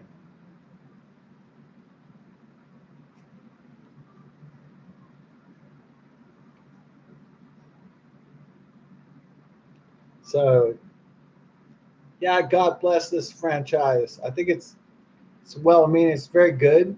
It's good intentions. This kind of road Sony is on to pass the torch to the next generation of Ghostbusters. I think it's going to work out good. So I'm pretty excited about it. A lot of people say Frozen Empire with the Frozen New York and that's cheesy and it sucks. And I know people are like, man, this is gonna blow ass and all this stuff. I think I'm gonna give it a chance because Ghostbusters Afterlife wasn't great. It's not a masterpiece or anything like that. It's just, you know, their heart was in the right place. And so, as a former 1980s kid, as a Ghostbusters fan for life, it was beautiful to see that. Yeah. So, what was it like? You were like a little kid. You went to Universal Studios. You saw they did the Ghostbusters, and you have all the pictures of all those mock Ghostbusters going on Ghost Bus and the Ecto One and everything, and you know it's perfect. Um,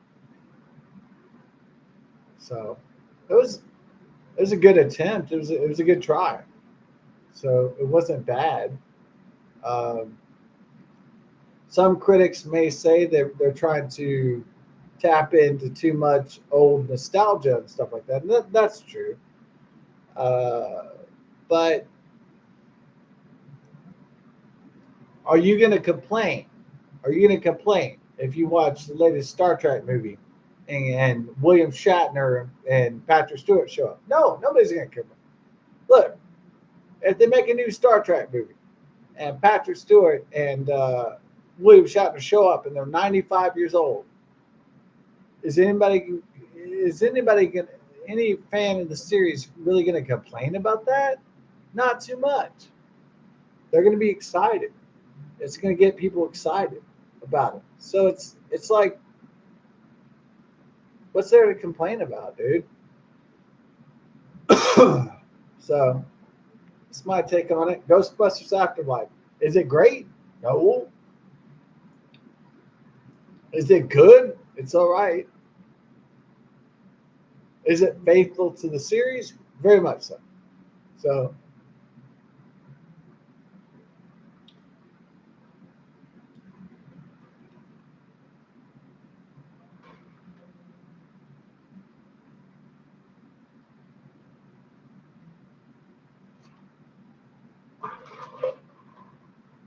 I don't know if Frozen Empire is going to be even good, in 2024. Does it even matter that it's good? Probably does. If you're a Ghostbusters fan, you want to go see it. That's revenue. Cha-ching, cha-ching, cha-ching. It's a franchise. It's an enterprise. You want to see it, and yeah, you're going to think about the writing and the characters and all that, and you're going to think about how it all goes down and how the different pieces fit into the Plinko uh, Price is Right thing. But on the other hand, sometimes you're just going to get those thrills, seeing Bill Murray back in the suit again, and Dan Aykroyd and Ernie Hudson as Winston Sedmore. So you're going to see Annie Potts and Sigourney Weaver, and you're going to forget. You're going to forget about your nitpicking and stuff. You're just going to say, you know what? This is great. Everybody's back together again. This is fantastic. And I promise you, if Rick Moranis comes back to the franchise, either in this installment or if the second installment Frozen Empire is successful, the Ghost Corps, the Ghostbusters, Sony, the third film, if Rick Moranis comes back, it's going to bring the effing house down. It's going to be too much. It's going to be an emotional moment. And emotions are going to get the best out of even the best logicians because it's going to be a beloved character, a beloved actor coming back to the franchise that made his career. And it's going to blow the house down. There's no way anybody's going to be able to recover from that. Watch this guy that his wife died and he comes back 30 years later or 25 years later or whatever, comes back into Hollywood and he gets back on the horse and he rides one last time. It's gonna break people's emotions up. It's gonna be rough. It's gonna be epic. I mean, if you have Rick Moranis with Ernie Hudson, with Dan Aykroyd, with Bill Murray, with Sigourney Weaver, Annie Potts, and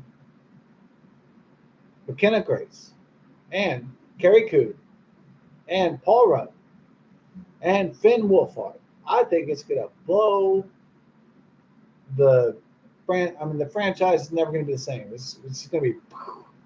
It's not gonna be. It will never be the same again after that. It'll be totally enshrined in legend after that. It'll just be perfect. So people will be celebrated for years and years and years. It's gonna be awesome. It's gonna make so much money. It's gonna be so successful. It's gonna sell so much merchandise, so many toys, so many video games. It's gonna be astronomical, astronomically successful.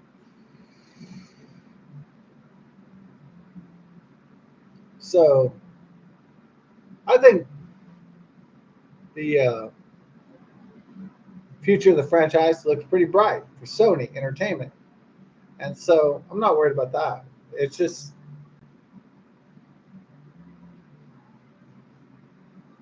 can they do it without Rick Moranis? I don't think they can. I don't think they can knock it out of the park. Rick Moranis is like Jeff Bagwell. Rick Moranis is like Mickey Mantle. Uh, Rick Moranis is like the Jackie Robinson of the Ghostbusters franchise.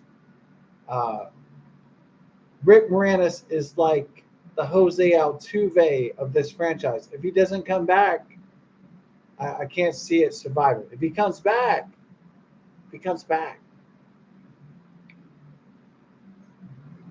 if he comes back, this franchise is solid, rich. If Rick Moranis comes back from his heartbreak,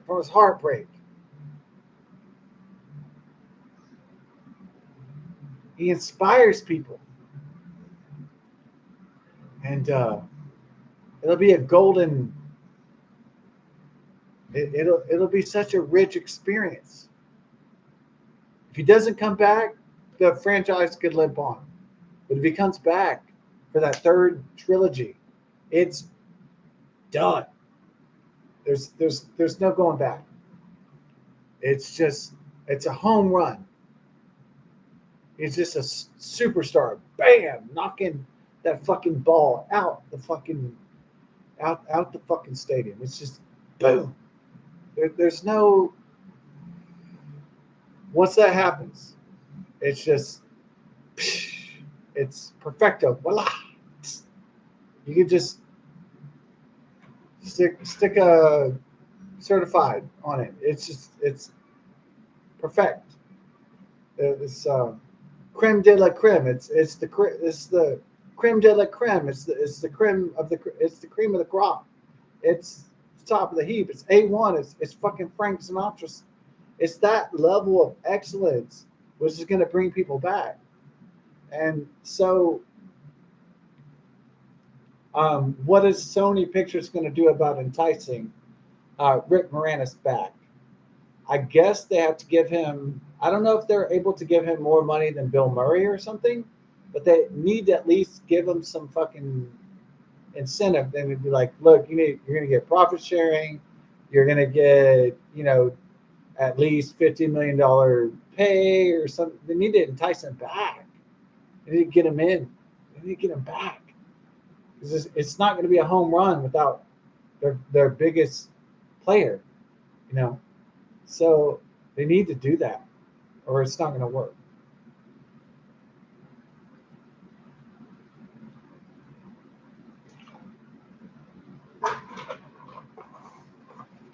You need to get the people back.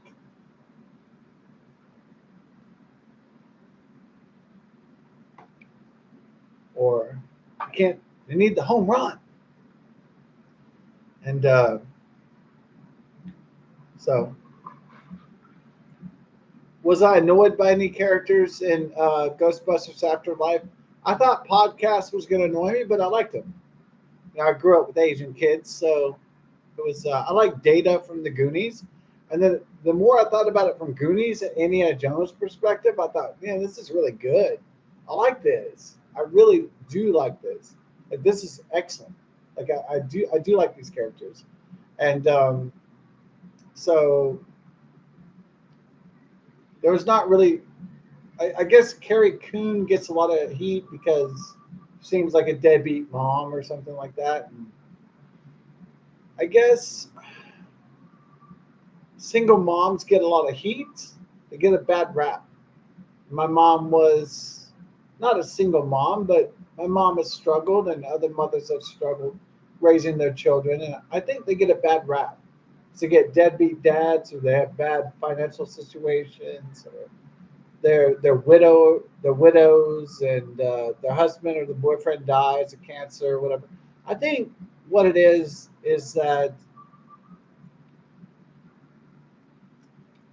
no, I'm not going to disrespect her character or females that are struggling trying to raise children. It's not what I'm doing. Okay. They just get a bad rap. They get a bad rap like they're not trying. They are trying. And single moms aren't respected enough in this society because their dad, because the father dies or he's deadbeat or he leaves or goes to prison or whatever. What is the deal is single mothers aren't respected enough in our society. They should be. They have to carry this burden. They have to carry the weight of humanity, and they're not respected.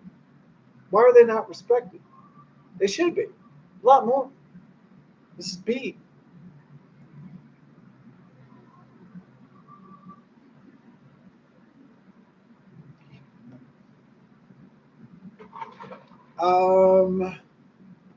Is there another elephant in the room? Paul Rudd.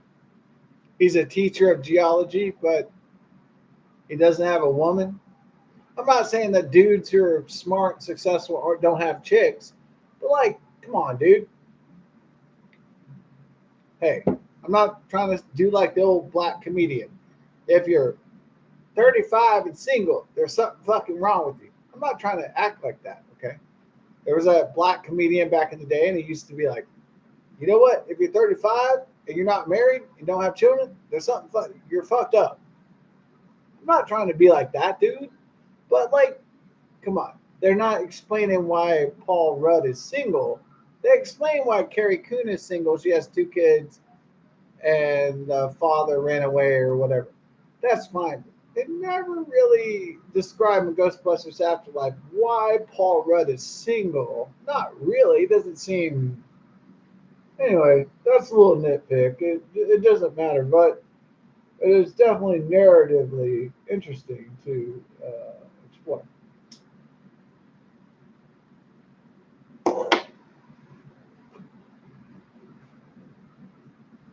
Going through like analysis of the different characters. Yeah, that's weird if a guy has a stable job, a stable life, but he doesn't have stable relationships. That's. I'm not saying it can't happen. It just seems kind of. I'm not saying I'm like the African American comic that says, well, if you're 35 and you're single and then you don't have any kids and you're not married, then you must be a weirdo. That's not what I'm saying. I'm just saying, like, what is up with this dude? You know? Come on.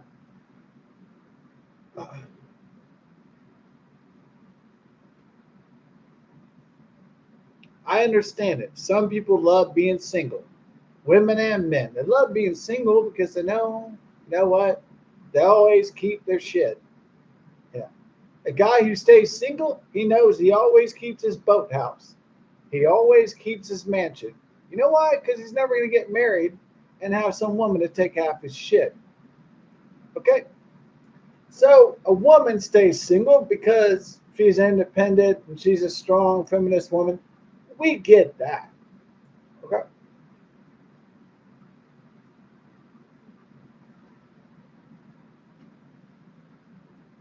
Guys will get married if they weren't fearing losing half their shit. Texas state law is you get married to a woman, they can take half your shit, all your properties, all your earnings, everything. So you understand when guys say single, it's not because they like jerking off in the hot tub or something. It's because it's a lot more painful to get into a relationship with a female, right? It just is. What if things go south? That's not good insurance.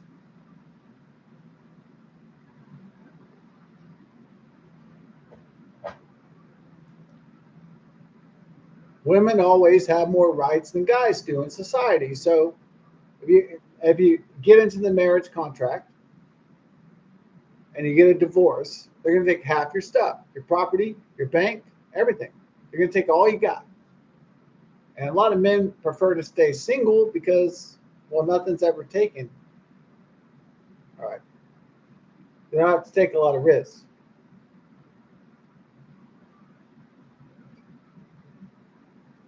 Now, that's unfortunate. That's the way the law is, but it's the way it is.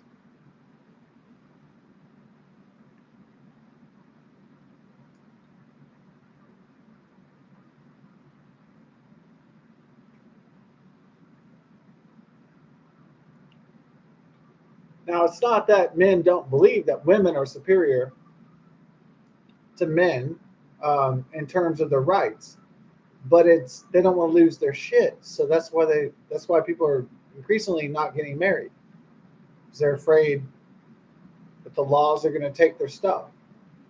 And so it's just it's just really brutal.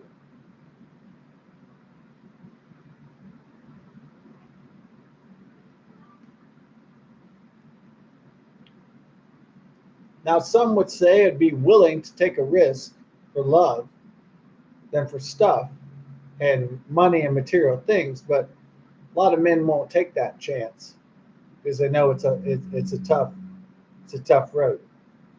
So a lot of men are increasingly they don't want to take that chance to lose their stuff. You know, if my uncle leaves me $3 million, I don't want to lose that $3 million. I know a quick way to lose it is if I get hooked up with a broad and we get married and she divorces me and she takes the boat and the fucking house and everything else. And so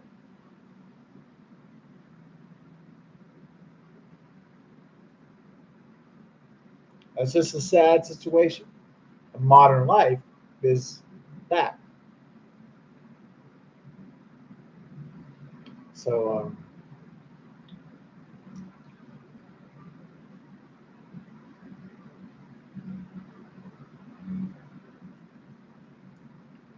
when I see single guys, they have boats and businesses and houses, they don't get married. I understand why they don't make that commitment. It's a hard commitment. Committing yourself to another human being, to a woman, member of the opposite sex. It's hard. You have to risk a lot. So many men won't take that risk. It's too hard.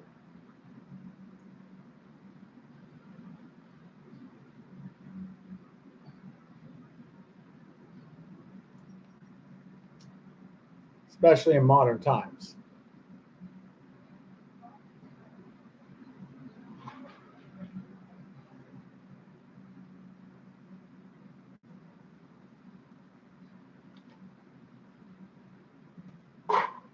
Would you rather have love or a woman, or would you rather have your stuff? Sometimes boys just like their toys, and they'd rather have their yacht, and they'd rather have their mansion than have to deal with a divorce. You know, especially now. So it's fun. Boys love their toys. You know, they love their gadgets. They love their machines and stuff. Their motorcycle, their boat, their yacht, their house, their condo, their mansion. They love that stuff, and a lot of men won't sacrifice that because it's too hard. So men have worked their entire lives to get these boats and these motorcycles and stuff. Why would they let that become in jeopardy? Why would they let their desires get at the best of them for love? Would they risk it all for love? I suppose some would, some won't. But that's neither here nor there. But it is a honest observation.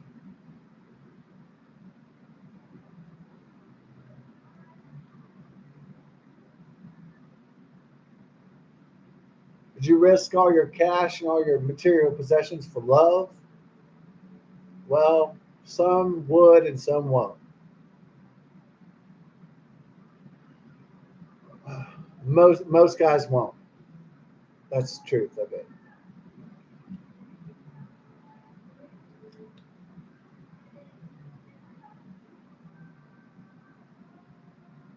A lot of times I wasn't even afraid of that. A lot of times my phobias are gravitationally based. Sometimes I believe I'm going to float off the planet. Sometimes I get disoriented. So my kind of fears, my kind of phobias are weirder than other people's. I just have spatial phobias and stuff like, you know, I have claustrophobia and space phobias and weird shit. You know, it's not even like legit. It's just like crazy shit. A lot of times when I have anxiety, I have anxiety that I'm gonna float off the planet or gravity's gonna be changed or some kind of weird shit. You know, it's not even half the time. I'm not even really afraid of normal kind of crap. A lot of times it's something deeper than that. And so, not a lot of times it's not even legitimate concerns. It's just fantastical concerns. It's, you know, not very healthy a lot of times. But I have major physics dysphoria, major spatial dysphoria, major claustrophobia, major different phobia. Like my phobias are bizarre. You know, I'd say in the least. And you know, sometimes that's hard to deal with, but I'm trying to keep my feet on the ground, even though I'm afraid of losing that. And so a lot of times I'm just trying to keep grounded. A lot of times I can't because my head is in some different space, and you know that's a rough thing to deal with, but it is what it is, and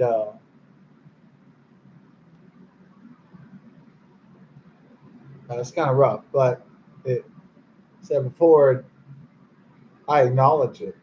It's definitely I have spatial dysphoria. It's I have physics phobia. I really do, like like in a pretty devastating way, and I'm trying to get over it, but it's pretty hard. So the more I keep my ass planted on the ground, the better I do.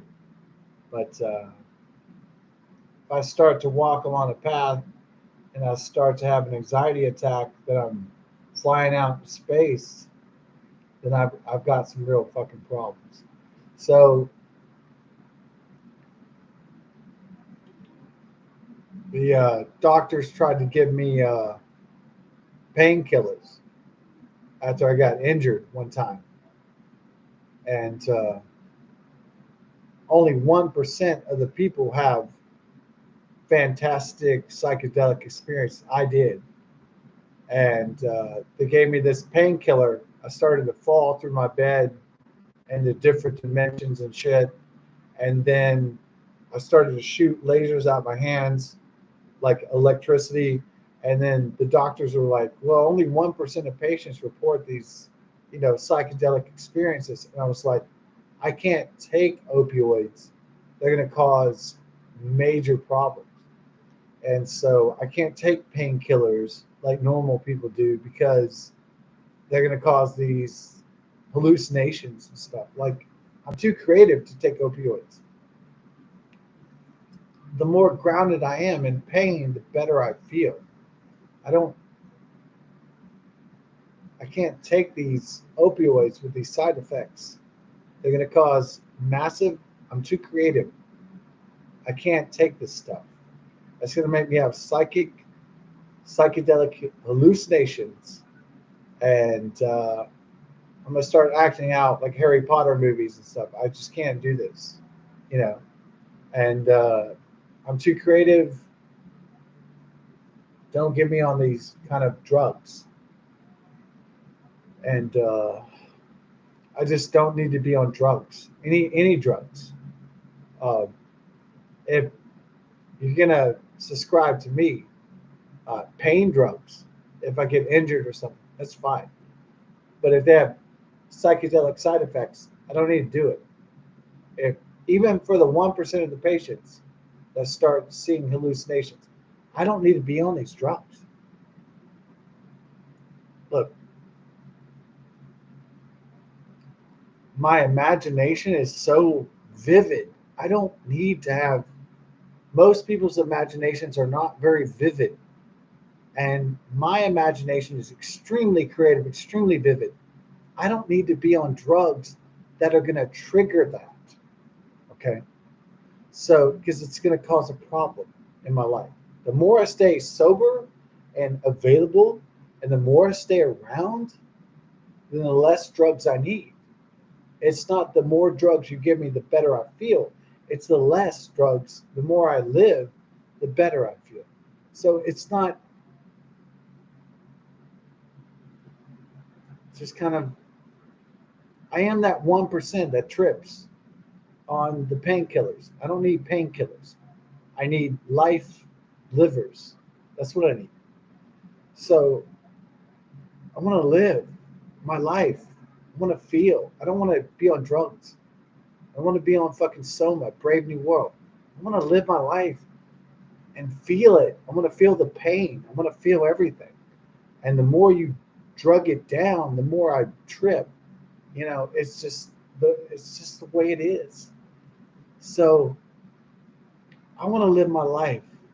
I want to feel everything in life: pain, sorrow, regret. I need to feel real. I don't need to be drugged up because I feel uncomfortable about something. You know,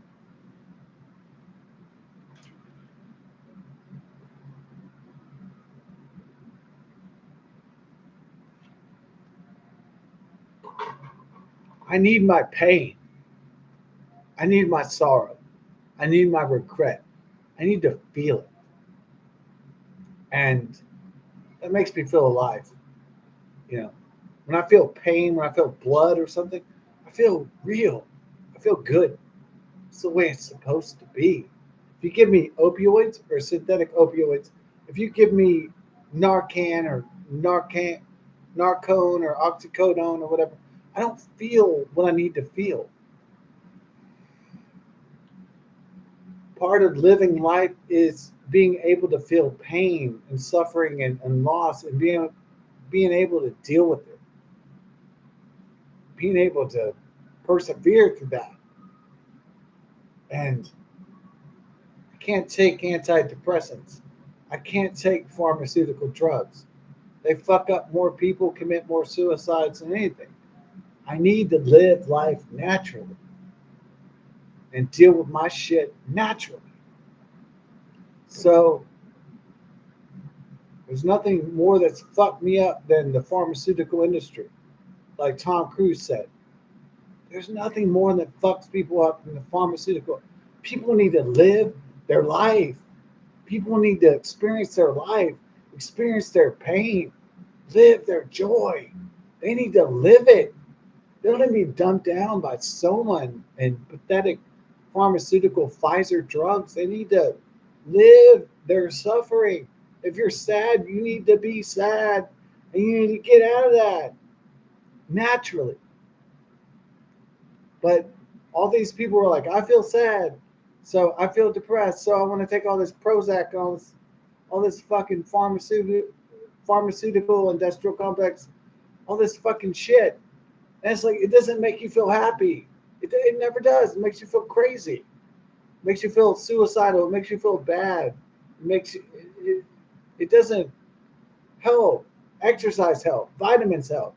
Like Tom Cruise says. Tom Cruise knows that the only way to get to happiness is to work at it.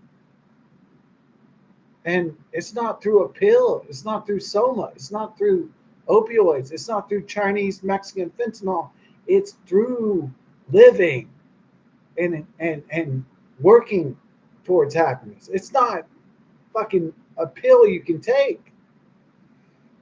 And man, once you get off those fucking pharmaceutical drugs, once you live it, you'll never know what it's like to just live it.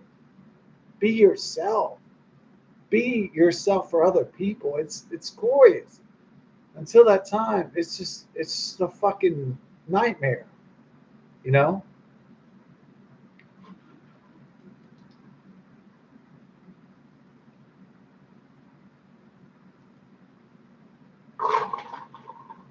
So I'm not going to live that way on pills and drugs and shit. I'm going to live my life. I enjoy my pain. Some people are like, well, don't you feel bad what has happened to you? No, I don't. It's a blessing. You know what? Every pain, every injury is a fucking blessing. It's not sad. You think it's sad. It's not. It's fucking a blessing. I can feel something. I feel life. I feel injured. I feel hurt. That's good. That's what a human being should feel. A human being should not be a slave on fucking drugs and pharmaceutical nonsense.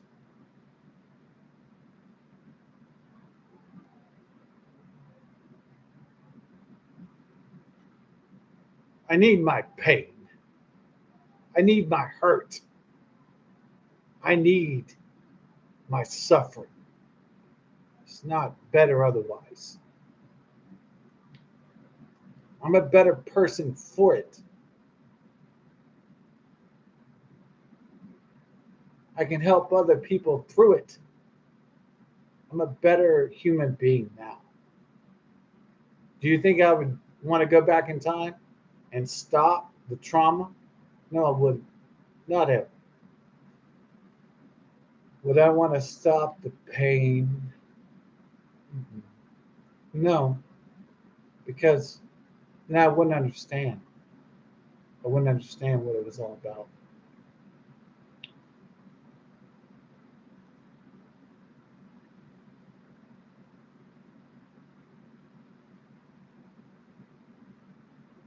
You don't want to be a depressed houseman taking Prozac and popping pills and opioids, hoping the pain is going to go away. No, I confront my pain. I deal with it. That's what I deal. I deal through this, through exercise, through walking, through music, through art, through entertainment. I deal with my shit in lots of ways, but I deal with this shit. Okay, so that's important. I don't deal through it through popping Matt Perry 55 fucking Vicodins. I deal with my shit because I'm strong enough to deal with it. All right. I get out there, I work, I get it on. I fucking walk, I fucking work, I fucking get it. I build shit, I create shit, I build stuff for the business, I build stuff for the family, you know.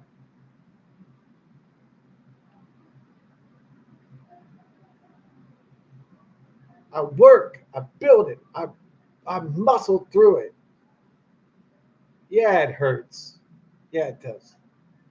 But I'm not going to be a fucking pussy and take Chinese synthetic opioids to dull my fucking pain, my existence. I embrace it because it's beautiful. I don't discount myself. I'm proud of being tall. I'm proud of who I am. I keep on working. I keep on fighting. I keep on fucking doing it. I don't give up. Bull.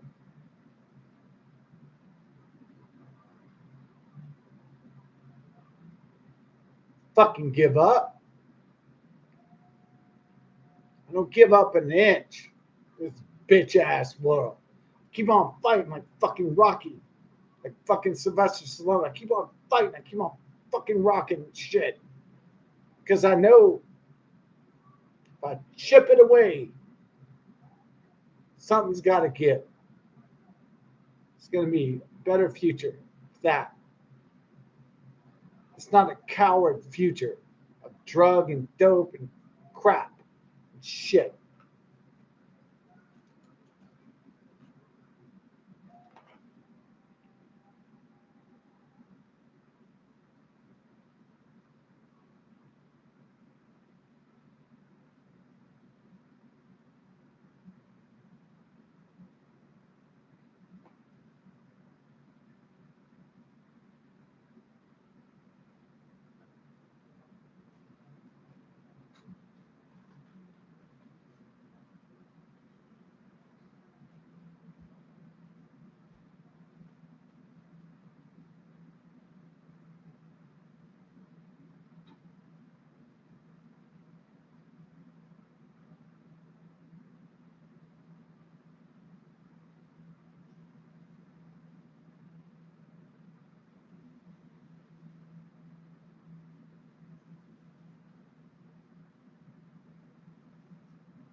Sorry, I think my An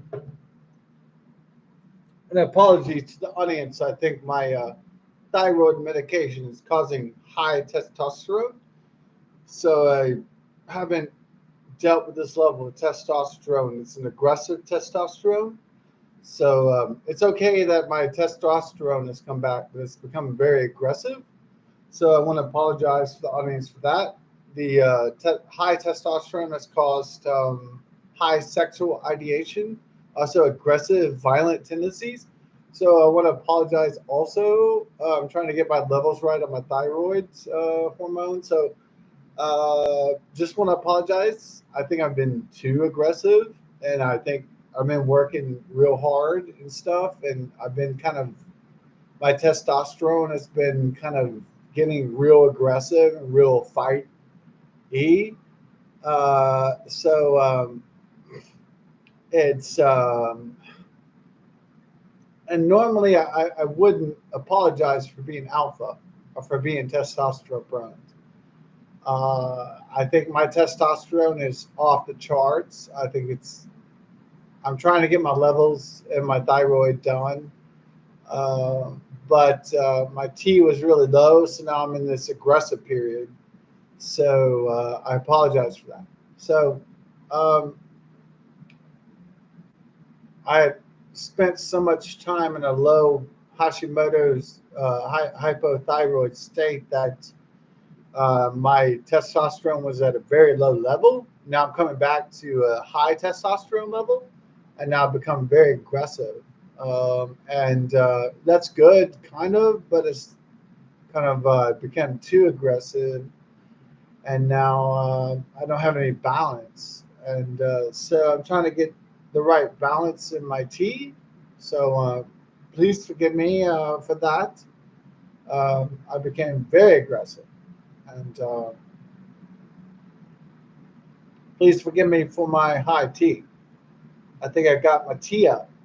So now I'm expressing it in weird ways, not just aggressively physically, but my high T is also sexually being very aggressive. My testosterone has increased. My sexual drive has become insatiable, really. Um, I haven't told my doctor that I'm experiencing high sex drive, and because that's embarrassing. I don't want to talk about that. I, Men don't want to talk about low sex drive or medium sex drive, or they definitely don't want to talk. They want to fuck all the time, really hard and stuff. So I don't want to talk about my. I don't talk to my doctor about that. So I'm a nurse or my practitioner, my MD.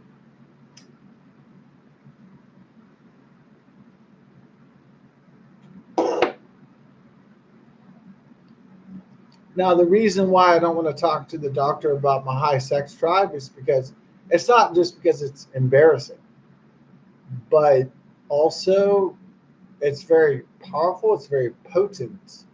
So that's also a problem.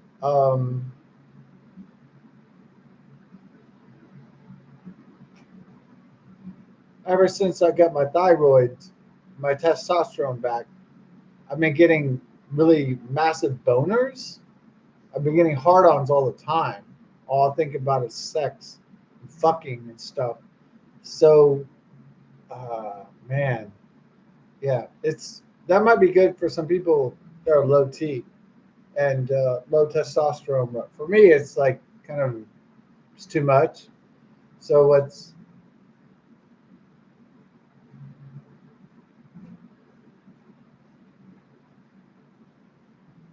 I'm glad I'm back to myself, but I'm not exactly myself yet. I'm not exactly the warrior I once knew. So this is out of balance. This is out of character. So I'm acting like Thor or Hercules or something, and I'm not really that. So it's kind of disturbing at the other point of it.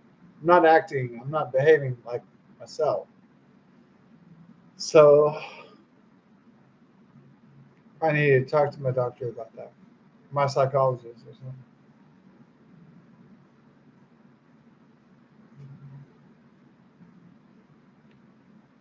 So the thyroid pills are working, but my testosterone is becoming too high.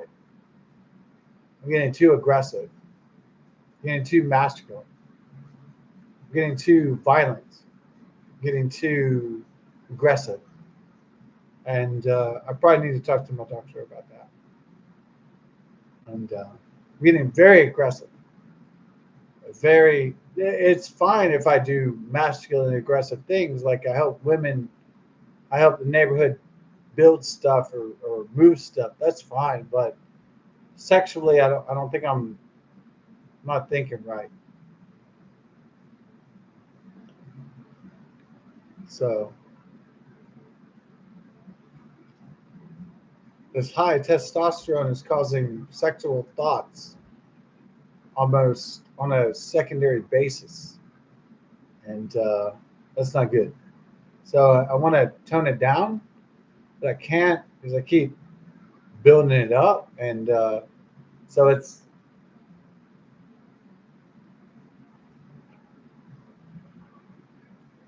I'm feeling extreme male aggression and territorialness, strength, power flexing, territorialness, strength, power flexing. I'm feeling alpha tendencies, and it's something I haven't experienced for a long time.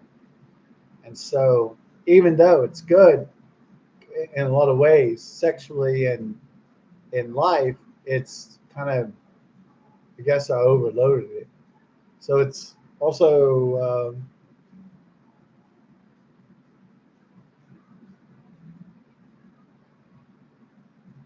so I had low testosterone levels. Now my testosterone levels are spiking, and now it's becoming kind of ridiculous at this point.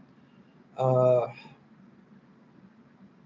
but the problem is that I enjoy the high testosterone, so that's a drug in and of itself, and I enjoy the strength of being a man. It's glorious, but at the same time, I should be cautious because I think it got too high. So I think it's working, but medicine's working. I think, but I think I've become too aggressive.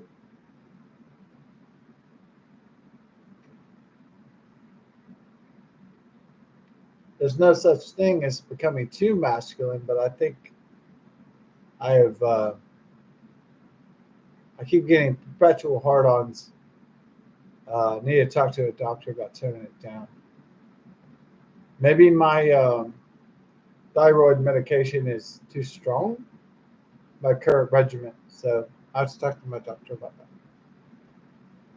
And I want to be a fighting strong man, but I want to be, overwhelmed. So I need to find the balance.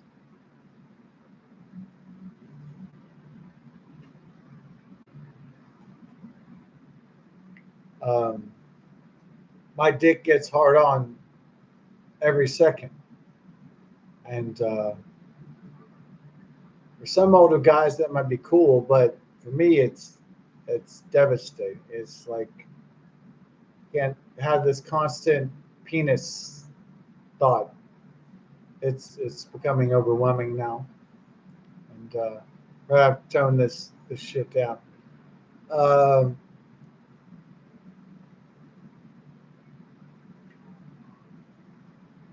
I want to I want to inspire people with exercise, but not at my own peril. So I want to inspire people through work and through excellence. I want to do that, but I feel like I'm I don't I feel like I feel like I'm blowing it, you know. And so I want to inspire people. Yes, at the track, at the gym, I want to inspire people to get excited about life and stuff. I think that not. And what I like to do is go back to some kind of normalcy and some kind of. I think I've overextended. Yeah, I feel like a sports player that's worked out too hard and I've overextended. So what I like to do is go back to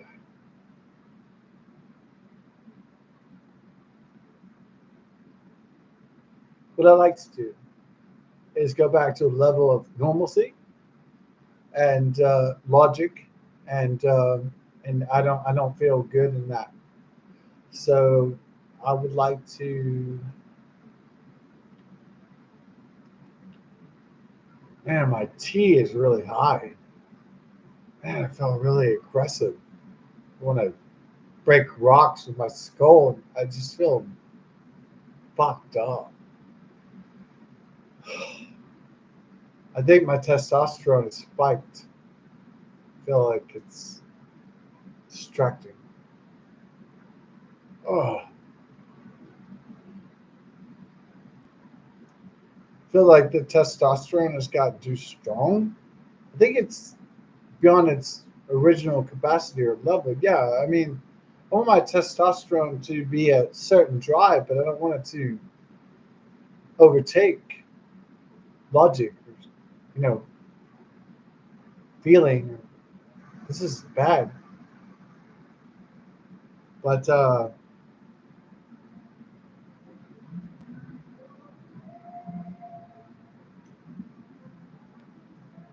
have to talk to my doctors and my nurse practitioners about balancing my energy levels because my energy level is getting too high. Um, I've been trying to work real hard and work. You know, I've been trying to work real hard, and I think I've been overworking. And so, what has happened is, like a negative feedback loop. And so, I need to control this urge. It's kind of a primalistic urge. It's animalistic. I can't necessarily control it. I'm trying to through my own mental faculties. However, I think I need to get professional help for this. It's it's good in my energy levels, but they're spiking. They're out of control, and so my energy levels are good. My heart is in the right place, but I think I'm too much. I'm overwhelming. So I need to get balance in my exercise and my diet routine, and also my thyroid needs to be balanced. So I'm feeling really just crazy because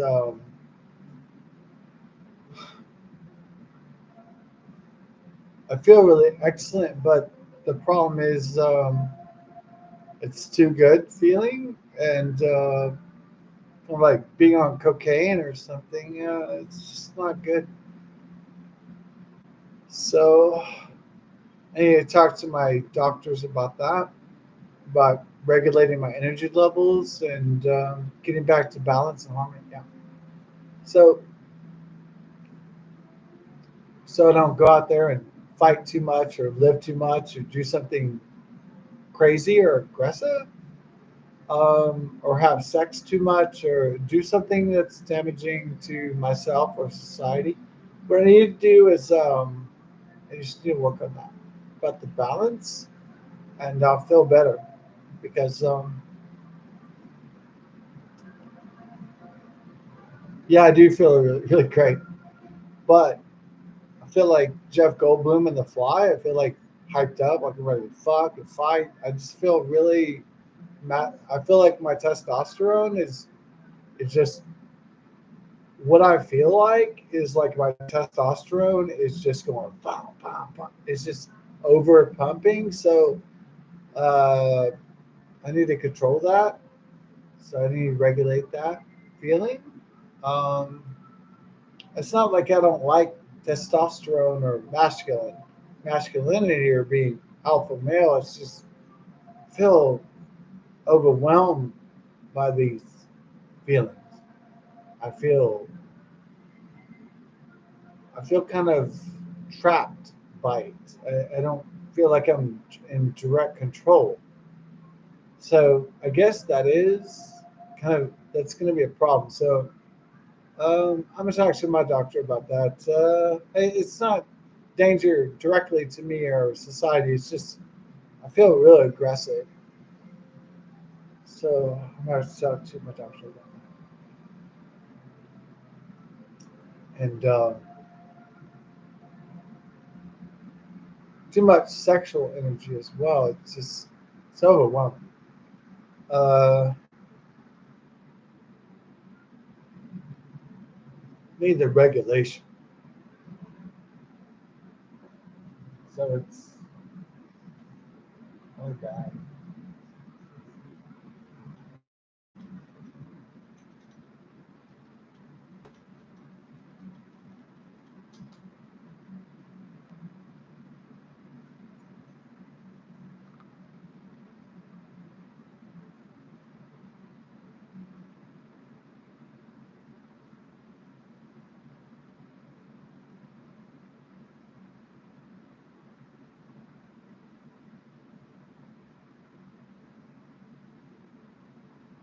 Yeah.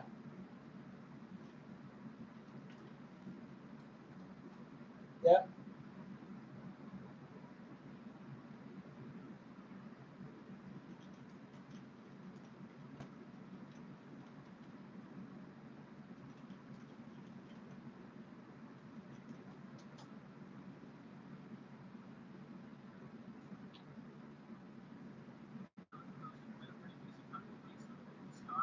His relationship with Katie Holmes spawning 1,000 tabloid headlines.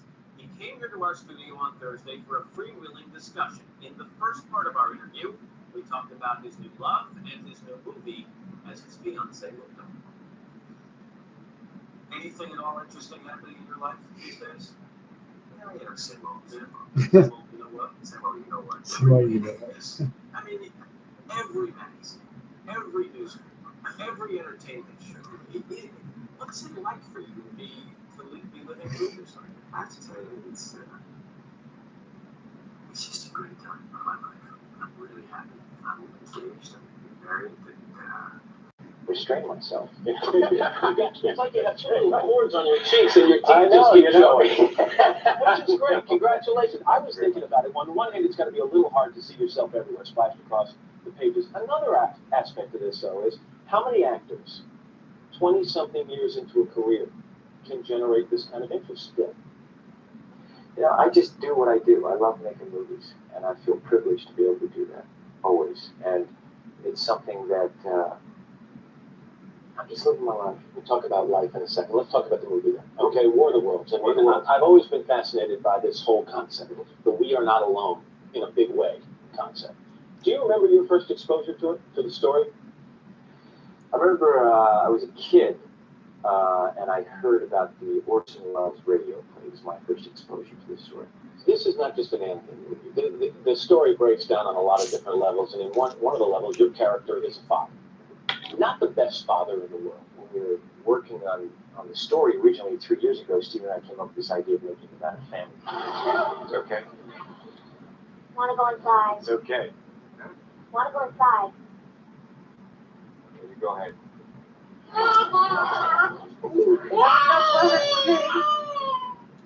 Want to go by myself?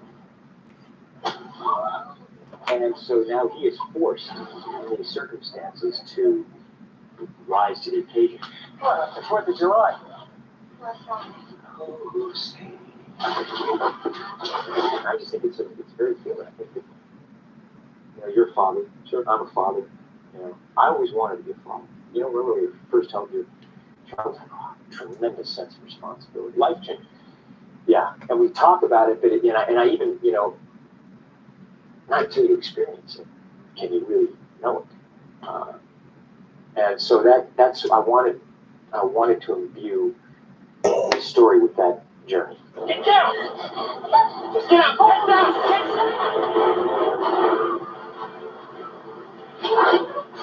Is this a scary movie in the traditional sense of Hollywood scary? I think it's in Spielbergian scary. Is that what it now is? I think Steven's movies are films that I tease him because I say, I know your movie's better than you. Because I know I've studied his edits so much. I've studied his movies. For Steven, it's not analytical. He's just creating, and he has a tremendous power because he understands the medium and he's just that great storyteller. I think he's the greatest storyteller cinema's ever known. Let's talk about selling this movie. So you've just toured basically around the world, getting the story of War of the Worlds out there. And at the same time, you've got this great thing happening in your personal life that has become the subject of so many headlines and stories. Any fear of your... Really? Yeah, from what I've seen. You want to count? 3,400... Are you sure? Is there... No, I made that up. Is there any fear in your part that what happens personally overshadows the movie? It never does. So what's... Does it help the movie? I don't know. You know what? It comes down to the movie. It always comes down to it. You are being so much more open. You've been on this show in the past at times where you were in other relationships, and I kind of broached the subject of a personal life, and you would very gingerly steer it away. That was how we came to know Tom Cruise. And now you're saying, you know what? I'm okay with it. So it is it does seem like a different guy. Yeah, but they're still writing. You got to understand, all that stuff they'd still write it. They'd still talk about it. And the thing is that I still feel that I always feel I will talk about what I feel, what I want to talk about. Right. And I won't talk about what I don't want to talk about. And it just doesn't matter. It comes down to the movie, And I also feel, man, I'm living my life. And I feel, I feel fortunate, I feel really fortunate, and I'm excited. So you just said something that made me think about something, and if you get out there and talk about it, it kind of takes away a lot of their power to make stuff up, doesn't it? Because you're telling the real story. Where does it leave them to go? Yeah, but here's the point. I don't even get into that game. I'm just living my life. It's something that I'm just living my life. And I'm doing the best that I can and doing it in a way that I feel is right. And I think that I like hearing good news, I like hearing, if something good happens to you, it's nice. I like sitting here talking to you. I mean, before where, I like hearing good news from people. And it's something that I'm happy. So if you like hearing it, you must want to share it too. Yeah, and you know what? And I think so when you hear the cynics, Mr. Cruise, and you've heard them, who say this is publicity for a movie, this relationship, or this is Tom Cruise in his 40s trying to become or stay relevant for a younger audience, and that's why he's out there talking about this relationship with this lovely young lady who happens to be sitting right over there. How do you respond to that? You know what? There's always cynics. There's always has been. There always will be. Do you laugh about it or just bug you? No, you gotta just. I had never worried, Matt, about what other people think and what other people say. Katie, close your ears for a second, okay? You have said that Katie is the real thing. She is sensational. She's magnificent. Can you explain to me what she's brought to your life that hasn't been brought to your life in the past? I don't want to compare things. I just say, no, because, but what it is, it's that thing where you just, in life, when it just happens, right? It's just, you meet someone, and I can't even describe it. Katie has mentioned that she is embracing, or at least exposing herself and opening herself up to Scientology. At this stage in your life, could you be with someone who doesn't have an interest? Scientology is something that you don't understand. It's like you could be a Christian and be a Scientologist. Okay, Scientology is something. So it doesn't replace religion. Yeah, and it is a religion because it's dealing with the spirit. You as a spiritual being, and it's something that there's tools that you have that you apply to your life. Coming up, the mood changes a bit. You're going to see a fiery Tom Cruise talk about his attack on Brooke Shields, antidepressants, and Ritalin for kids. Here's a sneak peek. It's very impressive to listen to you because clearly you've done the homework and you know the subject. And you should. And you should do that also, because just knowing people who are on Ritalin isn't enough. You should be a little bit more responsible in knowing. I'm not prescribing Ritalin, Tom, and I'm not asking you. It's a little testy, and you'll see that coming up in our next half hour. And then the tone of the discussion took a turn. I've never agreed with psychiatry, ever. Before I was a Scientologist, I never agreed with psychiatry. And then when I started studying the history of psychiatry, I started realizing more and more why I didn't agree with psychiatry. And as far as the Brooke Shields thing is, look, you gotta understand, I really care about Brooke Shields. I think here's a wonderful and talented woman. And I want to see her do well. And I know that psychiatry is a pseudoscience. But Tom, if she said that this particular thing helped her feel better, whether it was the antidepressant or going to a counselor or a psychiatrist, isn't that enough? Now you have to understand this. Here we are today, where I talk out against drugs and psychiatric abuses of electric shocking people, okay, against their will, of drugging children with them not knowing the effects of these drugs. Do you know what Adderall is? Do you know Ritalin? Do you know now that Ritalin is a street drug? Do you understand that? The difference is this was not against her will, though. But this wasn't against her will. I'm asking a question. I understand there's abuse of all of these things. No, you see, here's the problem. You don't know the history of psychiatry. I do. Aren't there examples, and might not Brooke Shields be an example of someone who benefited from one of those drugs? All it does is mask the problem. And if you understand the history of it, it masks the problem. That's what it does. That's all it does. You're not getting to the reason why. There is no such thing as a chemical imbalance.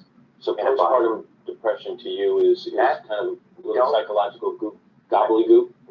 No, I did not say that. I'm just asking what would you call it? That is that post. Now you're talking about two different things. But that's what she went on the antidepressant for. But what happens, the antidepressant, all it does is mask the problem. There's ways of vitamins and through exercise and various things. I'm not saying that that isn't real. That's not what I'm saying. That's an alteration of what I'm saying. I'm saying that drugs aren't the answer, that these drugs are very dangerous. They're mind-altering, antipsychotic drugs. And there are ways of doing it without that so that we don't end up in a brave new world. The thing that I'm saying about Brooke is that there's misinformation, okay? And she doesn't understand the history of psychiatry. She doesn't understand in the same way that you don't understand it, Matt. But a little bit what you're saying, Tom, is you say you want people to do well, but you want them to do well by taking the road that you approve of, as opposed to a road that may work for them. No. Well, if antidepressants work for Brooke Shields, why isn't that okay? I disagree with it. And I think that there's a higher and better quality of life.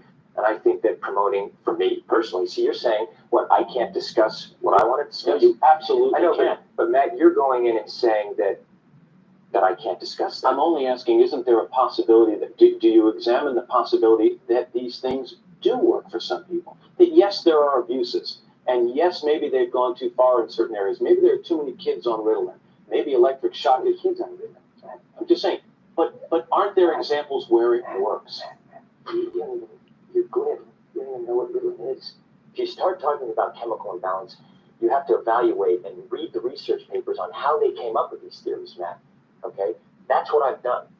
And you go and you say, where's the medical test? Where's the blood test that says how much Ritalin you're supposed to get?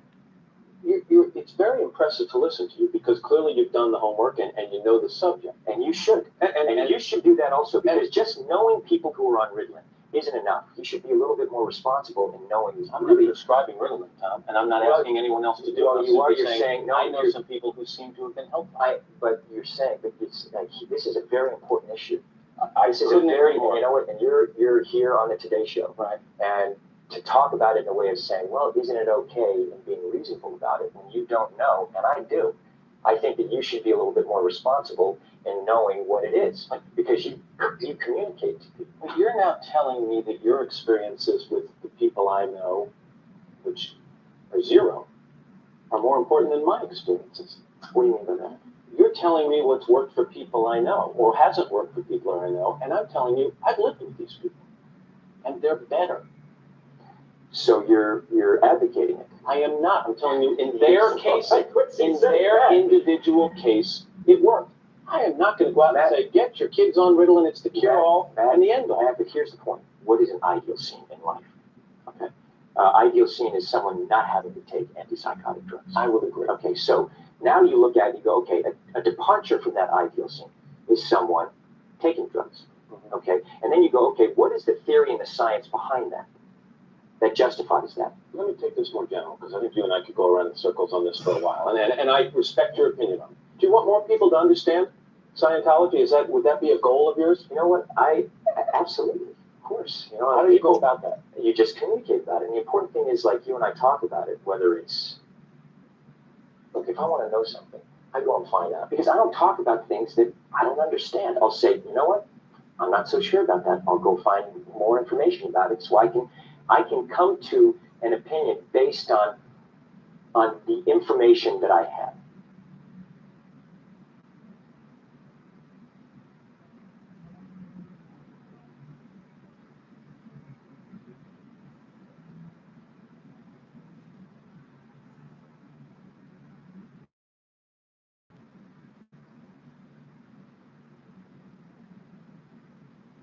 That I'm happy. So if you like hearing it, you must have helped her feel better, whether it was the antidepressant or going to a counselor or a psychiatrist. Isn't that enough? Now you have to understand this. Here we are today, where I talk out against drugs and psychiatric abuses of electric shocking people, okay, against their will, of drugging children with them not knowing the effects of these drugs. Do you know what Adderall is? Do you know Ritalin? Do you know now that Ritalin is a street drug? Do you understand that? The difference is, this was not against her will, though. Matt, This wasn't against asking you a Brooke's will. question. Matt, I'm asking you a question. I understand there's abuse of all of these things. No, you see, here's the problem. You don't know the history of psychiatry. I do. Aren't there examples, and might not Brooke Shields be an example of someone who benefited from one of those drugs? All it does is mask the problem. And if you understand the history of it, it masks the problem. That's what it does. That's all it does. You're not getting to the reason why. There is no such thing as a chemical imbalance. So postpartum depression to you is kind of a little psychological gobbledygook? No, I did not say that. I'm just asking what would you call it? Now you're talking about two different things. But that's what she went on the antidepressant for. But what happens, the antidepressant, all it does is mask the problem. There's ways of vitamins and through exercise and various things. I'm not saying that isn't real. That's not what I'm saying. That's an alteration of what I'm saying. I'm saying that drugs aren't the answer, that these drugs are very dangerous. They're mind-altering, antipsychotic drugs. And there are ways of doing it without that so that we don't end up in a brave new world. The thing that I'm saying about Brooke is that there's misinformation, okay? And she doesn't understand the history of psychiatry. She doesn't understand in the same way that you don't understand it, Matt. But a little bit what you're saying, Tom, is you say you want people to do well, but you want them to do well by taking the road that you approve of, as opposed to a road that may work for them. No. Well, if antidepressants work for Brooke Shields, why isn't that okay? I disagree with it. And I think that there's a higher and better quality of life. And I think that promoting, for me personally, see, you're saying, I can't discuss what I want to discuss? You absolutely can. But Matt, you're going in and saying that I can't discuss that. I'm only asking, isn't there a possibility that, do you examine the possibility that these things do work for some people? That yes, there are abuses. And yes, maybe they've gone too far in certain areas. Maybe there are too many kids on Ritalin. Maybe electric shock is kids on Ritalin. I'm just saying. But aren't there examples where it works? You're good. You don't even know what Ritalin is. If you start talking about chemical imbalance, you have to evaluate and read the research papers on how they came up with these theories, Matt. Okay? That's what I've done. And you go and you say, where's the medical test? Where's the blood test that says how much Ritalin you're supposed to get?